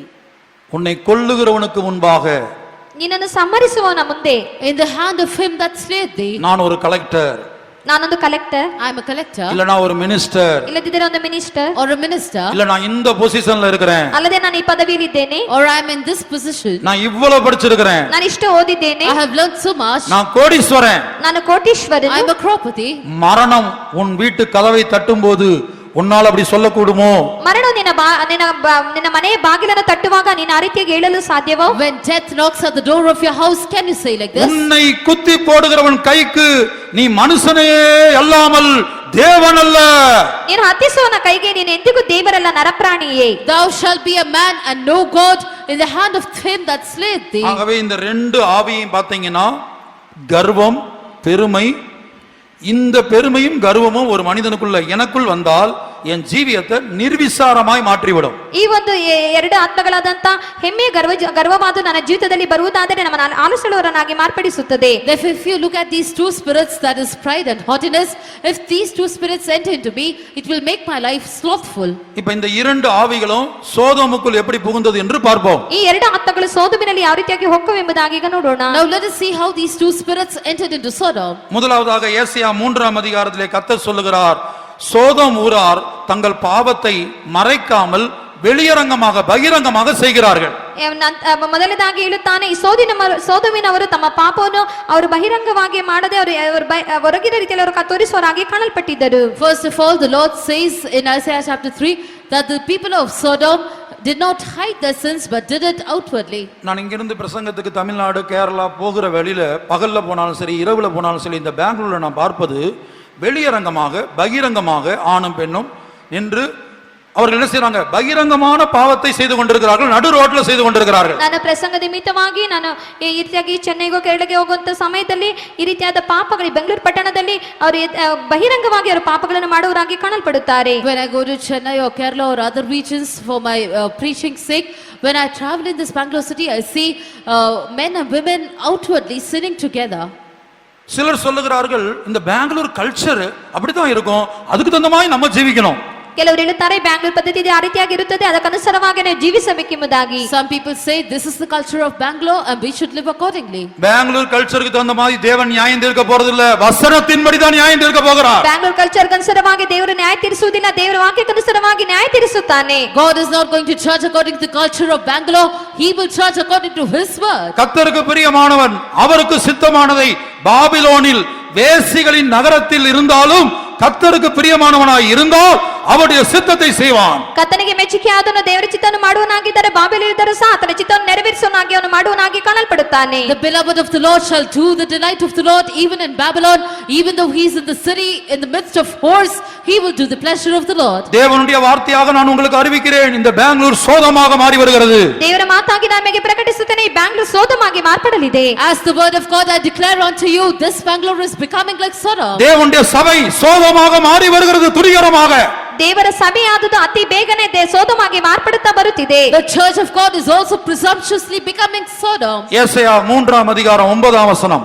ಯೆಶಾಯ 3ನೇ ಅಧ್ಯಾಯ 9ನೇ ವಚನ. Isaiah chapter 3 verse 9. அவர்கள் முகப்பார்வை அவர்களுக்கு விரோதமாய் சாட்சியிடும், அவர்கள் தங்கள் பாவத்தை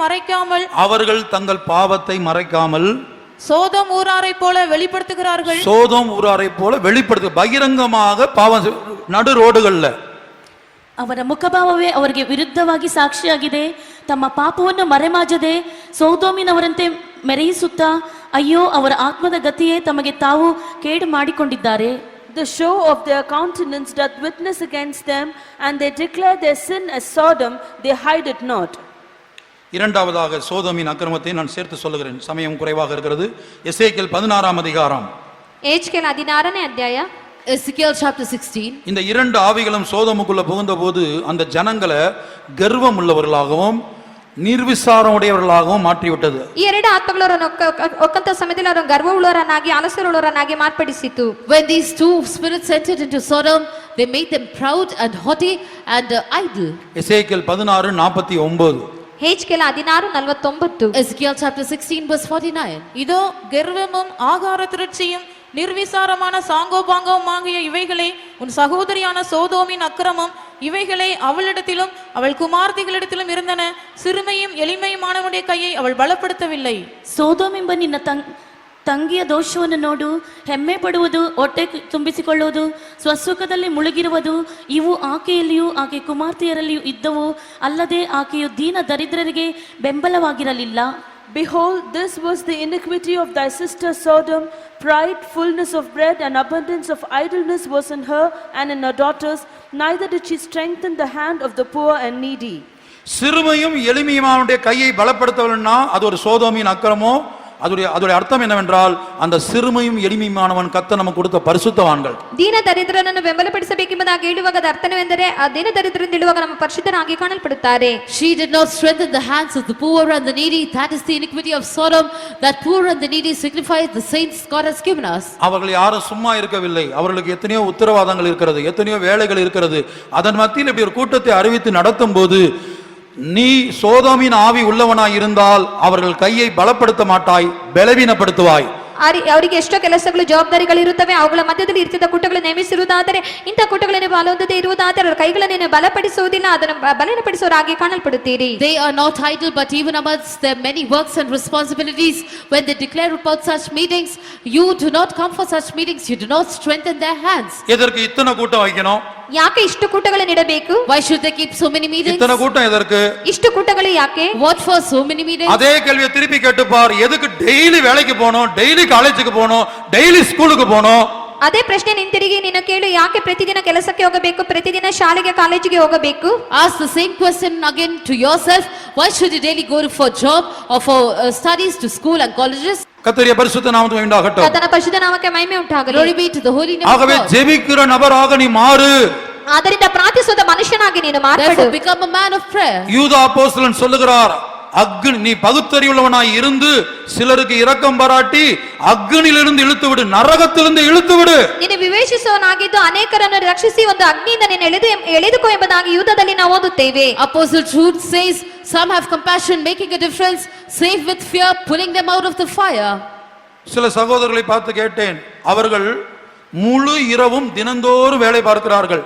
கேட்டால் அமெரிக்கன் கம்பெனி முழு இரவும் வேலை பார்க்க வேண்டும். ಕೆಲವು ಸಹೋದರನ ಕುರಿತಾಗಿ ಹೇಳಿದ್ದೇನೆ, ಅವರು ಇಡೀ ರಾತ್ರಿ ಕೆಲಸ ಮಾಡುವವರಾಗಿ ಕಾಣಲ್ಪಡುತ್ತಾರೆ. ಅಮೆರಿಕನ್ ಕಂಪನಿಯಲ್ಲಿ ಕೆಲಸ ಮಾಡುವುದರಿಂದ ರಾತ್ರಿಗಳ ಕೆಲಸ ಮಾಡಬೇಕೆಂಬುದಾಗಿ ಹೇಳುತ್ತಾರೆ.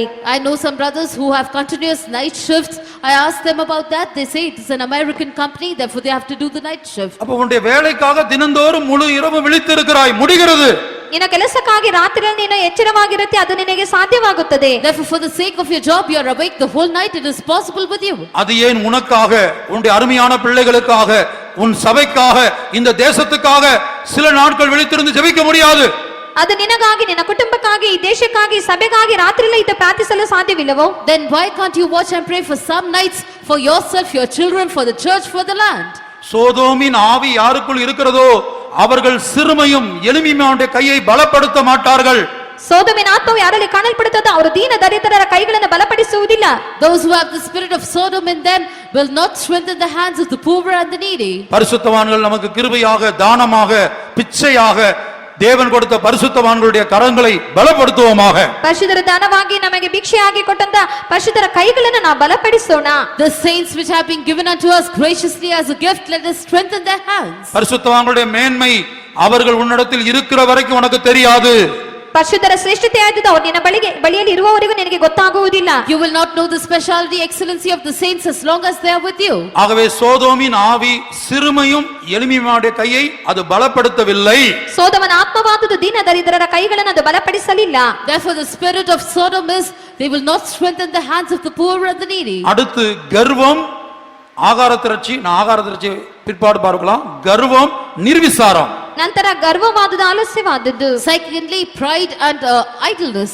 கர்த்தருடைய பரிசுத்த நாமத்துக்கு உண்டாகட்டும். ಕರ್ತನ ಪರಿಶುದ್ಧ ನಾಮಕ್ಕೆ ಮಹಿಮೆ ಉಂಟಾಗಲಿ. Glory be to the holy name of God. நான் முதல் நாளில் சொன்னேன், இயேசு தன்னுடைய பிரசங்கத்தில் பாதாளத்தில் உள்ள அந்த 3 தற்காலிக பாதாளம், தற்காலிக நரகத்தில் உள்ள அந்த 3 இடங்களை குறித்து தன்னுடைய பிரசங்கத்திலே பேசியிருக்கிறார். ಯೇಸು ತನ್ನ ಪ್ರಸಂಗದಲ್ಲಿ ತಾತ್ಕಾಲಿಕ ನರಕದಲ್ಲಿರುವಂತಹ 3 ಭಾಗಗಳನ್ನು ಕುರಿತಾಗಿ ಯೇಸು ತನ್ನ ಪ್ರಸಂಗದಲ್ಲಿ ಹೇಳಿರುತ್ತಾನೆ. I have already said that Jesus in his preaching has mentioned the 3 parts of temporal hell. முதலாவது பாதாளத்துக்கு யாரெல்லாம் போகிறார்கள் என்று இயேசு பிரசங்கித்திருக்கிறார். ಮೊದಲನೇದಾಗಿ ಪಾತಾಳಕ್ಕೆ ಯಾರ್ಯಾರು ಹೋಗುತ್ತಾರೆ ಎಂಬುದಾಗಿ ಯೇಸು ಪ್ರಸಂಗಿಸಿರುತ್ತಾನೆ. First of all, Jesus has preached about all those who shall go down to the grave or to the hell. இப்போது கவனமா கவனிங்க. கிறிஸ்தவர்கள், அபிஷேகம் பண்ணப்பட்டவர்கள், தேவ ஊழியர்கள், விசுவாசிகள், கிறிஸ்தவர்கள், இவர்கள் பாதாளத்தில், தற்காலிக நரகத்தில் அவங்களுடைய ஜெயிலுக்கு போனா ஃபர்ஸ்ட் கிளாஸ், செகண்ட் கிளாஸ் அப்புறம்லாம் இருக்கும் ஜெயிலில் போய் பார்த்தீங்கன்னா. அதுபோல நரகத்தில் இந்த அபிஷேகம் பண்ணப்பட்ட ஊழியர், விசுவாசி அல்லது ஒரு கிறிஸ்தவன், அவனுக்கு புறம்பான இருள். ಈ ಒಂದು ನಾವು ನೋಡುವಂತ ಸಮಯದಲ್ಲಿ ವಿಶ್ವಾಸಿಗಳಲ್ಲಿ ಅಂದರೆ ದೇವ ಸೇವಕರಲ್ಲಿ ಸಹ ಇವರು ಯಾವ ರೀತಿಯಾಗಿ ಅವರ ಪಾತಾಳದಲ್ಲಿ, ಅಂದರೆ ನಾವು ಜೈಲಂತೆ ನೋಡುವಂತ ಸಮಯದಲ್ಲಿ ಫಸ್ಟ್ ಕ್ಲಾಸ್, ಸೆಕೆಂಡ್ ಕ್ಲಾಸ್ ಎಂಬುದಾಗಿ ನೋಡುತ್ತೇವೆ. ಅದೇ ರೀತಿಯಾಗಿ ಹೊರಗಿನ ಕತ್ತಲೆಯಲ್ಲಿ ಕಾಣಲ್ಪಡುವವರಾಗಿರುತ್ತಾರೆ. If you go to the jail and see, you can see first class, second class. In the same manner, most of the anointed Christians, believers or servants of God, they are seen in outer darkness. யாரெல்லாம் புறம்பான இருளிலே தள்ளப்படுவார்கள் என்று இயேசு பிரசங்கித்த சில விஷயங்களை சொல்லுகிறேன். ಯಾರೆಲ್ಲ ಹೊರಗಿನ ಕತ್ತಲೆಗೆ ತಳ್ಳಲ್ಪಟ್ಟರೆಂಬುದಾಗಿ ಯೇಸು ಪ್ರಸಂಗಿಸಿದಂತ ಕೆಲವು ಕಾರ್ಯಗಳನ್ನು ಕುರಿತಾಗಿ ಹೇಳುತ್ತೇನೆ. I will now tell you certain things of what Jesus preached about who all shall be cast into outer darkness. அவர்கள் ஏன் தள்ளப்படுகிறார்கள்? ಅವರು ಯಾಕೆ ತಳ್ಳಲ್ಪಡುತ್ತಾರೆ? Why are they cast down? அவர்களுக்குள்ளே காணப்படுகிற கர்வம், அந்த நிர்விசாரத்தை கொண்டு வந்து சரியான ஒரு ஆவிக்குரிய வாழ்க்கை, சரியான ஒரு ஜெப வாழ்க்கை, சரியான ஒரு வேதத்தை ஆராய்கிற வாழ்க்கையை எடுத்து போடுகிறது. ಅವರಲ್ಲಿ ಒಂದು ಗರ್ವವನ್ನು, ಅಹಂಭಾವವನ್ನು ತಂದು ಅವರಲ್ಲಿರುವಂತಹ ಒಂದು ಆತ್ಮಿಕ ಜೀವಿತವನ್ನು, ಪ್ರಾರ್ಥನೆ ಜೀವಿತವನ್ನು ಅದು ತೆಗೆದು ಹಾಕುವಂತದ್ದಾಗಿ ಕಾಣಲ್ಪಡುತ್ತದೆ. Because the haughtiness in them brings about an idleness which takes away their life of prayer, the life of searching the scriptures. ಮೊದಲನೇದಾಗಿ first of all, மத்தேயு 8ஆம் அதிகாரம் 12ஆம் வசனத்திலே, ಮತ್ತಾಯ 8ನೇ ಅಧ್ಯಾಯ 12ನೇ ವಚನದಲ್ಲಿ, in Matthew chapter 8 verse 12, இயேசு பிரசங்கிக்கிறான். ಯೇಸು ಪ್ರಸಂಗಿಸುತ್ತಾರೆ. Jesus preaches, இது ஒரு விதத்துல நித்திய நியாய தீர்ப்பு தான். ಇದೊಂದು ವಿಧದಲ್ಲಿ ನಿತ್ಯ ನ್ಯಾಯ ತೀರ್ಪಾಗಿದೆ. this in one way is an eternal judgment. தற்காலிக நரகத்துல இரண்டாவது பிரிவுதான் புறம்பான இருள். ತಾತ್ಕಾಲಿಕ ನರಕದಲ್ಲಿ ಎರಡನೇ ಭಾಗವಾದುದೇ ಹೊರಗಿನ ಕತ್ತಲೆ ಆಗಿದೆ. The second part in temporal hell is outer darkness. ஆனா ஒரு மனிதன் புறம்பான இருள்ல போய்விட்டால் அவனுக்கு அடுத்து மீட்பே இல்லை. அடுத்து நேரா நித்திய நியாய தீர்ப்பு தான், நித்திய அக்னி கடல் தான். ಒಬ್ಬ ಮನುಷ್ಯನು ಹೊರಗಿನ ಕತ್ತಲೆಗೆ ಹೋಗುವುದಾದರೆ ನನಗೆ ಯಾವುದೇ ವಿಮೋಚನೆ ಕಾಣಲ್ಪಡುವುದಿಲ್ಲ. ಆ ನಿತ್ಯ ನ್ಯಾಯ ತೀರ್ಪಿಗೆ ಅಥವಾ ನಿತ್ಯ ನರಕಕ್ಕೆ ಹೋಗುವವನಾಗಿ ಕಾಣಲ್ಪಡುತ್ತಾನೆ. If a man goes to this outer darkness, he has no other judgment. His judgment is then only eternal lake of fire. புறம்பான இருள்ல போய் மன்னிப்பு கேட்கவோ, ஒப்புரவாக்கவோ, தாழ்த்தவோ, கீழ்ப்படியவோ அங்க வேலையே இல்ல. அடுத்து நேரா நித்திய நரகம் தான். ಹೊರಗಿನ ಕತ್ತಲೆಗೆ ಹೋಗಿ ಅವರು ಕ್ಷಮಾಪಣೆಯನ್ನು ಕೇಳುವುದಕ್ಕೋ ಸಂಧಾನವಾಗುವುದಕ್ಕೋ ಸಮಯವಿರುವುದಿಲ್ಲ. ಅವರು ನೇರವಾಗಿ ನರಕಕ್ಕೆ ಹೋಗುವವರಾಗಿ ಕಾಣಲ್ಪಡುತ್ತಾರೆ. After going to outer darkness, there is no more chance for forgiveness or reconciliation. There is only eternal hell waiting. முதலாவதாக மத்தேயு 8:12 ராஜ்யத்தின் புத்திரரோ புறம்பான இருளில் இருப்பார்கள். ನಾವು ಮತ್ತಾಯ 8ನೇ ಅಧ್ಯಾಯ 12ನೇ ವಚನದಲ್ಲಿ ಓದುವಾಗ ರಾಜ್ಯದ ಬಾಧ್ಯಸ್ಥರು ಹೊರಗೆ ಕತ್ತಲೆಗೆ ಹಾಕಲ್ಪಡುವರು. First of all, in Matthew chapter 8 verse 12, the children of the kingdom shall be in outer darkness. அதாவது ராஜ்யத்தின் புத்திரன்னா பரலோக ராஜ்யத்துல போய் சேர வேண்டியவன் அங்க போய் சேராம புறம்பான இருள்ல போய் சேருவான். ರಾಜ್ಯದ ಬಾಧ್ಯಸ್ಥರೆಂದು ಹೇಳುವಾಗ ಪರಲೋಕ ರಾಜ್ಯದಲ್ಲಿ ಸೇರಬೇಕಾದವನು ಅಲ್ಲಿಗೆ ಹೋಗಿ ಸೇರದೆ ಹೊರಗಿನ ಕತ್ತಲೆಗೆ ಹಾಕಲ್ಪಡುತ್ತಾನೆ. This means the children of the kingdom who should have gone to heaven, rather than reaching heaven, they are cast into outer darkness. இப்ப பாருங்க, இந்த ராஜ்யத்தின் புத்திரர் யார் என்று சொல்லும்போது ಈ ರಾಜ್ಯದ ಬಾಧ್ಯಸ್ಥರು ಯಾರೆಂಬುದಾಗಿ ಹೇಳುವಾಗ when he speaks about who these children of the kingdom are, இதே மேலுள்ள எதனால அவங்க புறம்பான இருளுக்கு போறாங்கங்கறத இயேசு பிரசங்கத்துல சொல்றாரு. அதுல 9வது வசனம் என்ன சொல்லுதுன்னா, நான் ஒருவனை போய் என்றால் போகிறான், வா என்றால் வருகிறான், இதை செய் என்றால் செய்கிறான். ಅದರಲ್ಲಿ ಯಾಕೆ ಅವರು ಹೊರಗಿನ ಕತ್ತಲೆಗೆ ಹೋಗುತ್ತಾರೆ ಎಂಬುದಾಗಿ ಹೇಳುವಾಗ ಮೇಲಿನ 9ನೇ ವಚನದಲ್ಲಿ ನಾವು ನೋಡುವಂತ ಸಮಯದಲ್ಲಿ ಒಬ್ಬನಿಗೆ ಹೋಗಿ ಎಂದು ಹೇಳಿದರೆ ಅವನು ಹೋಗುತ್ತಾನೆ, ಮತ್ತೊಬ್ಬನಿಗೆ ಬಾ ಎಂದು ಹೇಳಿದರೆ ಬರುತ್ತಾನೆ. Jesus is speaking about why the children of the kingdom are cast into outer darkness. If we read verse 9, he says, I say unto this man, go, and he goeth, and to another, come, and he cometh, and to my servant, do this, and he doeth it. இந்த வார்த்தையை இயேசுவினிடத்தில் ஒரு நூற்றுக்கதிபதி சொல்லுகிறான். ಈ ಒಂದು ಮಾತನ್ನು ಯೇಸುವಿನ ಬಳಿ ಶತಾಧಿಪತಿ ಹೇಳುತ್ತಾನೆ. A centurion is speaking this word to Jesus. ஆண்டவரೇ, இந்த உலகத்துல நான் ஒரு பதவியில் இருக்கிறேன். ಪ್ರಭುವೇ, ಈ ಲೋಕದಲ್ಲಿ ಒಂದು ಪದವಿಯಲ್ಲಿ ನಾನು ಕಾಣಲ್ಪಡುತ್ತಿದ್ದೇನೆ. Oh Lord, I am in a position in this world. எனக்கு கீழே எத்தனையோ பேர் வேலை பார்க்கறாங்க. ನನ್ನ ಕೆಳಗೆ ಎಷ್ಟೋ ಮಂದಿ ಕೆಲಸದವರಿದ್ದಾರೆ. I have so many servants under me. நான் ஒருவனை போனா போறான், வான்னா வர்றான், இதை செய்யினா அதை செய்றான். ನಾನು ಒಬ್ಬನಿಗೆ ಹೋಗಿ ಎಂದು ಹೇಳಿದರೆ ಹೋಗುತ್ತಾನೆ, ಬಾ ಎಂದು ಹೇಳಿದರೆ ಬರುತ್ತಾನೆ, ಇದನ್ನು ಮಾಡು ಎಂದು ಹೇಳಿದರೆ ಮಾಡುತ್ತಾನೆ. If I tell one go, he goes. If I tell another come, he comes, and my servant do this, he doeth it. நான் ஒரு சாதாரண மனுஷன். ನಾನೊಬ್ಬ ಸಾಧಾರಣ ಮನುಷ್ಯನು. I am an ordinary man. நான் ஒரு அற்பமான மனுஷன். ನಾನೊಬ್ಬ ಅಲ್ಪವಾದ ಮನುಷ್ಯನು. I am a small man. என் வார்த்தைக்கு எனக்கு கீழே உள்ளவன் கீழ்ப்படியும் போது, ನನ್ನ ಮಾತಿಗೆ ನನ್ನ ಕೆಳಗಿರುವವನು ವಿಧೇಯನಾಗುವಾಗ, when he who is under me is obedient to my word, நீர் தேவனல்லவோ, ನೀನು ದೇವರಲ್ಲವೋ, aren't you God? நீர் இயேசு அல்லவோ, ನೀನು ಯೇಸು ಅಲ್ಲವೋ, Are you not Jesus? நீர் இங்கு இருந்து ஒரு வார்த்தை சொல்லும்போது ஏன் வியாதி என் வேலைக்காரனை விட்டு போகாது? ನೀನು ಇಲ್ಲಿಂದ ಒಂದು ಮಾತನ್ನು ಹೇಳುವಾಗ ಯಾಕೆ ಒಂದು ರೋಗವಾದದ ನನ್ನ ಆಳನ್ನು ಬಿಟ್ಟು ಹೋಗುವುದಿಲ್ಲ? When you speak one word from here, then why shall the sickness not depart from my servant? அவனுக்குள்ள காணப்பட்ட விசுவாசத்தை பார்த்து இயேசு ஆச்சரியப்பட்டார். ಅವನಲ್ಲಿದ್ದ ನಂಬಿಕೆಯನ್ನು ನೋಡಿ ಯೇಸು ಆಶ್ಚರ್ಯಪಟ್ಟನು. Jesus was amazed seeing the faith in him.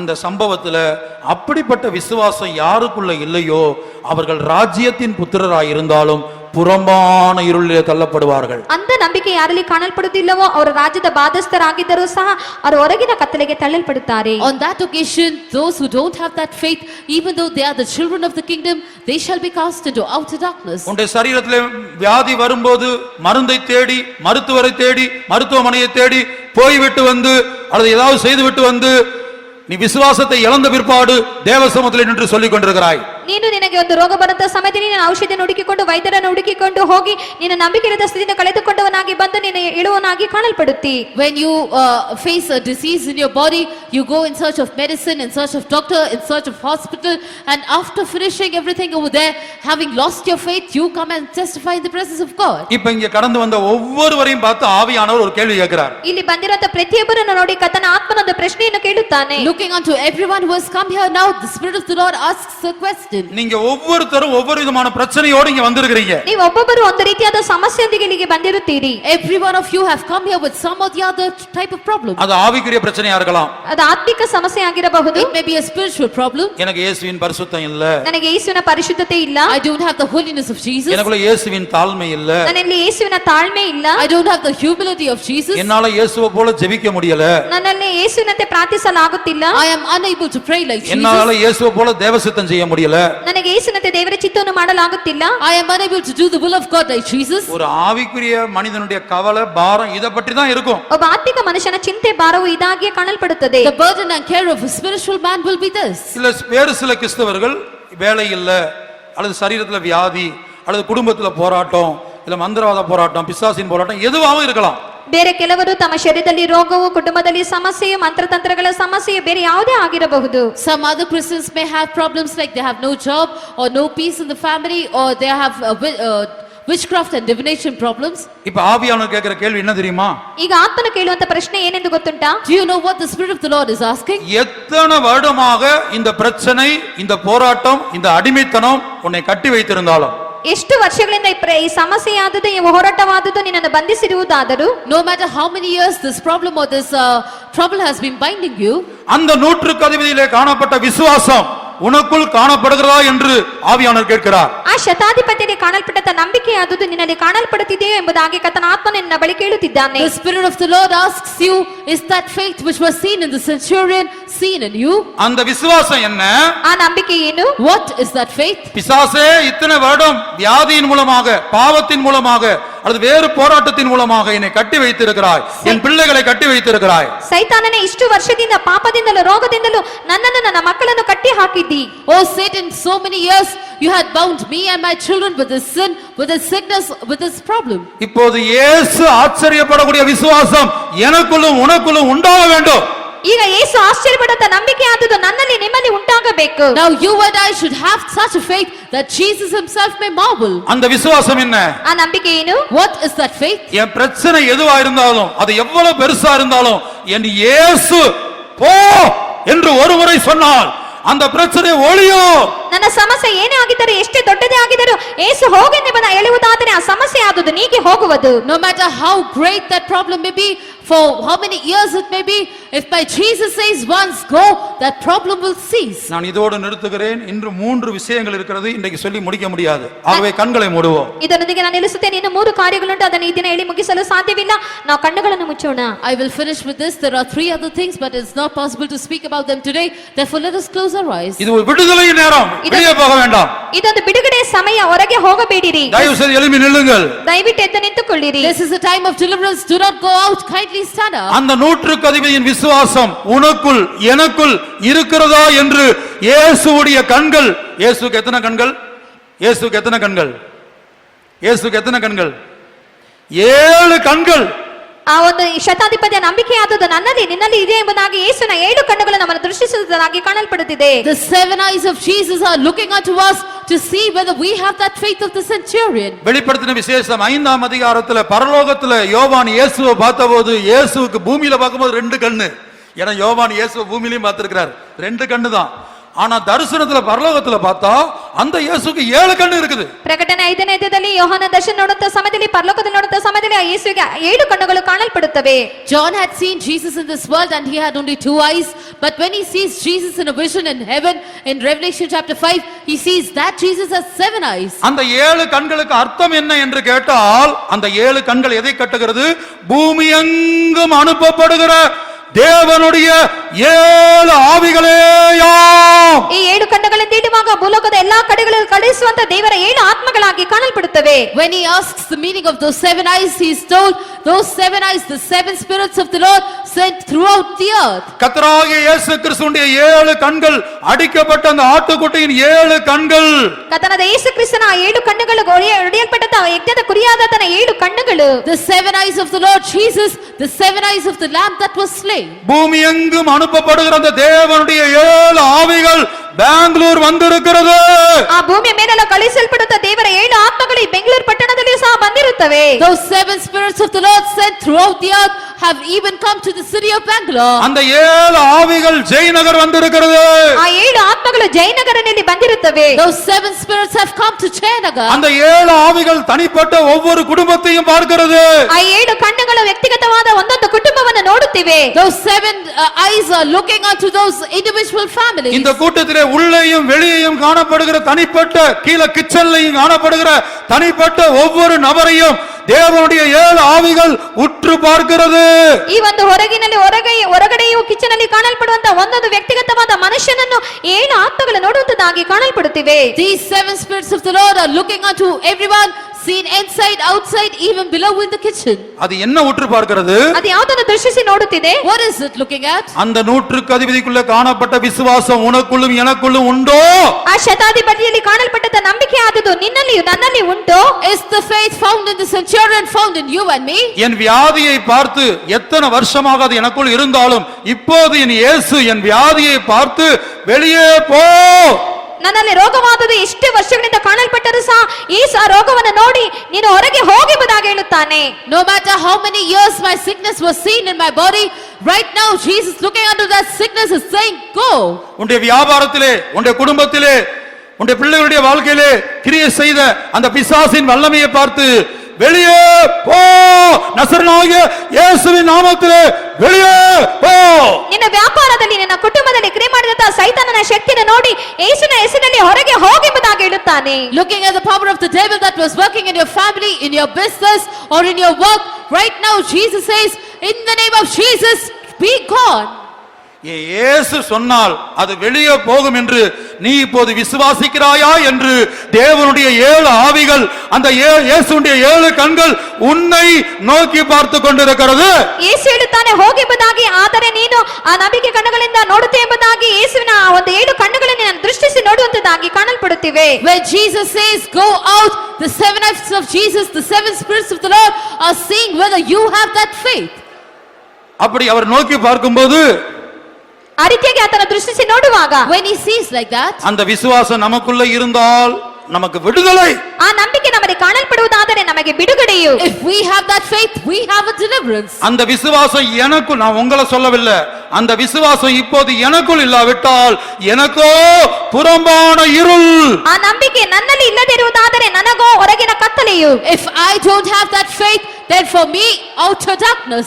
ராஜ்யத்தின் புத்திரரே, ರಾಜ್ಯದ ಬಾಧ್ಯಸ್ಥರೇ, children of the kingdom, பெங்களூரிலே காணப்படுகிற பரலோக ராஜ்யத்தின் சியோனின் புத்திரரே, எருசலேமின் புத்திரரே, ಬೆಂಗಳೂರು ಪಟ್ಟಣದಲ್ಲಿ ಕಾಣಲ್ಪಡುವಂತ ಪರಲೋಕದ ರಾಜ್ಯದ ಬಾಧ್ಯಸ್ಥರಾದ ಚಿಯೋನಿನ ಪುತ್ರರೇ, ಯೆರೂಸಲೇಮಿನ ಪುತ್ರರೇ, the children of the kingdom seen in Bangalore, sons of Zion, sons of Jerusalem. சியோனின் குமாரத்தியே, எருசலேமின் குமாரத்தியே, ಚಿಯೋನಿನ ಕುಮಾರ್ತೆಯೇ, ಯೆರೂಸಲೇಮಿನ ಕುಮಾರ್ತೆಯೇ, O daughter of Zion, O daughter of Jerusalem, நீ பரலோக ராஜ்யத்தின் புத்திரர். ನಿನ್ನ ಪರಲೋಕ ರಾಜ್ಯದ ಪುತ್ರರು. you are the sons of the kingdom of heaven. சியோனும் எருசலேமும் சேர்ந்து பரலோக ராஜ்யம் என்று அழைக்கப்படுகிறது. ಚಿಯೋನ್ ಯೆರೂಸಲೇಮ್ ಸೇರಿ ಪರಲೋಕ ರಾಜ್ಯ ಎಂಬುದಾಗಿ ಕರೆಯಲ್ಪಡುತ್ತದೆ. Zion and Jerusalem together are called the kingdom of heaven. நீ சியோனுக்குரியவள், ನೀನು ಚಿಯೋನಿಗೆ ತಕ್ಕವಳು. You belong to Zion. நீ எருசலேமுக்குரியவன். ನೀನು ಯೆರೂಸಲೇಮಿಗೆ ತಕ್ಕವನು. You belong to Jerusalem. குடும்பம் குடும்பமாக இயேசு வரும்போது பறக்க வேண்டியவர்கள். ಕುಟುಂಬ ಕುಟುಂಬವಾಗಿ ಯೇಸು ಬರುವಾಗ ಹಾರಿ ಹೋಗಬೇಕಾದವರು. When Jesus comes, you should fly as a family. இப்போது விசுவாசிக்கிறாயா? Do you believe now? ಈಗ ನಂಬುತ್ತೀಯೋ? இந்த இயேசுவை விசுவாசிக்கிறாயா? ಈಗ ಯೇಸುವನ್ನು ನಂಬುತ್ತೀಯೋ? Do you believe this Jesus? உன்னுடைய பிரச்சனை பெரியதா? ನಿನ್ನ ಸಮಸ್ಯೆ ದೊಡ್ಡದು? Is your problem உன்னுடைய great? வியாதி பெரியதா? ನಿನ್ನ ರೋಗವು ದೊಡ್ಡದು? Is your sickness உன்னுடைய great? பாவம் பெரியதா? ನಿನ್ನ ಪಾಪವು ದೊಡ್ಡದು? Is your sin great? இவை எல்லாவற்றையும் உன்னுடைய என்னுடைய வாழ்க்கையில் கொண்டு வந்தானே அந்த பிசாசு, அவன் பெரியவனா? ಇವೆಲ್ಲವನ್ನು ನನ್ನ ಜೀವಿತದಲ್ಲಿ ನಿನ್ನ ಜೀವಿತದಲ್ಲಿ ತಂದನಲ್ಲ ಸೈತಾನನು, ಅವನು ದೊಡ್ಡವನು? Or the devil who brought all this into your and my life, is he great? இல்லை, என் இயேசுவே பெரியவன். ಇಲ್ಲ, ನನ್ನ ಯೇಸುವೇ ದೊಡ್ಡವನು. Not so. Only by Jesus, he is great. என்னோடு சேர்ந்து சொல்வீர்களா? ನನ್ನೊಂದಿಗೆ ಸೇರಿ ಹೇಳುವಿರಾ? Will you say along with me? பிசாசே, ಸೈತಾನನೇ, Oh devil, என்னோடு போராடுகிற பிசாசே, ನನ್ನೊಂದಿಗೆ ಹೋರಾಡುವ ಸೈತಾನನೇ, oh devil striving against me. ஏசாயா 14 அதிகாரத்துல அவன் பாதாளத்தில் தள்ளப்பட்ட போது அங்க கேட்கப்பட்டிருக்கிறது, நீ என்னை போன்று பலட்சயமானாயோ? பிசாசு பலவான் அல்ல, பிசாசு பலவீனன். ಯೇಸು 14ನೇ ಅಧ್ಯಾಯದಲ್ಲಿ ಆ ರೀತಿಯಾಗಿ ತಳ್ಳಲ್ಪಟ್ಟವನಿಗೆ ಹೇಳುತ್ತಾನೆ, ನೀ ನನ್ನಂತೆ ಬಲಹೀನನಾದೆ ಎಂಬುದಾಗಿ. ಸೈತಾನನ ಬಲಿಷ್ಠನಲ್ಲ, ಅವನು ಬಲಹೀನವಾದವನು. In Isaiah chapter 40 we see when he was cast down into the pit, he was asked, has thou become weak like me? Satan is not strong, he is weak. அவன் தூதனாய் இருந்தபோது பலமுள்ளவன், ಅವನು ದೂತನಾಗಿರುವಾಗ ಬಲವುಳ್ಳವನು. When he was an angel, he was strong. என்றைக்கு விழுந்து பிசாசாய் மாறினானோ பலட்சியப்பட்டு போனான். ಎಂದು ಅವನು ಬಿದ್ದು ಸೈತಾನನಾಗಿ ಮಾರ್ಪಟ್ಟನು, ಆಗ ಬಲಹೀನನಾಗಿ ಮಾರ್ಪಟ್ಟನು. But the day he became a devil, he became weak. அவன் பொய்யனாய் இருக்கிறபடினால் உன்னை விட பலவான் என்று, என்னை விட பலவான் என்று காண்பிக்கிறான். ಅವನು ಸುಳ್ಳುಗಾರನಾಗಿರುವುದರಿಂದ ನಿನ್ನನ್ನು ಸಹ ಅವನು ಬಲಹೀನನೆಂಬುದಾಗಿ ತೋರಿಸುವನಾಗಿರುತ್ತಾನೆ. Because he is a liar, he is trying to show that he is more strong than you or me. ஆகவே தான் இயேசு சொல்கிறார், உலகத்தில் இருக்கிறவன், அதான் பிசாசு, உலகத்தின் அதிபதி, அவனிலும் உங்களில் உள்ளவர் பெரியவர். ಆದ್ದರಿಂದ ಯೇಸು ಹೇಳುತ್ತಾನೆ, ಲೋಕದಲ್ಲಿರುವವನೆಂದರೆ ಸೈತಾನನು, ಅವನಿಗಿಂತಲೂ ನಿನ್ನಲ್ಲಿರುವಾತನು ದೊಡ್ಡವನೆಂಬುದಾಗಿ. Therefore Jesus says that he that is in you is greater than he that is in the world, that is Satan, the prince of this world. இந்த வார்த்தைகள் உங்களில் யாரையாயிலும் காயப்படுத்தி இருக்கலாம். ಈ ಮಾತುಗಳು ನಿಮ್ಮಲ್ಲಿ ಯಾರದನ್ನಾದರೂ ಗಾಯಪಡಿಸಿರಬಹುದು. These words may have wounded some of you. ஆவியானவர் உன்னை காயப்படுத்தினது உன்னை அழிப்பதற்காக அல்ல. ಆತ್ಮನು ನಿನ್ನನ್ನು ಗಾಯಪಡಿಸಿರುವುದು ನಿನ್ನನ್ನು ನಾಶ ಮಾಡುವುದಕ್ಕಾಗಿ ಅಲ್ಲ. If the spirit of the Lord has wounded you, it is not to destroy you. ஒரு காயம் சீல் பிடிக்கும் போது அது சீல் பிதுக்கப்பட்டு எடுக்கப்படுகிறது. அந்த சீலை பிதுக்கும் போது வேதனையுள்ளவர்கள் கத்துவார்கள்.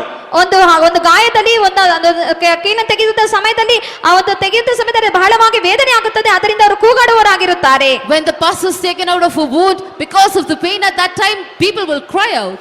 ஏசாயா 1ஆம் அதிகாரத்திலே உச்சந்தலை முதல் உள்ளங்கால் வரைக்கும் அதுல சுகமில்லை, தேவ ஜனத்துக்கு சீல் பிதுக்கப்படாமல் எண்ணெயினால் ஆற்றப்படாமல் அது இருந்தது. ಯೆಶಾಯ 1ನೇ ಅಧ್ಯಾಯದಲ್ಲಿ ನಾವು ಸಮಯದಲ್ಲಿ ಅವರ ತಲೆಯಿಂದ ಕಾಲಿನವರೆಗೆ ಯಾತ್ರದ ಅವರ ಆರೋಗ್ಯ ಅವರಲ್ಲಿ ಕಾಣಲ್ಪಡಲಿಲ್ಲ, ಅವರಿರುವ ಗಾಯಗಳು ವಾಸಿಯಾಗಲಿಲ್ಲ ಎಂಬುದಾಗಿ ನಾವು ಓದುತ್ತೇವೆ. In Isaiah chapter 1 we see that the children of God had sores from the sole of the foot even to the head.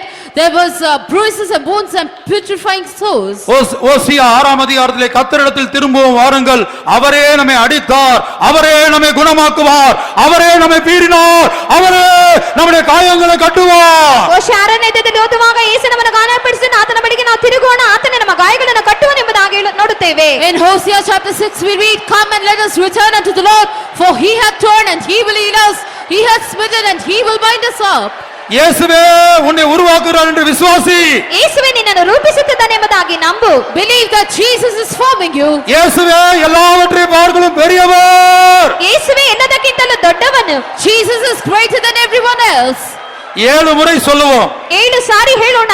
Let us say 7 times. என்னுடைய எல்லா பிரச்சனையை பார்க்கலும், என்னோடு போராடுகிற பிசாசை பார்க்கலும், இயேசுவே பெரியவர். ನನ್ನ ಎಲ್ಲಾ ಸಮಸ್ಯೆಗಳಿಗಿಂತಲೂ ಹೋರಾಡುವ ಸೈತಾನನಿಗಿಂತಲೂ ಯೇಸುವೇ ದೊಡ್ಡವನು. More than all my problems, more than all the powers of the devil striving against me, Jesus is greater. என்னோடு போராடுகிற பிசாசை பார்க்கலும் என் இயேசுவே பெரியவர். ನನ್ನೊಂದಿಗೆ ಹೋರಾಡುವ ಸೈತಾನನಿಗಿಂತಲೂ ನನ್ನ ಯೇಸುವೇ ದೊಡ್ಡವನು. More than the Satan striving against me, my Jesus is greater. பிசாசே உன்னை பார்க்கலும் என் இயேசுவே பெரியவர். ಸೈತಾನನೇ ನಿನಗಿಂತಲೂ ನನ್ನ ಯೇಸುವೇ ದೊಡ್ಡವನು. Oh devil, my Jesus is greater than you. வியாதியே உன்னை பார்க்கலும் என் இயேசுவே பெரியவர். ರೋಗವೇ ನಿನಗಿಂತಲೂ ನನ್ನ ಯೇಸುವೇ ದೊಡ್ಡವನು. Oh sickness, my Jesus is greater than you. பாவமே, ரகசிய பாவமே, உன்னை பார்க்கலும் என் இயேசுவே பெரியவர். ಪಾಪವೇ, ರಹಸ್ಯ ಪಾಪವೇ, ನಿನಗಿಂತಲೂ ನನ್ನ ಯೇಸುವೇ ದೊಡ್ಡವನು. Oh sin, oh hidden sin, more than you, my Jesus is greater. மரணமே, மரணமே, உன்னை பார்க்கலும் என் இயேசுவே பெரியவர். ಮರಣವೇ, ಮರಣವೇ, ನಿನಗಿಂತಲೂ ನನ್ನ ಯೇಸುವೇ ದೊಡ್ಡವನು. Oh death, my Jesus is greater than you. பாதாளமே, பாதாளமே, உன்னை பார்க்கலும் என் இயேசுவே பெரியவர். ಪಾತಾಳವೇ, ಪಾತಾಳವೇ, ನಿನಗಿಂತಲೂ ನನ್ನ ಯೇಸುವೇ ದೊಡ್ಡವನು. Oh hell, my Jesus is greater than you. இயேசுவை நீ பெரியவரே, பாரினில் உமக்குப்பாய் தேவனுண்டோ? இயேசுவே நீ பெரியவரே, பாரினில் உமக்குப்பாய் தேவனுண்டோ? பரத்தினில் உம்மையெல்லாம் வேறு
Hallelujah, hallelujah, hallelujah. Oh, Rabaka Tulaka Bahala Bakatula Shanabele.